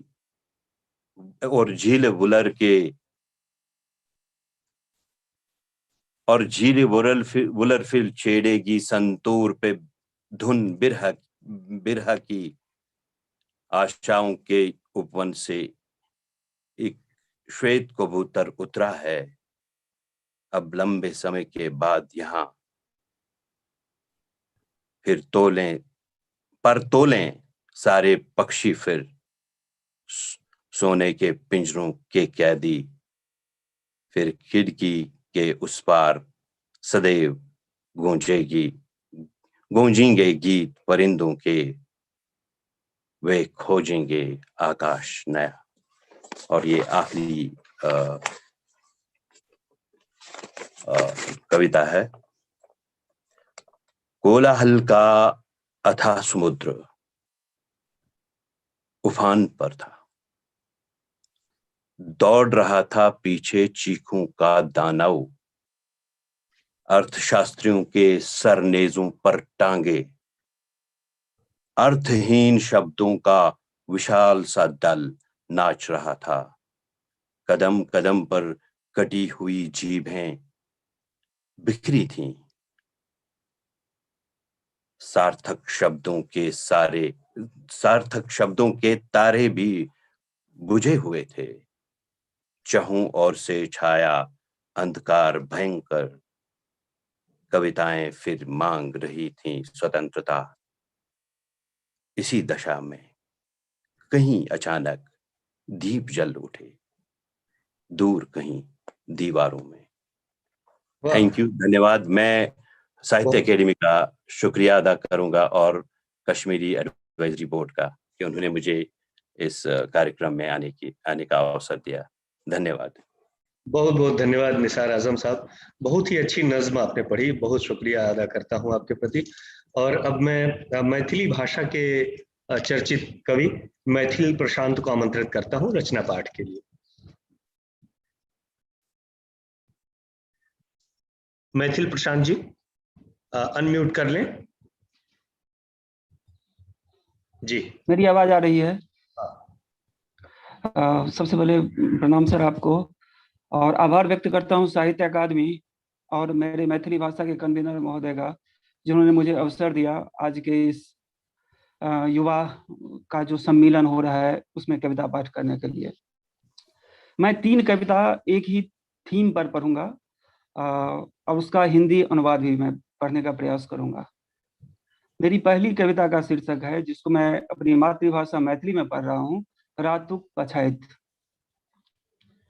अखियास में नहीं अछि गर्भक ओ 9 मासक अवधि, अखियास में नहीं अछि गर्भक ओ 9 मासक अवधि, निजगुत नहीं कहि सकैत छी पेट में औनाइत रही, आकि निचैन रही दुनियादारीक झंझट सँ। पता नहीं जन्म लेवा घड़ी माइये सन कटैत रही हमहू अहुचिया, आकि मुक्त भेल रही बनहेज सँ मोन मिसियो नहीं अछि। हमर पहिल कानब हमर मुक्ति गीत छल, आकि स्थानांतरणक वियोगक कन्ना रोहित। यथार्थ थिक जीवन, मानल अपरिमित अपरिभाषित थिक जीव मात्रक जीवन, अगबीत नहीं थिक सांसक एको टुकड़ी, मुदा आनंदक नमहर बितान थिक जन्म आ मृत्युक बीचक ई कालखंड। मृत्युक अदंगक छाहर में गुदस्त करवा लेल किन्नो नहीं थिक जीवन।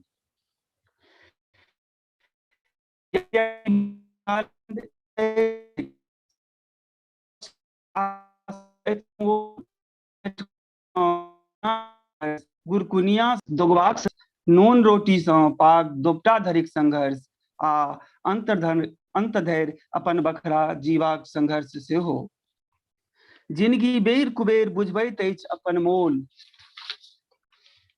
जखन छू कऽ ससरि जाइत अछि मृत्यु, पाँजर सँ सटि कऽ पजिएबाक वियोत में, जखन आँखिक सोझा घिसियोर कटैत देखैत छी कोनो अपन किंबा आन के जीवन आ मृत्युक माझ, जखन कटाइत देखैत छी कोनो खस्सी के माछ के, ओकर कटल मूड़ी के देखैत छी छटपटाइत, अनुभूति होइत अछि अथाह वेदनाक, बेखछाइत अछि मृत्युक विभीषिका। आह कतेक कष्टकर थिक मृत्यु।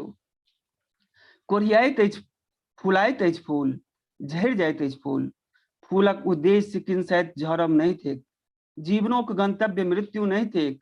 मारिते रास घूर्छी रहितौं, आसान थिक जीवन मृत्युक अपेक्षा। जखन कि हम कहियो नहीं भोगने छी मृत्यु, हम नहीं झूलल छी फरकी पर, नहीं चढ़ल छी अचिया पर, क्यों नहीं देने अछि मुखाग्री, आगेक धाह पर नहीं गलल अछि हमर देह, हमर चेन्हासी नहीं बनल अछि कोनो गाछी में, कारण हम जीवैत छी रातुक पछाइत भोर जकां। अब मैं इसी कविता का हिंदी अनुवाद प्रस्तुत करता हूँ, जिसका अनुवाद किए हैं मैथिली के युवा साहित्यकार कवि अनुराग मिश्रा जी ने। स्मृति में नहीं है गर्व की वो 9 मास की अवधि, स्मृति में नहीं है गर्व की वो 9 मास की अवधि, पक्के तौर पर कह नहीं सकता पेट में ही आकुल था, या था निश्चिंत दुनियादारी की झंझटों से। पता नहीं जन्म लेते वक्त माँ की तरह ही था व्याकुल, या हो गया था मुक्त बंधनों से। याद थोड़ा सा भी नहीं है मेरा पहला रोना, मेरा मुक्ति गीत था, या था स्थानांतरण के वियोग का रुदन। यथार्थ है जीवन, माना अपरिमित अपरिभाषित है, जीवन मात्र का जीवन, जीव मात्र का जीवन, अपनी कमाई नहीं सांस की एक भी टुकड़ी, किंतु आनंद का लंबा शामियाना है, जन्म और मृत्यु के बीच का यह कालखंड। मृत्यु के आतंक की छांव में गुजार देना कदापि नहीं है जीवन। यद्यपि जीवन का ये कालखंड एकाकी नहीं है, संघर्ष का असीमित आकाश फैला है चारों ओर। पेट के बल रेंगने से, घुटने के बल चलने से दौड़ने का संघर्ष, नमक रोटी से पाग दोपटा का संघर्ष, और अंत तक अपने हिस्से का जीवन जीने का संघर्ष। जीवन समय और समय समझाती है अपना मोल, जब छू के फिसल जाती है मृत्यु अपने पहलू में सटाकर भरने की कोशिश में। जब आंख के सामने कष्ट से कराहते देखता हूँ किसी अपने या पराये को, जब कटाते देखता हूँ किसी बकरे या मछली को, उसके कटे सर को देखता हूँ छटपटाते, अनुभूति होती है अथाह वेदना की, व्याख्यायित होती है मृत्यु की विभीषिका। आह कितना कष्टकर है मृत्यु। खिलती है कली, फुलाता है फूल, झड़ जाता है फूल, फूल का उद्देश्य कदाचित नहीं है झरना, जीवन का भी गंतव्य नहीं है मृत्यु। बहुत सारी उलझने रहते हुए भी सुलभ है जीवन मृत्यु की अपेक्षा, जबकि मैंने कभी नहीं भोगा है मृत्यु।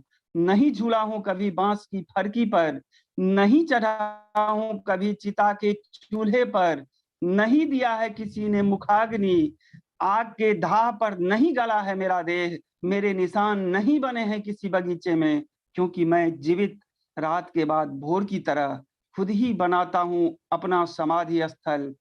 जिसता दर्द जिसता कागज पर, रोपता हूं उस पर अक्षरों के पौधे, हरे कंच तुलसी के पौधे। मेरी दूसरी कविता का शीर्षक है श्रद्धांजलि। जो समय चल रहा है कोरोना काल, उसमें जब हमने अपने परिचितों को खोया तब की ये कविता है श्रद्धांजलि। पहले मैं मैथिली में, फिर उसके बाद हिंदी में।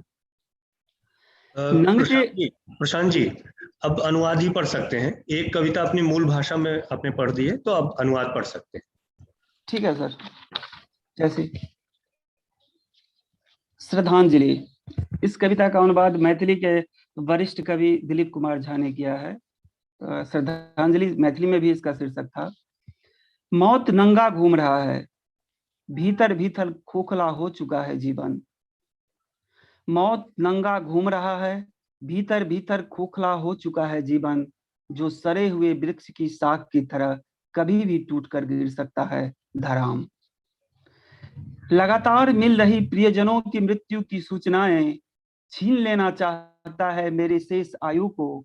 घोर अवसाद से गुजर रहा हूं मित्र। शमशान की धधकती ये चिताएं अंदर अंदर कमजोर कर रहा है मेरी जिजीविषा को। तिलांजलि के मंत्र पढ़ते पढ़ते कांपने लगे हैं मेरे होंठ। अब मैं काफी थक चुका हूं मित्र। श्रद्धांजलि के लिए अब नहीं उठते मेरे हाथ। मेरे साथ लिए गए अंतिम सेल्फी को संभाल के रखना। इस जनमारा समय में क्या कब हो जाए, फेसबुक के इस बियाबान में कभी भी दिख सकता है मेरे समाधि पर तुलसी का एक पौधा। मेरी अंतिम कविता, जिस कविता का अनुवाद मैथिली के युवा कवि अक्षयानंद सनी ने किया है, उसको अभी मैं हिंदी अनुवाद ही पढ़ता हूँ जैसा कि आदेश मिला है मुझको। जिंदगी, मैथिली में इसका शीर्षक था जिंदगी। खुद को मार लेने की कला नहीं है मुझमें, अंतस में इस कला को सीखने की प्रेरणा नहीं हुआ अंकुरित कभी। खुद को मार लेने की कला नहीं है मुझमें, अंतस में इस कला को सीखने की प्रेरणा नहीं हुआ अंकुरित कभी। जहां समाप्त होता है महामार्ग, ठीक उसके बगल से मैं बना लेता हूं एक पगडंडी, और आवागमन के लतमर्दन से बन जाता है लीक, दिखने लगता है एक रास्ता। ज्योतिष लोग कहते हैं इंसान के करतल पर होती है बहुत सारी रेखाओं के साथ जिंदगी की रेखा। मेरे मस्तिष्क में इन रेखा को खंडित करने का विचार नहीं आता है। उम्र भर जीने की लालसा नहीं मुरझाता है। किसी भी विषय विषम परिस्थिति में मैं जानता हूं अमृत पीकर कोई नहीं आया है, मैं भी नहीं आया हूं। मैं भी एक कालखंड विशेष मात्र की उपज हूं। जिंदगी का हर एक कदम मेरा उठता है स्वयं को सार्थक बनाने में, स्वयं की उपयोगिता सिद्ध करने में। कईयों बार अपक्व रह जाता है मेरे द्वारा बिताए समय। कल जब मैं नहीं रहूंगा, आप जांचना मेरे पाक शास्त्र को। कुछ पक्व कुछ अपक्व को आपके जीभ की स्वाद मिष्ट करेगा मुझे। संभव है मेरे जाने के बाद भी आपके कांटेक्ट लिस्ट में सुरक्षित रहे मेरा नंबर, जैसे सुरक्षित रहेगी मेरी स्मृतियां। संभव है कभी आप लगा देंगे फोन, लेकिन क्या अभी की तरह उठा सकूंगा मैं फोन, बात कर सकूंगा घंटों? नहीं मित्र, यह संभव नहीं है। जो चला जाता है नहीं वो वापस आता और ना ही संपर्क में रहता है। मैं और आप जाने अनजाने जाने आने के बीच खड़ा हूँ। यहाँ खड़ा रहने का मेरा प्रयास है। यही मैं खड़ा रहना चाहता हूँ, यही मैं खड़ा रहना चाहता हूँ। बहुत बहुत आभार। ये मेरी 3 कविताएं थी। बहुत बहुत धन्यवाद मैथिल प्रशांत जी। जैसा दौर है उसका जो प्रभाव है और जो एक भीतर आत्मदया और एक आशंका की जो स्थितियां हैं वो आपकी कविता में बहुत गहराई से आ रही थी। लेकिन ये जो पूरा दौर है इसमें आत्मबल बहुत जरूरी है और ये सारा साहित्य आत्मबल को बढ़ाने के लिए ही, अच्छे विचारों को पैदा करने के लिए ही है। मैं बहुत आदर व्यक्त करता हूं आपके प्रति। और अब मैं मणिपुरी भाषा की रचनाकार राजकुमारी शारदा रानी देवी को आमंत्रित करता हूं और रचना पाठ के लिए। सबको नमस्कार। नमस्कार। I am Rajkumari Sardarani. I am from Imphal, Manipur, and I would like to thank to the organizer of Sahitya Academy and the Literary Sahitya Academy and Sir Arun Kamal and Sir Nongwaitim Kiran Kumar from Manipur, and thank you, sir. And my first poem is in Hindi translation. Actually, I wrote all my poem in Manipuri, but for this program, I translate some of my poem in Hindi and English. But I would like to say something about this, my first poem. Actually, I wrote this poem last month due to this COVID-19. Some of my people die in our localities, and even my relatives, my Jan Paisan Kilok, and even my cousin brother also died due to this COVID-19. So I wrote what I feel आंसुओं की लरी। फिर भी ये poem मैं मणिपुरी में पहले पढ़ूंगी, उसके बाद हिंदी में पढ़ूंगी।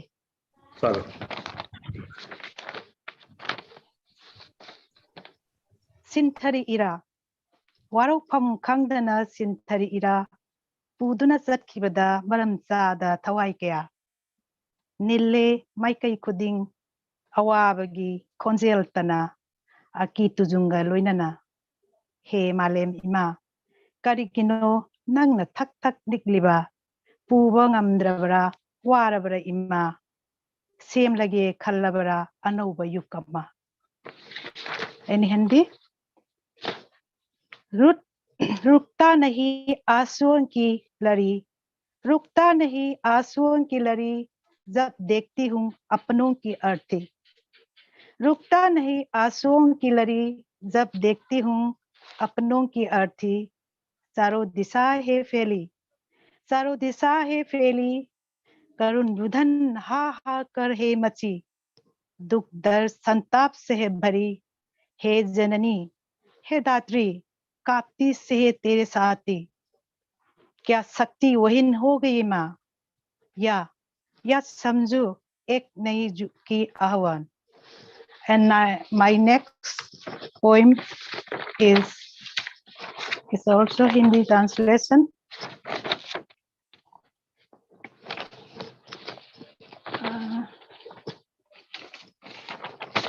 I've written Manipuri first. Asengba marup. Nahakti aigi asengba marup ni. Nahakti aigi pangal ni. Nahakti aigi ozani. Nahak na ikut ase paiduna. Singkat piki aibu pampak taksida. Karigumbada thengnaramdraba nanga panglam loy senglaba mangal se. Aigi isada puriba. Nang nani matam pumbada seksin na senabiriba. Karigumbada grahana umsin pikraba koraugi mangal. Tilan biki thazagi menglaba mangal laksida. Soktaraklabada wakalgi isel nang tane pibiki thauna. So laban nangi laksingi pukaidagi wahina pangal oiduna. Ohen biri matam pumbada langlaba mangal amagum. सच्चा छाती जीवन के राह के सच्चा छाती, कभी माँ के रूप धरती कभी वीर, कभी माँ के रूप धरती कभी वीर। मेरे हाथों को थाम मुझे उठाती खाक से पालक तक। साथ न देती तुम घर ना मिलती ये उजाला, छूकर गुम हो जाती मेरे आंगन से। पल पल साथ देता, पल पर मुझे उबारती। मौसम की हेर फेर कभी घंघोर अंधियारा, तुम चांदनी बन मुझ पर बरसाती। मंद मंद चलती मेरी दुबती नया, मन मन चलती मेरे डूबती नया, तू ही मुझे पकड़ती, भवसागर से मुझ पर उबाती, तेरी सस्वन सर्वगुणों से देती मुझे शक्ति, देती मुझे रोशनी. Actually, this about the Hindi translation, one of my cousin sister, Rajkumari Pushparani, she helped me a lot. Thank you, dear sister, for helping me. And my English translation.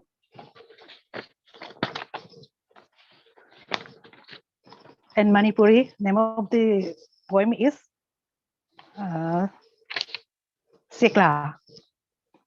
Hada Sikla nung sibi, hang la atia makoida, nang naharaw na paibado, koida zaini Siklao. Oh, tudik piri nasana ringsu, naning tam na paingamdre. Sikla kaidong kangdana, mangki daw ba pamuida, nung si haiti miyoiba, adubune Sikla, naning tam na nang na pairudi karigi. Kanghodra, miki lekoni. Kaina kran napang tibada, nasa tudik pirakpa oirini, ay nakari taubadingam gani. Happy basungam de, anaw ba nasama, lao Siklao, saro lao seng thoiding. Ay na nang bungak pigani, lao Siklao, saro lao seng thoiding. Kong lo lao Siklao, ipa ipu kogduna. To Abad Anon. Name of the poem is To Abad Anon. Oh Bud, so dearly, how I long to join you in your flight so bright across the sky, heavenly expand. Broke they your winged twins, cut short your flight. How I pity your life to lose. How heartless are the human. Oh my light-winged friend, how you landed on the ground alone to lose your pair of wings in search of your companions forlorn. Helpless as I am now, cannot give you wing new. Come, oh darling body, come pit on the ground. Come, oh darling bodies, safe you are in my arm. Pick and pluck the seed and sing aloud the name of a father long dead. And like you, that poem, this is Hindi translation. Aigi Nungsiba. The name of the poem in Manipuri, Aigi Nungsiba, in Hindi. Meri mehebu. Warok sauba nungsiba, kambal sauba pamuba, kari ningay no sanaba, lauro ne aigi tamoise, laklo aigi sanaba. Ikut se samdu na pubiro, tila bapunsiki kongsatsida. Nangi nataw da ngaw sabi, samlabi aigi punsini, nang tigi wakanda ngaw ringay, kaurure taybangi awaba, piregi tawai su haksang su, pamuba sanaba na pamda, tambiu sanaba, na thanungda minok may sawang mada.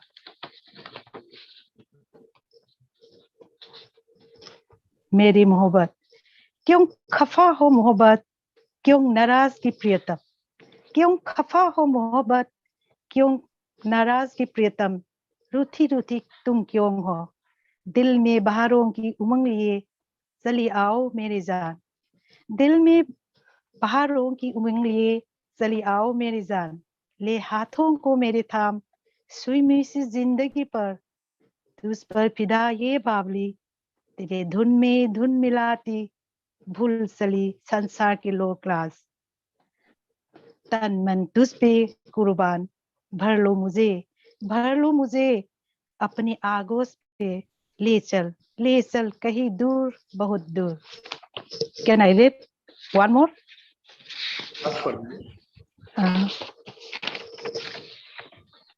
Bishas. Name of the poem is Bishas.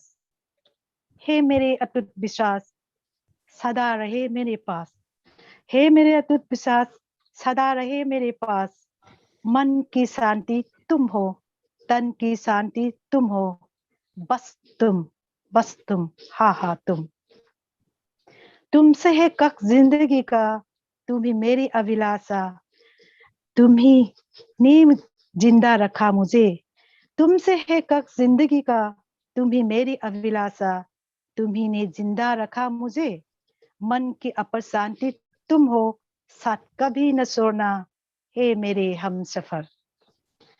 रूठ कर चली गई घर तुम हमसे, तो चल दूंगी तेरे आगे, तुमसे ना बिसर पाऊंगी, फिर ना मैं जी पाऊंगी। बंदी रखे तुम ही ने हमको, बिसरने का नाम न लो, जिंदा हूं तुम्हें पकड़, जिंदा हूं तुम्हें पकड़, कभी कभी न छोड़ना साथ मेरा, साथ जिएंगे साथ मरेंगे, मेरे ख्वाहिश मेरे तमन्ना तुम ही हो, हाँ तुम ही। बहुत बहुत धन्यवाद राजकुमारी शारदा रानी देवी जी। अब मैं राजस्थानी भाषा के महेंद्र सिंह सिसोदिया जी को अनुरोध करता हूँ कि कृपया रचना पाठ करें। आवाज आ रही है सर? जी। केंद्रीय साहित्य अकादमी एवं राजस्थानी भाषा परामर्श मंडल के संयोजक मधु जी आचार्य का धन्यवाद, आभार कि आपने मुझे ये शुभ अवसर दिया। राजस्थानी विश्व की समृद्ध भाषाओं में से एक है। उसका डिंगल का उसका नाद सौंदर्य, उसकी लयात्मकता अपने आप में अपूर्व है। मैं बिना किसी भूमिका के अपनी कविता प्रस्तुत कर रहा हूँ। एक मूल राजस्थानी और उसके पश्चात में मेरी राजस्थानी कविताओं का हिंदी अनुवाद, जैसा कि अकेडमी का निर्देश है, उसके अनुरूप अपनी रचनाएं सामने रख रहा हूँ। कोरोना महामारी से हम जूझ रहे हैं, उस पर एक मेरी कविता जिसका नाद सौंदर्य आप देखेंगे। इलावाय रस आवियो झाटक कर्ण जफीड, भिड़ियो भारत कमर कश हम के कर्ण हबीड़। चंद्रा पटोला। तड़ड़ आज बाज गीताली थाली दड़ड़ कर बाजी, गड़ड़ गड़ड़ गरजियो भारत बड़ड़ जी तण आबाजी। टन टन हुए टंकारा घन टन घंट गोरे, झन झन झन मृदंग रव झालर शंका आवाज मजीर सरे। हड़ड़ हड़ड़ हुई ओंकारा जन जन खड़ खड़ खड़ड़ करे, बड़ड़ बड़ड़ बोम भारत री कोरोना सु जंग लड़े, जे कोरोना सु जंग लड़े। देखो धुनि आज दहड़ तो भारत कोरोना सु यूं लड़ तो, घर घर गांव गली अर सड़का जैसा रासा जस जड़ तो। आपू में रंग देश रे मिनका धड़ रड़ धड़ धड़ धड़ दूजी, कड़र जान बिजली कड़की गड़र गड़री रव गूंजी। बड़ड़ जान धमाका बम्बा गड़ गड़ गड़री रव गूंजी। भड़ड़ भड़ड़ भोम भारत री कोरोना सु जंग लड़े, जी कोरोना सु जंग लड़े। तिनकट तिन तिनकट धरकट धरकट सरपट सरपट जगमाई, खटपट वेगी जग में खटपट महाबट दुनिया डट जाई। घट में झट झट झटरी अटपट चटपट चटपट हो रही, जम घट ने एक कट जन जन मरगट फट फट दुनिया समझ रही। हट हट रे अलगा कट कट मानस तड़ तड़ तड़ तड़ चौंदिस गाज गिरे। भड़ड़ भड़ड़ भोम भारत री कोरोना सु जंग लड़े, जी कोरोना सु जंग लड़े। हड़ हड़बड़ हड़ हड़बड़ आखे जग में खड़बड़ है माची, छड़बड़ री बात छंटगी छल छल कड़ कड़ कड़ कड़ रोग राशि। बड़ बड़ भड़ड़ भाण अब उगे पड़ पड़ काढ़े लख किरणा, इन रही ताप मिटे अब झरना जल सूरुप सी जन मरना। कड़ कड़ कर नीर समंदर रुपियो थर थर थर थर जगत जुरे। भड़ड़ भड़ड़ भोम भारत री कोरोना सु जंग लड़े, जी कोरोना सु जंग लड़े। ये इसका नाद सौंदर्य का एक उदाहरण था जो मैंने आपके सामने रखा। अब मैं अपनी राजस्थानी कविता का हिंदी में अनुवाद, जैसा कि अकेडमी का निर्देश आपके सामने रख रहा हूं। शुभ कविता का शीर्षक है हे प्राण प्रिया। हम मरुस्थल वाले, हम रेगिस्तानी लोगों की प्राण प्रिया कैसी होती है, मैं उससे आपको मुखातिब करवा रहा हूं सर। कि शुभ्र ज्योतिषी दमकती देह तेरी बांधती मन, शुभ्र ज्योतिषी दमकती देह तेरी बांधती मन। आजान उलंबित केस राशि इष्पारित आदित्य काशी, और चंद्रमुख निरंतर वृष्टि शीतल करे सुखप्रद। पद्म पंकज पत्थ कंटक रौंदते तल बढ़ रहे हैं, आहा अद्भुत रूप तेरा रति सदृश लग रहा है। प्रतीत ऐसा हुआ मुझको, प्रतीत ऐसा हुआ मुझको, आभ मंडल से उतर कर मेदिनी श्रृंगार करने आई है तू शम्य मूरत। दृग मेरे ए पलक थिर, दृग मेरे ए पलक तिर, हेरने तुझको लगे है। ओष्ट प्रातः भ्रमर बनकर गुंजरित उड़ कर रही है, आहा ये रोज उन्नत रस कलश बनकर छलकते चाहता मन मुग्ध मेरा, गीत छेड़े प्रीत के फिर, डूब जाए लावण्य मोहक रूप में तेरे अहरनिश। सहस्र किरणें सूर्य किया, सहस्र किरणें सूर्य किया, जल तरंगों साथ मिलकर खींच ले उस ओर हमको जिस तरफ है ताल सुंदर। चाहता जी आज मेरा, चाहता जी आज मेरा, चले हम प्रशांत सर पर, बैठ उसकी पाल पर फिर, स्निग्ध जल से खेलते ही स्वर्ण वर्णी काय निज की भिगो देवे प्रेम जल से। मन मेरा चाहता, मन मेरा चाहता है, बैठ जाए बालुका मैं दूर तक विस्तृत अनोखे उच्च टीले पर खुशी से, और तेरी देह पर में, और तेरी देह पर में धूल वृष्टि द्वे करों से रहूं करता प्रसन्न चित्तो। समीप हो तरु खेजड़ी के, समीप हो तरु खेजड़ी के, बोरडी व आकड़े के, दूर तक पसरा हो गया, दूर तक पसरा हो बालू, लग रहा अम्बूदी मोहक, लहर से लहरा रहा हो। हे प्राण प्रिया हृदय मेरा, हे प्राण प्रिया हृदय मेरा, पंख लेकर उड़ रहा है, धरा अंबर पथ पर बढ़ चला है, बढ़ चला है, कर रहा विलास स्मित, स्वप्न तेरे नित संजो कर। आ हृदयेश्वरी तू, आ हृदयेश्वरी तुम, मृदुमय मुस्कान लेकर वहा फैला गीत गाती, क्षमा जा कुछ इस तरह से, जिस तरह से व्योम ग्रह से मेघ माला बरस धर पर विलय होती रजत कण में, विलय होती रजत कण। अब मैं एक और अपनी कविता, राजस्थानी कविता हिंदी में अनुदित करके आपके सामने सुना रहा हूं, जिसकी अपनी आंचलिकता है हे शुभचिंतक शीर्षक से। किसने दी प्रगति के प्रलाटों बिच जीने की सौगात नहीं है, जिसमें केवल बाज रहा है, जिसमें केवल बाज रहा है आथुन दिस का वो बायरिया, जिस बायरिये ने झड़पे है खेजड़ खी पाक जालों के हरियल पान डालियां सारी। कब तक रह पाएंगे पंखी, कब तक रह पाएंगे पंखी इन रूखों की सघन छांव में, कब तक फुदकेगी वो चिड़कल डाल डाल पर इतराती सी, क्योंकि आथुनिया बायरिया पोचा है इसके खातिर, क्योंकि आथुनिया बायरिया पोचा है इसके खातिर। तो कब तक समझ सकेंगे सारे, कब तक समझ सकेंगे सारे, भौतिकता के ये प्रलाटे गहराते काले बादल व आभे में कौंदी भी जलिया, उतरेंगे जब निकर उड़ूघन धीरे धीरे इस धरती पर, तब तो केवल राख बचेगी लाशाग्रह। इसीलिए कहता हूं मेरे हे शुभचिंतक, प्रकृति की चांदी सम्मुख नहीं रहेगी उजल थाती, मिट जाएगी घुटनों के बल आती आती सभ्यता की बूढ़ी डोकर, क्योंकि उसकी डांग कभी की टूट चुकी है बाखड़ में आने से पहले। और बताऊं, थलकन फलसा भींत बखारी, पड़वा छप्पर ढह चुके हैं, गल चुकी गोबर की भींते। अब तो मानो कब तक रह पाएगी अपनी मेहनत कस हाथों से निर्मित बची खुची ये बोधी बाड़े। हे शुभचिंतक कुछ तो सोचो, अलगी ढाणी में आथड़ती इस मिनख जात की घोर अबामों कंटीले पथ जिया जून कैसे गुजरेगी। क्या तुम समझे मेला कोट बटन भी टूटे, छकड़ा गाड़ी पर बैठे उस डोकरिए का दर्द पुराना। जाकर पूछो कैसे काटा जीवन इसने, पल पल मरते टूटे टूटे, कैसे लाया कई पखाले दूर दूर से सभी ओर से। फिर क्यों तूने प्रकृति में भरमाना चाहा लोक रंग की लोक दीठ को, फिर क्यों तूने आथुनिये बायरिये से यूं चलना चाहा, जबकि इसने धोरे धोरे भाकर जूनी काटी है आथड़ती। हे शुभचिंतक मत उलझाना फिर से हमको प्रकृति के पलकों में पाछा, क्योंकि इसका जीवन संघर्षों का रहा युगों से और रहेगा। धूप भूख में तपकर इसने जीवन पर का जीवन जिया, इसीलिए तुम रखना इससे बहुत दूर पीली पीली तेरी आंखें, क्योंकि इन आंखों को हो चुका है रोग पीलिया, वही पीलिया जो लील न जाए हंसता खिलता हालरिया हुलराता जीवन, हंसता खिलता हालरिया हुलराता जीवन। आपका आदेश हो तो एक कविता और मैं राजस्थानी की आपके सामने रखने की चेष्टा कर रहा हूं जी। जठे अजय तक राजस्थानी लोक संस्कृति के सारे बिंब इसमें आपको सुनाई देंगे, आपको दिखाई देंगे। जठे अजय तक, जिसका अर्थ है जहां अभी तक भी बहुत कुछ बचा हुआ है।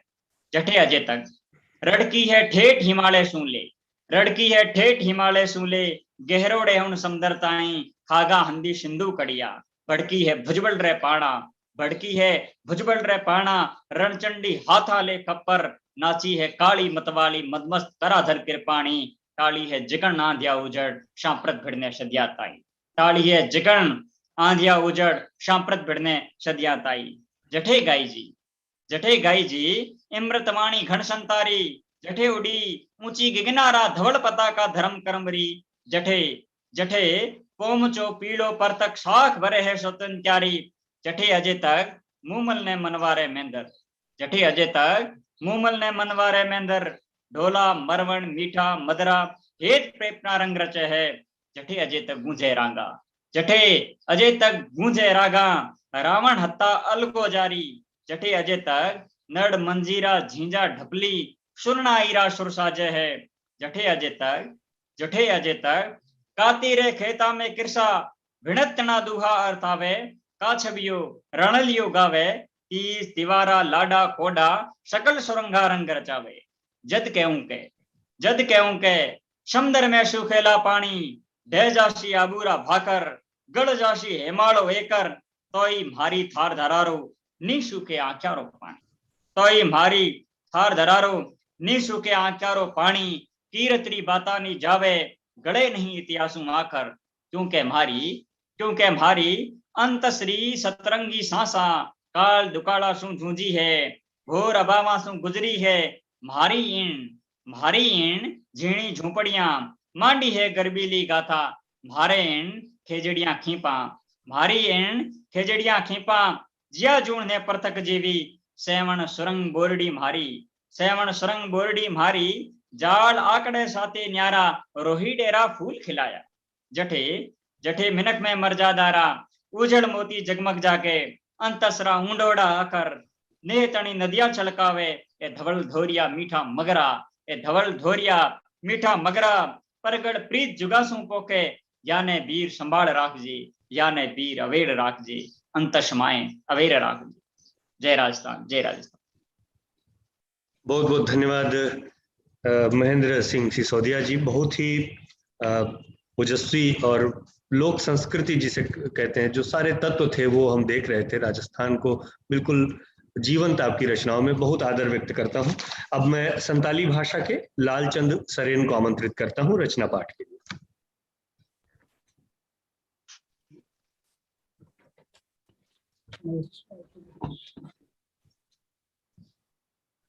Johar. जी, जो First of all, I would like to thank Sahitya Akademi for conducting this series of activities.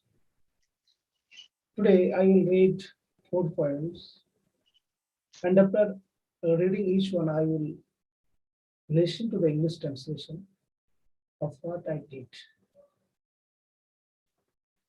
My first poem is in Santhali. Nitut Rena Onward.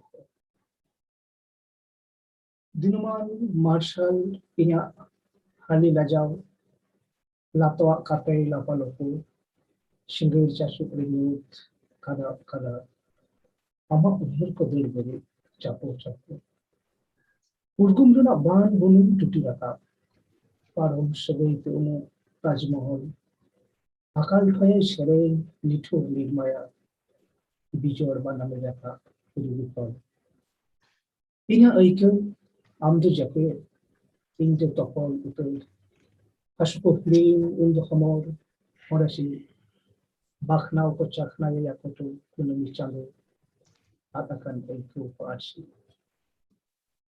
Jah Kukuliko Vedhai Tari V Kotagai Chir on the Urdu Bohuj Akikyo Japid Ametki Linji Jumarusko Sugun Kilkila ko ipil da akrat nori Yohor Shere Tapotawa Japogo Luti Norom Gabao Ichki Diki Ratang Leka Udida Ama Etum Titinya Koyam Saba Tede Polsaka Telan Taran Udi Nirmaya Jion Ready Shuri with the Gaga Yanam in the foot mobile. Kojakami Noyitut Judge. Jahar Amde Ken in Kanam, Dikir Marshal, Lifun Shurina, Nitinai, Nichilia, Ama Janam. Hojan Ilora Vidi Kongo, Katre Kundo, Bejahakan Jor Miluchito, Ona Nikabaya Jaju, G. Hopefully, Malit or Marshal. The English translation is the name of the title, A Poetry of Darkness. The daylight wakens to my tender modesty as the evening crawled to work. Dark became a racing horse to me, and the memories about to write story. The flood of warmth of Mount floats, the Taj Mahal takes part with the past relation. The bard of Emily sings in a pensive tune. The lonely fighting is being played here. My feelings are, you are closed here, robed with me, all regretness can forget to cry and race. A boundless sound of satisfaction lit the net full moon. Lost sensation come back again. The dreams surrounded by snow-covered hills are going to flag, the flag of warmth, gratified sound float, eyes are closed, glad floats in rhythm. The stars started to giggle and laugh as the teen girl of Dong dance style, lovely music echoes all around, rubbing leaves decoyed like the foggy grass of autumn. You hold my left hand with your right. We are walking and walking on the moonlit night. The spider of my train makes wife of obtaining at lonely night in my life without love. I have expected this darkness all my life. Where you are only mine, the life of the tribe burnt me. Whisper that my life is full of failure. I seek to engrave forever a sculpture of a coupleting couple on the wall of my life's mirror. Let the darkness stop in my life, letting the light forever. My second poem in Santali is Prayer. Mৃত্যুতা উত্তহুলি মাডাতে চারমরে জীবী লবই গীতি ব্যাঙ্গাট দেখতে কইবে না তাসাদা ডগরে পেলে গায়ে নাকশনা তারাতান একো আতকা মরে গেলা হরিও জ্বলা উডো আচুর লড়াই হরি বুঝনে গীতি চেরাবেরো আরামতে আন্দোলন দাওতন মাঝি আরি শাসাঙ্কে সুপুর পটল লাবাও বিরিখানে জমি সে একজনা স্বপ্ন সারি সারজমরে পানসাকাম লাটাথি ফাগুনে তারাম এগুলিত এটা সে সিংহের সাপোয়া সারে কানা গোটাগে আজমে পুজোরে দাঁড়ায় কানা লাপালাম বাংদুবিন বাড়াই সারি দিলে এখন বাংদুর কুঁদৌ জঙ্কান জাহান নিত পকয়া এডাও পাশিরেছ লোটো কোটো হইয়ে দারান্দা রে তোরা ওরা কাজ ছাতি ছো Inji pun dul harakia no to hadari. Ipilate otana ihapen sakam cil. Kandi puye pendram. Mushit kata gidika. Tuni utumaya lagi sudah ingati. The translation in English is greenery. Title is greenery. Continuous trampling of darkness made my life a bed of dust. They build nest in my open eyes. Particles of dews feel uneasy to become a silvery nose rain on the grasses. The pain of defeat feeds on me. Once a green bird flew by, and filled my heart with twittering, the golden pluralistic law of Maji, like the yellow bird is going to be here. It is the falling season of old surgeonry, but we are not. Spring is walking towards wrong way. It is here, the tune of evening horn all around. Destruction is coming silently. It may be I don't know to laugh, or I am engraving a face of darkness. The grain is trapped in someone's trap. Welcome melody greets the external context. Can't I grow a plant by pouring water on it, which will one day fly the flag of leaves, the green leaves, will throw away all the black and gray. But why I am standing still to take rain in my arms. Next, my third poem in Santhali. Female. Lalchand जी आप सिर्फ translation पढ़ दीजिए. Okay. My third poem in English translation, Stillness. I have tried to read together the sounds as flowers, but lost its trail. Sitting with hands on cheeks, I see the fantasies have flown away. Only a crystal is fine as a fixed point. The flowers of Bakul that you picked for me, that swam in the sea of dew, are going to dry me. It is mysterious why I am deprived of the opportunity to stay. My imagination is stuck in a small dot, a wide spool of magnet. The impatient roaster pours inside the house.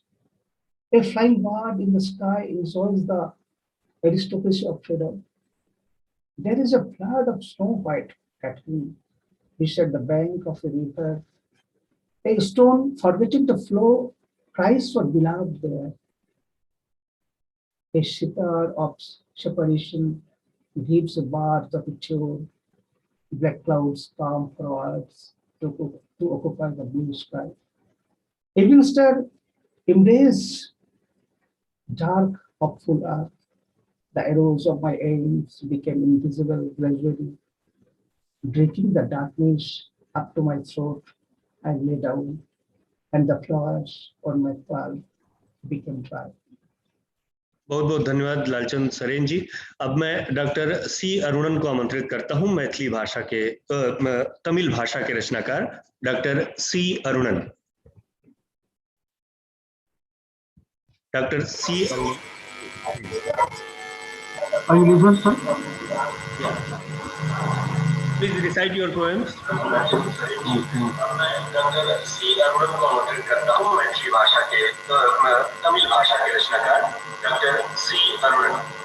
Okay. This is very sweet and golden. Listen, sir.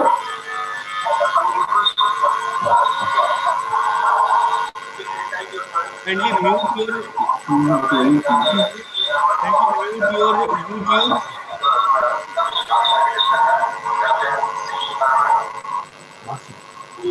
Sir, listen. Yeah, please. This is very sweet and golden poetic evening.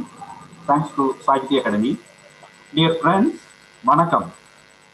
It is a fruitful moment that we all could meet and share our creative thoughts for the betterment of our motherland. Let us continue our service from wherever we are for fraternity and human unity. I present my Tamil poem now. Kurukshetra war is not yet over. Kurukshetra யுத்தம் இன்னும் முடியவில்லை. குருஷேத்திர யுத்தம். எல்லா தேசத்தாரும் நாடு திரும்பி விட்டார்கள். கௌரவர்கள் நாட்டை விட்டு வெளியேறிவிட்டார்கள். குதிரைகளும் இல்லை, யானைகளும் இல்லை, ஏனைய படைகள் எதுவுமே இல்லை. ஆனால் இன்னும் யுத்தம் முடிந்தபாடில்லை. பாண்டவர்களுக்குள்ளே இப்பொழுது பங்காளி சண்டையாம். மூத்தாள் இளையால் சண்டை ஒரு பக்கம், யார் வலிமையால் வெற்றி கிடைத்தது என்னும் வம்பு சண்டை மறுபக்கம். தான் காத்த தர்மத்தால் தான் என்று தருமனுக்கு தலைக்கணம், கதாயுதத்தின் கம்பீரத்தால் தான் என்று பீமனுக்கு பிடிவாதம், காண்டீபத்தால் அல்லவா கிடைத்தது வெற்றி என்று அர்ஜுனனின் அகம்பாவம். நகுல சகாதேவர்கள் நிலை என்னவென்று யாரும் சொல்லவில்லை. ஒருவேளை தான் குறித்து தந்த நன்னாளில் நடந்ததால் தான் போரில் வெற்றி என்று சகாதேவன் சாதகம் கூறக்கூடும். சூதாட்ட மயக்கத்தையும் துயில வீழ்த்த துக்கத்தையும் வசதியாய் அவர்கள் மறந்தே போயினர். கண் போல காத்த கண்ணனையும் சேர்த்தே. கண்ணன் துறவரம் பூண்டு கானகம் சென்று விட்டதாய் கண்டவர்கள் சொன்னார்கள். கண்ணனை தேடி பின்தொடர்ந்து போன விதுரனும் மீளவில்லை, நீதி சொல்ல யாரும் இல்லை. ஆனாலும் யுத்தம் முடிந்தபாடில்லை. குந்திக்கும் திரௌபதிக்கும் மாமியார் மருமகள் சண்டையாம். காந்தாரி முன்னிலையில் பஞ்சாயத்து நடைபெறுகிறது. குந்தி இப்போதெல்லாம் கர்ணனை வேறு அடிக்கடி நினைத்துக் கொள்கிறாளாம். கண்கள் இல்லாத திருதிராட்டிரன் தான் இன்னும் அரியணையில் அமர்ந்திருக்கிறானாம். சகுனியின் வம்சம் செழிப்பாயிருக்கிறதாம். மக்கள் எப்போதும் போல இப்போதும் காயங்களுக்கு மருந்து தேடிக் கொண்டிருக்கிறார்கள். குருஷேத்திர யுத்தா இன்னும் முடிந்தபாடில்லை. The next one. மற்றொரு நான். எனக்கு நினைவு தெரிந்த நாளாய் என்னை நான் தேடிக்கொண்டிருக்கிறேன். Arunanji, kindly recite your translation. நான் யார்? ஒவ்வொரு பருவத்திலும் எனது உருவமும் உணர்ச்சிகளும் மாறிக்கொண்டே வருகின்றனவே. அவற்றில் எது நான்? ஒவ்வொரு வயதிலும் ஒவ்வொரு முகமும், ஒவ்வொரு பருவத்திலும் ஒவ்வொரு குணமுமாய் பரிணமிக்கும் நான் யார்? உடலால் விலங்காய், உள்ளத்தால் மனிதனாய், உணர்வினில் தெய்வமாய் எது நான்? பிறர் என்னை பழிக்கும் போது நாயாய் பன்றியாய் அவதாரம் எடுக்கிறேன். புகழும் போதோ தேவனாய் தெய்வமாய் ஆகி போகிறேன். இவற்றில் எது நான்? துக்கம் வந்தபோது துவண்டு போவதும், இன்பம் வந்தபோது துள்ளி குதிப்பதும் இரண்டு நிலைகளில் எது என் இருப்பு? தேடி தேடி களைத்து போய் தேடலை விட்டுவிட்டேன். 40 வயதில் கேள்விக்கு விடை மகளின் மழலையாய் எனக்கு கிடைத்தது. எனது சிறிய வயது புகைப்படம் ஒன்றை கையில் எடுத்து, இது நீயா அப்பா என்றால் அன்பொழுக அவள். ஏறக்குறைய அவள் வயதை ஒட்டிய என் வயது புகைப்படம் அது. அவள் பட்டுக்கண்ணத்தில் முத்தமிட்டபடி கேட்டேன், அப்படி என்றால் நான் யார்? தெய்வ வாக்காய் தேன்மொழி சொன்னால் இது இன்னொரு நீ என்று. எனக்குள் இருந்த தேடலின் முடிவு, ஐயத்தின் முடிச்சு தெளிந்து விட்டது. நான் உடைந்து இன்னொரு நானாய் புதிதாய் பிறந்தேன். நன்றி என் மகளே, என்னை உணர்த்திய என் குரு நீ. Now in English, another me. I am in such of me, swaying from the day. My thinking process began its way. Who am I? Is it my name given? Is it my own disposition? Or is it the surrounding relations? Who am I? In life's every stage, my structure and level of emotions change. Where do I really stand? At every age, a different phase. At every phase, a different phrase. In such a moment of tranquil, who is in me the real? Animal in the vital, human in the physical, divine in the spiritual. Which one of these is me, the natural? Jingling in sadness, jumping in happiness, among the dual status. Which one of me that wants just to be?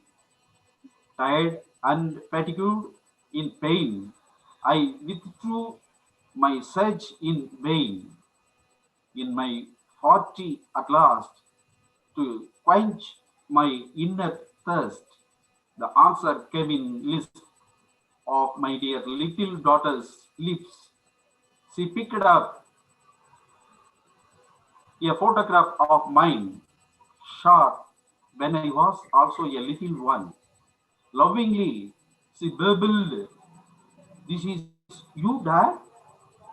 That photo of my childhood day, almost the same age of her today. Kissing on her silken cheek, asked her, "Who am I?" A voice divine in honeyed tone, she declared, "This is another you." My non-stop search came to an end. The notes of doubts got loosened. I broke down, born again. Thank you, my little one. You helped me to become realized. You, my guru, illumined. The last one. கூண்டும் கூடும். புறப்பட்ட பூமிக்கே வந்து விழும் மேலெறிந்த கல் போலே எத்தனை உயரமாய் பறந்தாலும் என்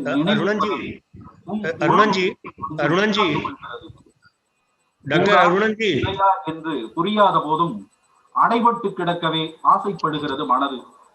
அடைபடுவதற்கும் அடைகாப்பதற்கும் கொஞ்சம் தான் வித்தியாசம். வானம் பறந்ததுதான் என்றாலும் அது பறப்பதற்கு மட்டும்தான். இருப்பதற்கு வசதி என்னாலும் உன் உறவு கூடுதான். கூடு விட்டு கூடுபாயும் வித்தைகள் தெரிந்தாலும் உன் கூடு விட்டு இன்னொரு கூடுபாய என் மனம் ஒப்பவில்லை. கூடு கூண்டானாலும் சம்மதம்தான் எனக்கு, நீ கூடவே இருப்பதென்றால். Now in English, a cage and a nest. Like a stone thrown up, rushed back to destination, the earth, the starting station, my memory bed, however much would be the height. Talking up a distance flight lands in your nest of affinity, not even a clue to know its nature. Whether it's a nest to venture or a cage to be imprisoned, but my heart longs to take that asylum only. Nothing much different between incubation and imprisonment. There is the vastness of the sky, ever there for me to fly. But the welcoming nest is always the best for myself just to be. However, I have mastered the art of my mystics, leaving one body matter, entering into another. I will put it away, not to sway. My heart remains with you in your habitat, not desiring for another shelter to depart. The nest or cage, no problem. I'll dwell in this space together if thou art remain with me forever. Thank you, friends. Nandri. Thank you very much. Thank you, Dr. अरुणन जी. मैं अब भंडारी राजकुमार जो तेलुगु भाषा के रचनाकार हैं आमंत्रित करता हूं. भंडारी राजकुमार जी.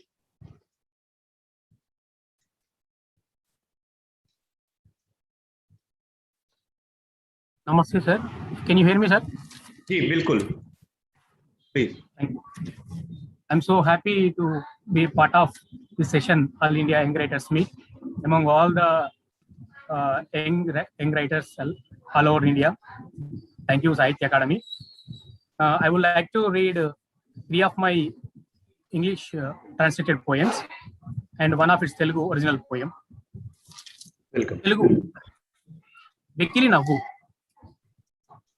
ఎప్పట్లాగే లోలోతుల్లోకి పాతుకుపోయిన కొన్ని దేశపు వేర్లు హృదయపు గోడల్ని కూల్చివేస్తాయి. శిథిల దేహపు గూటిలోని చిలక ఎగిరిపోకుండా రెక్కలు కత్తిరించబడతాయి. కాళ్లకు అడ్డం పడుతూ పెనవేసుకుపోయిన ప్రేమ పాశాలు అడుగుల్ని కదపనీయవు. ఉన్న చోటనే నిలువున సమాధి చేయబడుతున్న నమ్మకాలకు ఊపిరాడదు. గాలి వెలుతురు ధారాళంగా వీస్తున్న గదిలో స్వేచ్ఛగా ఎగురుతున్నట్టు ప్రపంచం భ్రమపడుతుంది. చుట్టపు చూపుకైనా వలస పిట్టలు ఊరి ముఖం చూడనట్టు లోపలి మనిషికి నువ్వు పరాయి వాడివై వెలివేయబడతావు. ఎప్పుడో ఒకప్పుడు తెగదెంపుల పత్రం మీది సంతకమై చితికి అధికార రాజముద్రతో ఒంటరిగా వెళ్ళిపోతావు. చిట్లుతున్న ద్వేషపు విత్తనాలు మళ్ళీ పచ్చగా మొలకలేస్తూ గోడల సందుల్లోంచి వెకిలిగా నవ్వుతాయి. And it was translated by Sri Elanaga Garu in the name of Lewd Laughter. Some contempt roots, as usual, penetrate deep, make the walls of heart fall. The parrot in the nest of decrepit body is prevented from flying. Its wings are clipped. Love bonds entwine around legs. Don't let the feet move. The convictions, very totally on the spot, become breathless. The world deludes itself, feels as if flying freely in a room full of air and light. Akin to migration, birds not visiting home, at least like distant relatives. You are alienated from your inner self. In some moment, you burst as signature on a divorce document. Depart lonely with power seal. Sprouting again from the crevices of walls, the seeds of hatred laugh vulgarly. Second, Telugu in original, Jilma Kanottaledu. It was translated by Tirupati Reddy Garu in the name of Jilma is out of sight. Jilmas means wading black colored words usually seen on the surface of water tanks in rural areas. Jilma is out of sight. You cause an agitation by pelting a stone on the surface of water, asking who teaches swimming to Jilmas in the tank that drink the hills inwardly by touching the shades of black bubble tree covered with white cranes. And then you make an allegation that all the echoing answers are swallowed by the shore. How long will you console? You can't deceive by making believe that troubles that turn a tale on sharing. You can't plead to plunge into the grief filled in cupped hands. You can't even throw a glance of pity at those who measure all the words as bitter, salty, without even tasting. This is the grief of which I and burden of which house, where the song merged in the air keeps haunting long before it's sung. Under which eaves of orphans' voices does it take shelter? On what instances does it raise its hood of fists? But you are festered all through the night for the injury done by the sword penetrated into the gullet. After talking about the unmelted saltering days, you consign all those remnants to the darkness, in which forest you hid your innocent smiley face, but you get back with your face down, not being able to release it. Jilmas come face to face, gushing out the light. It turns into an uncontrollable delight that the dried out tank is full of water. It feels the shattered dream it once is noosed. And my third one, in Telugu, it is Digulu Pitta Palavarinta. It was translated by K. Damodar Rao Garu in the name of anguished man's disquiet. After midnight, somehow restless waking. Daybreak drags on, so is my longing for it. Could not locate what exactly the condition is. The healing wounds are all piled up in front. Perturbed heart grieves relentlessly. What can I say? Paddy grains in the mouth. A painful feeling lashes as each grain goes down the throat. Suffocation overwhelms as though undergoing birth pangs every moment. An excruciating experience like the labor pains of a pregnant woman. An inexplicable feeling of a fatigued mother after day-long pitiful toil in the fields. Whichever way the country goes, why do you worry, Ayya? You have got a shelter to call your own. An anxious self who pricks point into a consolation. The drifted sleep begins to bite at places where infants cry, unceasingly seeing bloodstreams overflow. How can one think of sleep looking at their faces in front? That fellow will not go to sleep until he stokes a blazing fire. We don't get sleep unless the flame are extinguished. Caught in between are the innocent, gullible people. Oh, Emperor, let my voice reach you. Let all these magic shows come to an end. This country belongs to all. The world is stunned looking at the stupidity of burning the eyelashes.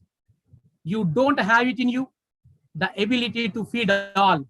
That's why you created the raging divide. You proclaim whoever wins gets a feed, presume nobody would pester you. Vidya, whatever happens, we don't ever become slaves again. We are born in this soil, brought up in this land. We will see how anybody dares to ask us leave. This body, after breathing its last, will be set aflame, and the ashes merged in this soil only. For the soil, there is no discrimination of caste or region. With so much love, the land embraces all. The earth smells the odor of childbirth here. Thank you so much. धन्यवाद भंडारी राजकुमार जी। अब मैं इस सत्र के अध्यक्ष आदरणीय अरुण कमल जी को आमंत्रित करता हूं कि वे सभी रचनाकारों के बारे में 2 शब्द कहें। आदरणीय अरुण कमल जी। साहित्य अकादमी के सचिव आदरणीय डॉक्टर राव साहब, कवि मित्र कुमार अनुपम जी, और आप सभी साथी जिन्होंने इतनी अच्छी कविताएं पढ़ी, मैं माफी चाहता हूं कि मैं आपकी भाषा में आपसे बात नहीं कर रहा हूं।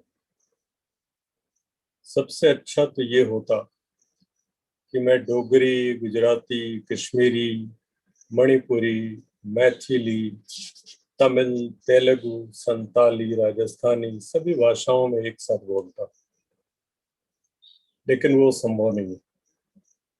लेकिन आपकी कविताओं को सुनते हुए मुझको जरूर ऐसा लगा कि हमारा देश और हमारे लोग अलग अलग भाषाओं में भी एक ही बात कह रहे हैं, एक ही भाव को व्यक्त कर रहे हैं, और एक ऐसा सूत्र है जो सभी भाषाओं को आपस में जोड़ता है। मुझे बहुत खुशी है कि आज इस शाम को एकदम नए कवियों की कविताएं सुनने का अवसर मिला। अब तो मेरे केश पक गए हैं सब, और कुछ भी मुझ में युवा नहीं है, लेकिन जैसा कि कवि मायाकोव्स्की ने कहा था कि there is not a single grey hair in my soul, कि मेरी आत्मा में कोई भी केश सफेद नहीं है। एक कवि की आत्मा का केश कभी सफेद नहीं होता। आज आपके साथ इस शाम को बैठकर मुझे एक बार फिर लगा कि हमारे नए कवि कितनी अच्छी कविताएं लिख रहे हैं। मैंने जब लिखने की शुरुआत की थी तो बहुत पहले साहित्य अकादमी ने ही एक युवा कविता कार्यशाला आयोजित की थी। ये 42-43 साल पहले की बात है। सन 1979 में 1979 साहित्य अकादमी had organized a young poets workshop in Chandigarh, and we all attended the workshop. Manglesh Tabral, who is no more with us now, he was there. Rajesh Joshi, Vinod Bharadwaj, and myself, and poets from so many languages. They all are now old, and many of them are established poets in their own right. They all were there. And our teachers included Trilochan, Kedarnath Singh from Hindi, great poets. इस शाम पे एक बार फिर लगा कि मैं उसी कार्यशाला में बैठा हूँ और आप लोगों के साथ बातचीत कर रहा हूँ। मुझको सुन के एक आध कवियों को सुनने में मुझको कुछ कठिनाई हुई। वो आवाज साफ नहीं आ रही थी, जैसे हमारे साथी संताली के कवि जो बहुत अच्छी कविताएं पढ़ रहे थे, लेकिन मुझ तक ठीक से वो आवाज नहीं आ रही थी। तमिल के साथ भी थोड़ा सा मुझको ये हुआ, लेकिन मैंने ये देखा कि इसमें कुछ कविताएं तो खुद कविता के बारे में लिखी गई, कविता के बारे में, शब्दों के बारे में, और इससे ये लगा कि हमारे नए कवि बहुत सचेत हैं अपनी रचना प्रक्रिया को लेकर, कविता माध्यम को लेकर और कविता रचने को लेकर।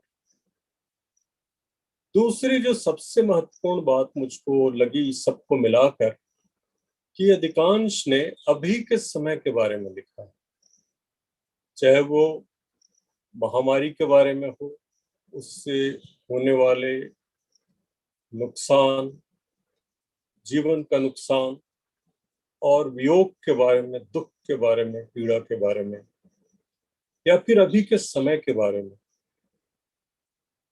ये सभी कवियों ने लिखा है और कम से कम उनकी आधी कविताएं अभी के समय के बारे में है। जैसे कश्मीरी कवि कहते हैं कि चारों तरफ कटी हुई जीभें बिखरी हुई हैं, तो ये अपने समय का एक सच है। यह तेलुगु कवि ने जो अभी कहा और उनके अंग्रेजी अनुवाद में, this country belongs to all, और अभी के समय के दुख के बारे में, या मैथिली कवि मैथिली प्रशांत ने अभी के समय के बारे में कहा, जनमारा समय, एक बहुत नया शब्द उन्होंने दिया, जनमारा समय। खेवना देसाई ने जो स्त्रियों के बारे में लिखा, स्त्रियों के दुख के बारे में, कि जो राजस्थान की स्त्रियों से पूछा गया कि आप बाहर जाती हैं, तो उन्होंने कहा कि हाँ हम जाते हैं, और छत पर जाते हैं धूप के लिए। ये हमारे समय की बहुत बड़ी विडंबना है। रणवीर सिंह चिब ने जब ये कहा कि कविता हमारे अंदर का उद्गार है, वो आना चाहती है और कुछ उसको रोक रहा है, तो वो भी इसी समय के बारे में कह रहे थे प्रकारांतर से।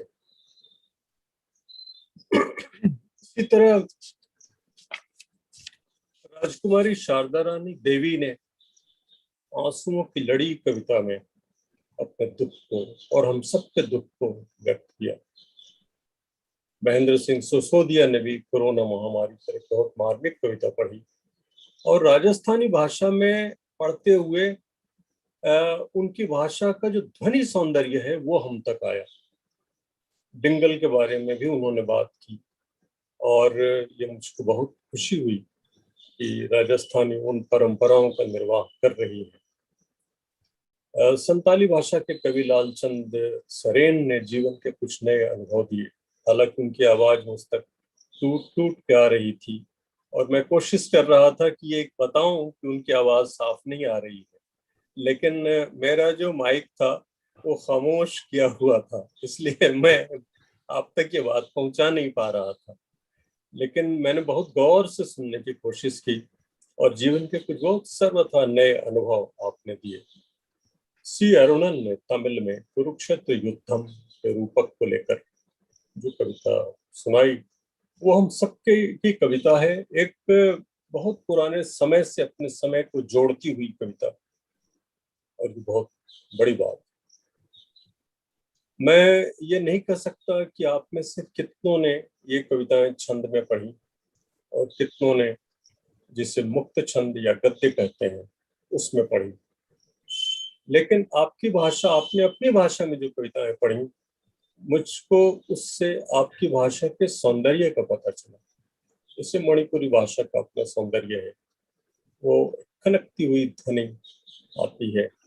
संताली भाषा का अपना सौंदर्य है। तमिल जैसी महान भाषा जो दुनिया की सबसे पुरानी भाषाओं में से एक है, उसका सौंदर्य।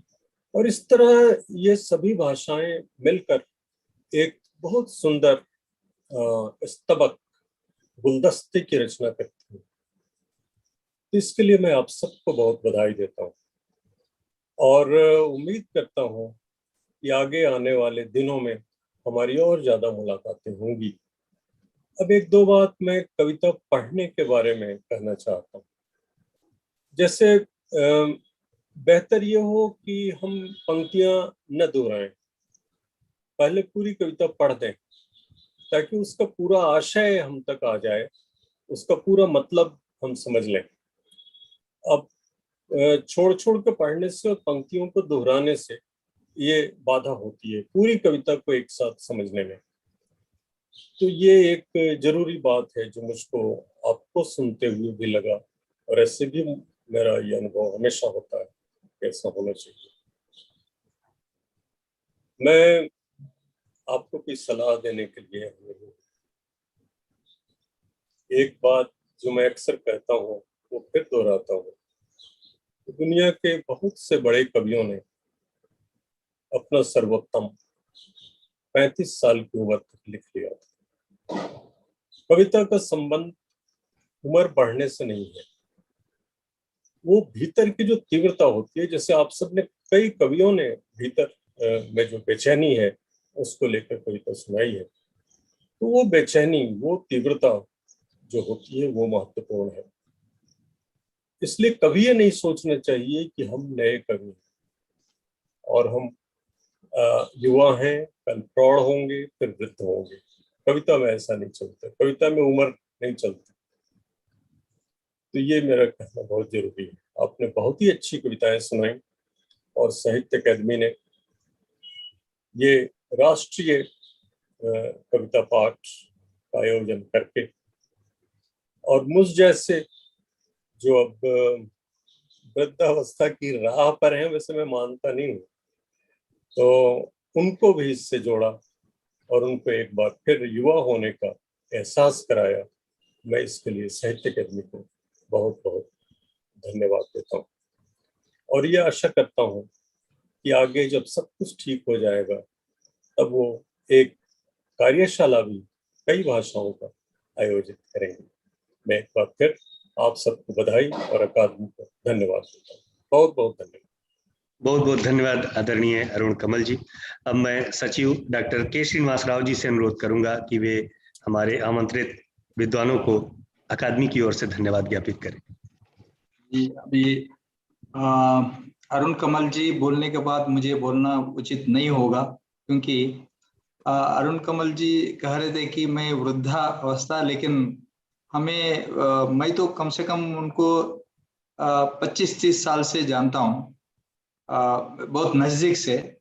उनमें कभी वृद्धावस्था मैंने कभी देखा नहीं, क्योंकि whatever age may progress, but he is always very energetic and he wants to be amongst the youth. That is what I have seen always. Such a senior Hindi poet and Academy Award winner, but he always with the young writers and young people, and he speaks like a young person. That is why we specially choose him as a chairperson for this Young Writers Poets Meet, but for the last session particularly. Thank you so much, sir. Since you have, since morning he was there, offline or online, but he was listening to all the speeches that I could see. आपको बहुत बहुत अकादमी का तरफ से आपको मैं व्यक्तिगत रूप में भी आपको धन्यवाद करना चाहता हूं, क्योंकि आपको बहुत धन्यवाद हमेशा आभार आपको अकादमी का, क्योंकि साहित्य अकादमी जो है, जो हमारे स्लोगन ही है, साहित्य अकादमी राइटर से बनी हुई संस्था और राइटर्स के साथ चलती हुई संस्था, राइटर्स द्वारा चलाने वाली संस्था है। तो आप लोग की जैसा सीनियर और ये जैसा युवा लेखक जो जुड़ा है, इसी वजह से अकादमी इस तरह से चल रही है। और आप जो यंग टैलेंट जो है अपना अपना कविता सुनाया, आई thank all the young poets from different languages, and since morning we have experienced very vibrant kind of sessions since inaugural session poetry session. After that we have a short story reading session, and there was one creative writing session, kind of expressing their first writing experience. That was also very vibrant. I thank all the young writers who took part in this day-long session, and also all the chairpersons, and particularly our president who was there in the morning, and also the Amish Tripathi who delivered the inaugural address. Once again, I thank all of you. So kindly follow the Sahitya Academy's website, Facebook, and Twitter. So if you just like the Academy's Twitter and follow the Facebook, you will get all kinds of information. Because actually what I mean to say, if you follow, then you will get to all kinds of alerts. This kind of meets. Last month also we had one All India Young Writers Meet, and we were thinking of having this kind of meets, if not every month, at least alternatively, because we want more and more youth should be associated with the academy. Young writers we want, because they are the future Arun Kamals. So we want you to be with the academy. So kindly follow our Twitter and Facebook so that you will get the alerts, and you can listen to your fellow poets, fellow writers from time to time, even if you are not taking part, but you can listen to them. That is also one important thing, so that you can improve yourself, you can share your thoughts with them, you can be associated with the academy. So this is the way we want you to be associated with the academy. So once again, thank you so much. I thank my colleague Sri Anupam Tiwari ji, since morning constantly without taking any break, since morning 10 to now it is almost 6 o'clock. He was very nicely comparing the program, very cheerfully comparing the program. Thank you Anupam ji, and thank you all. Thank you. बहुत बहुत धन्यवाद आप सभी के प्रति, धन्यवाद। ये आज का कार्यक्रम यहीं संपन्न होता है। नमस्कार, आभार। नमस्कार।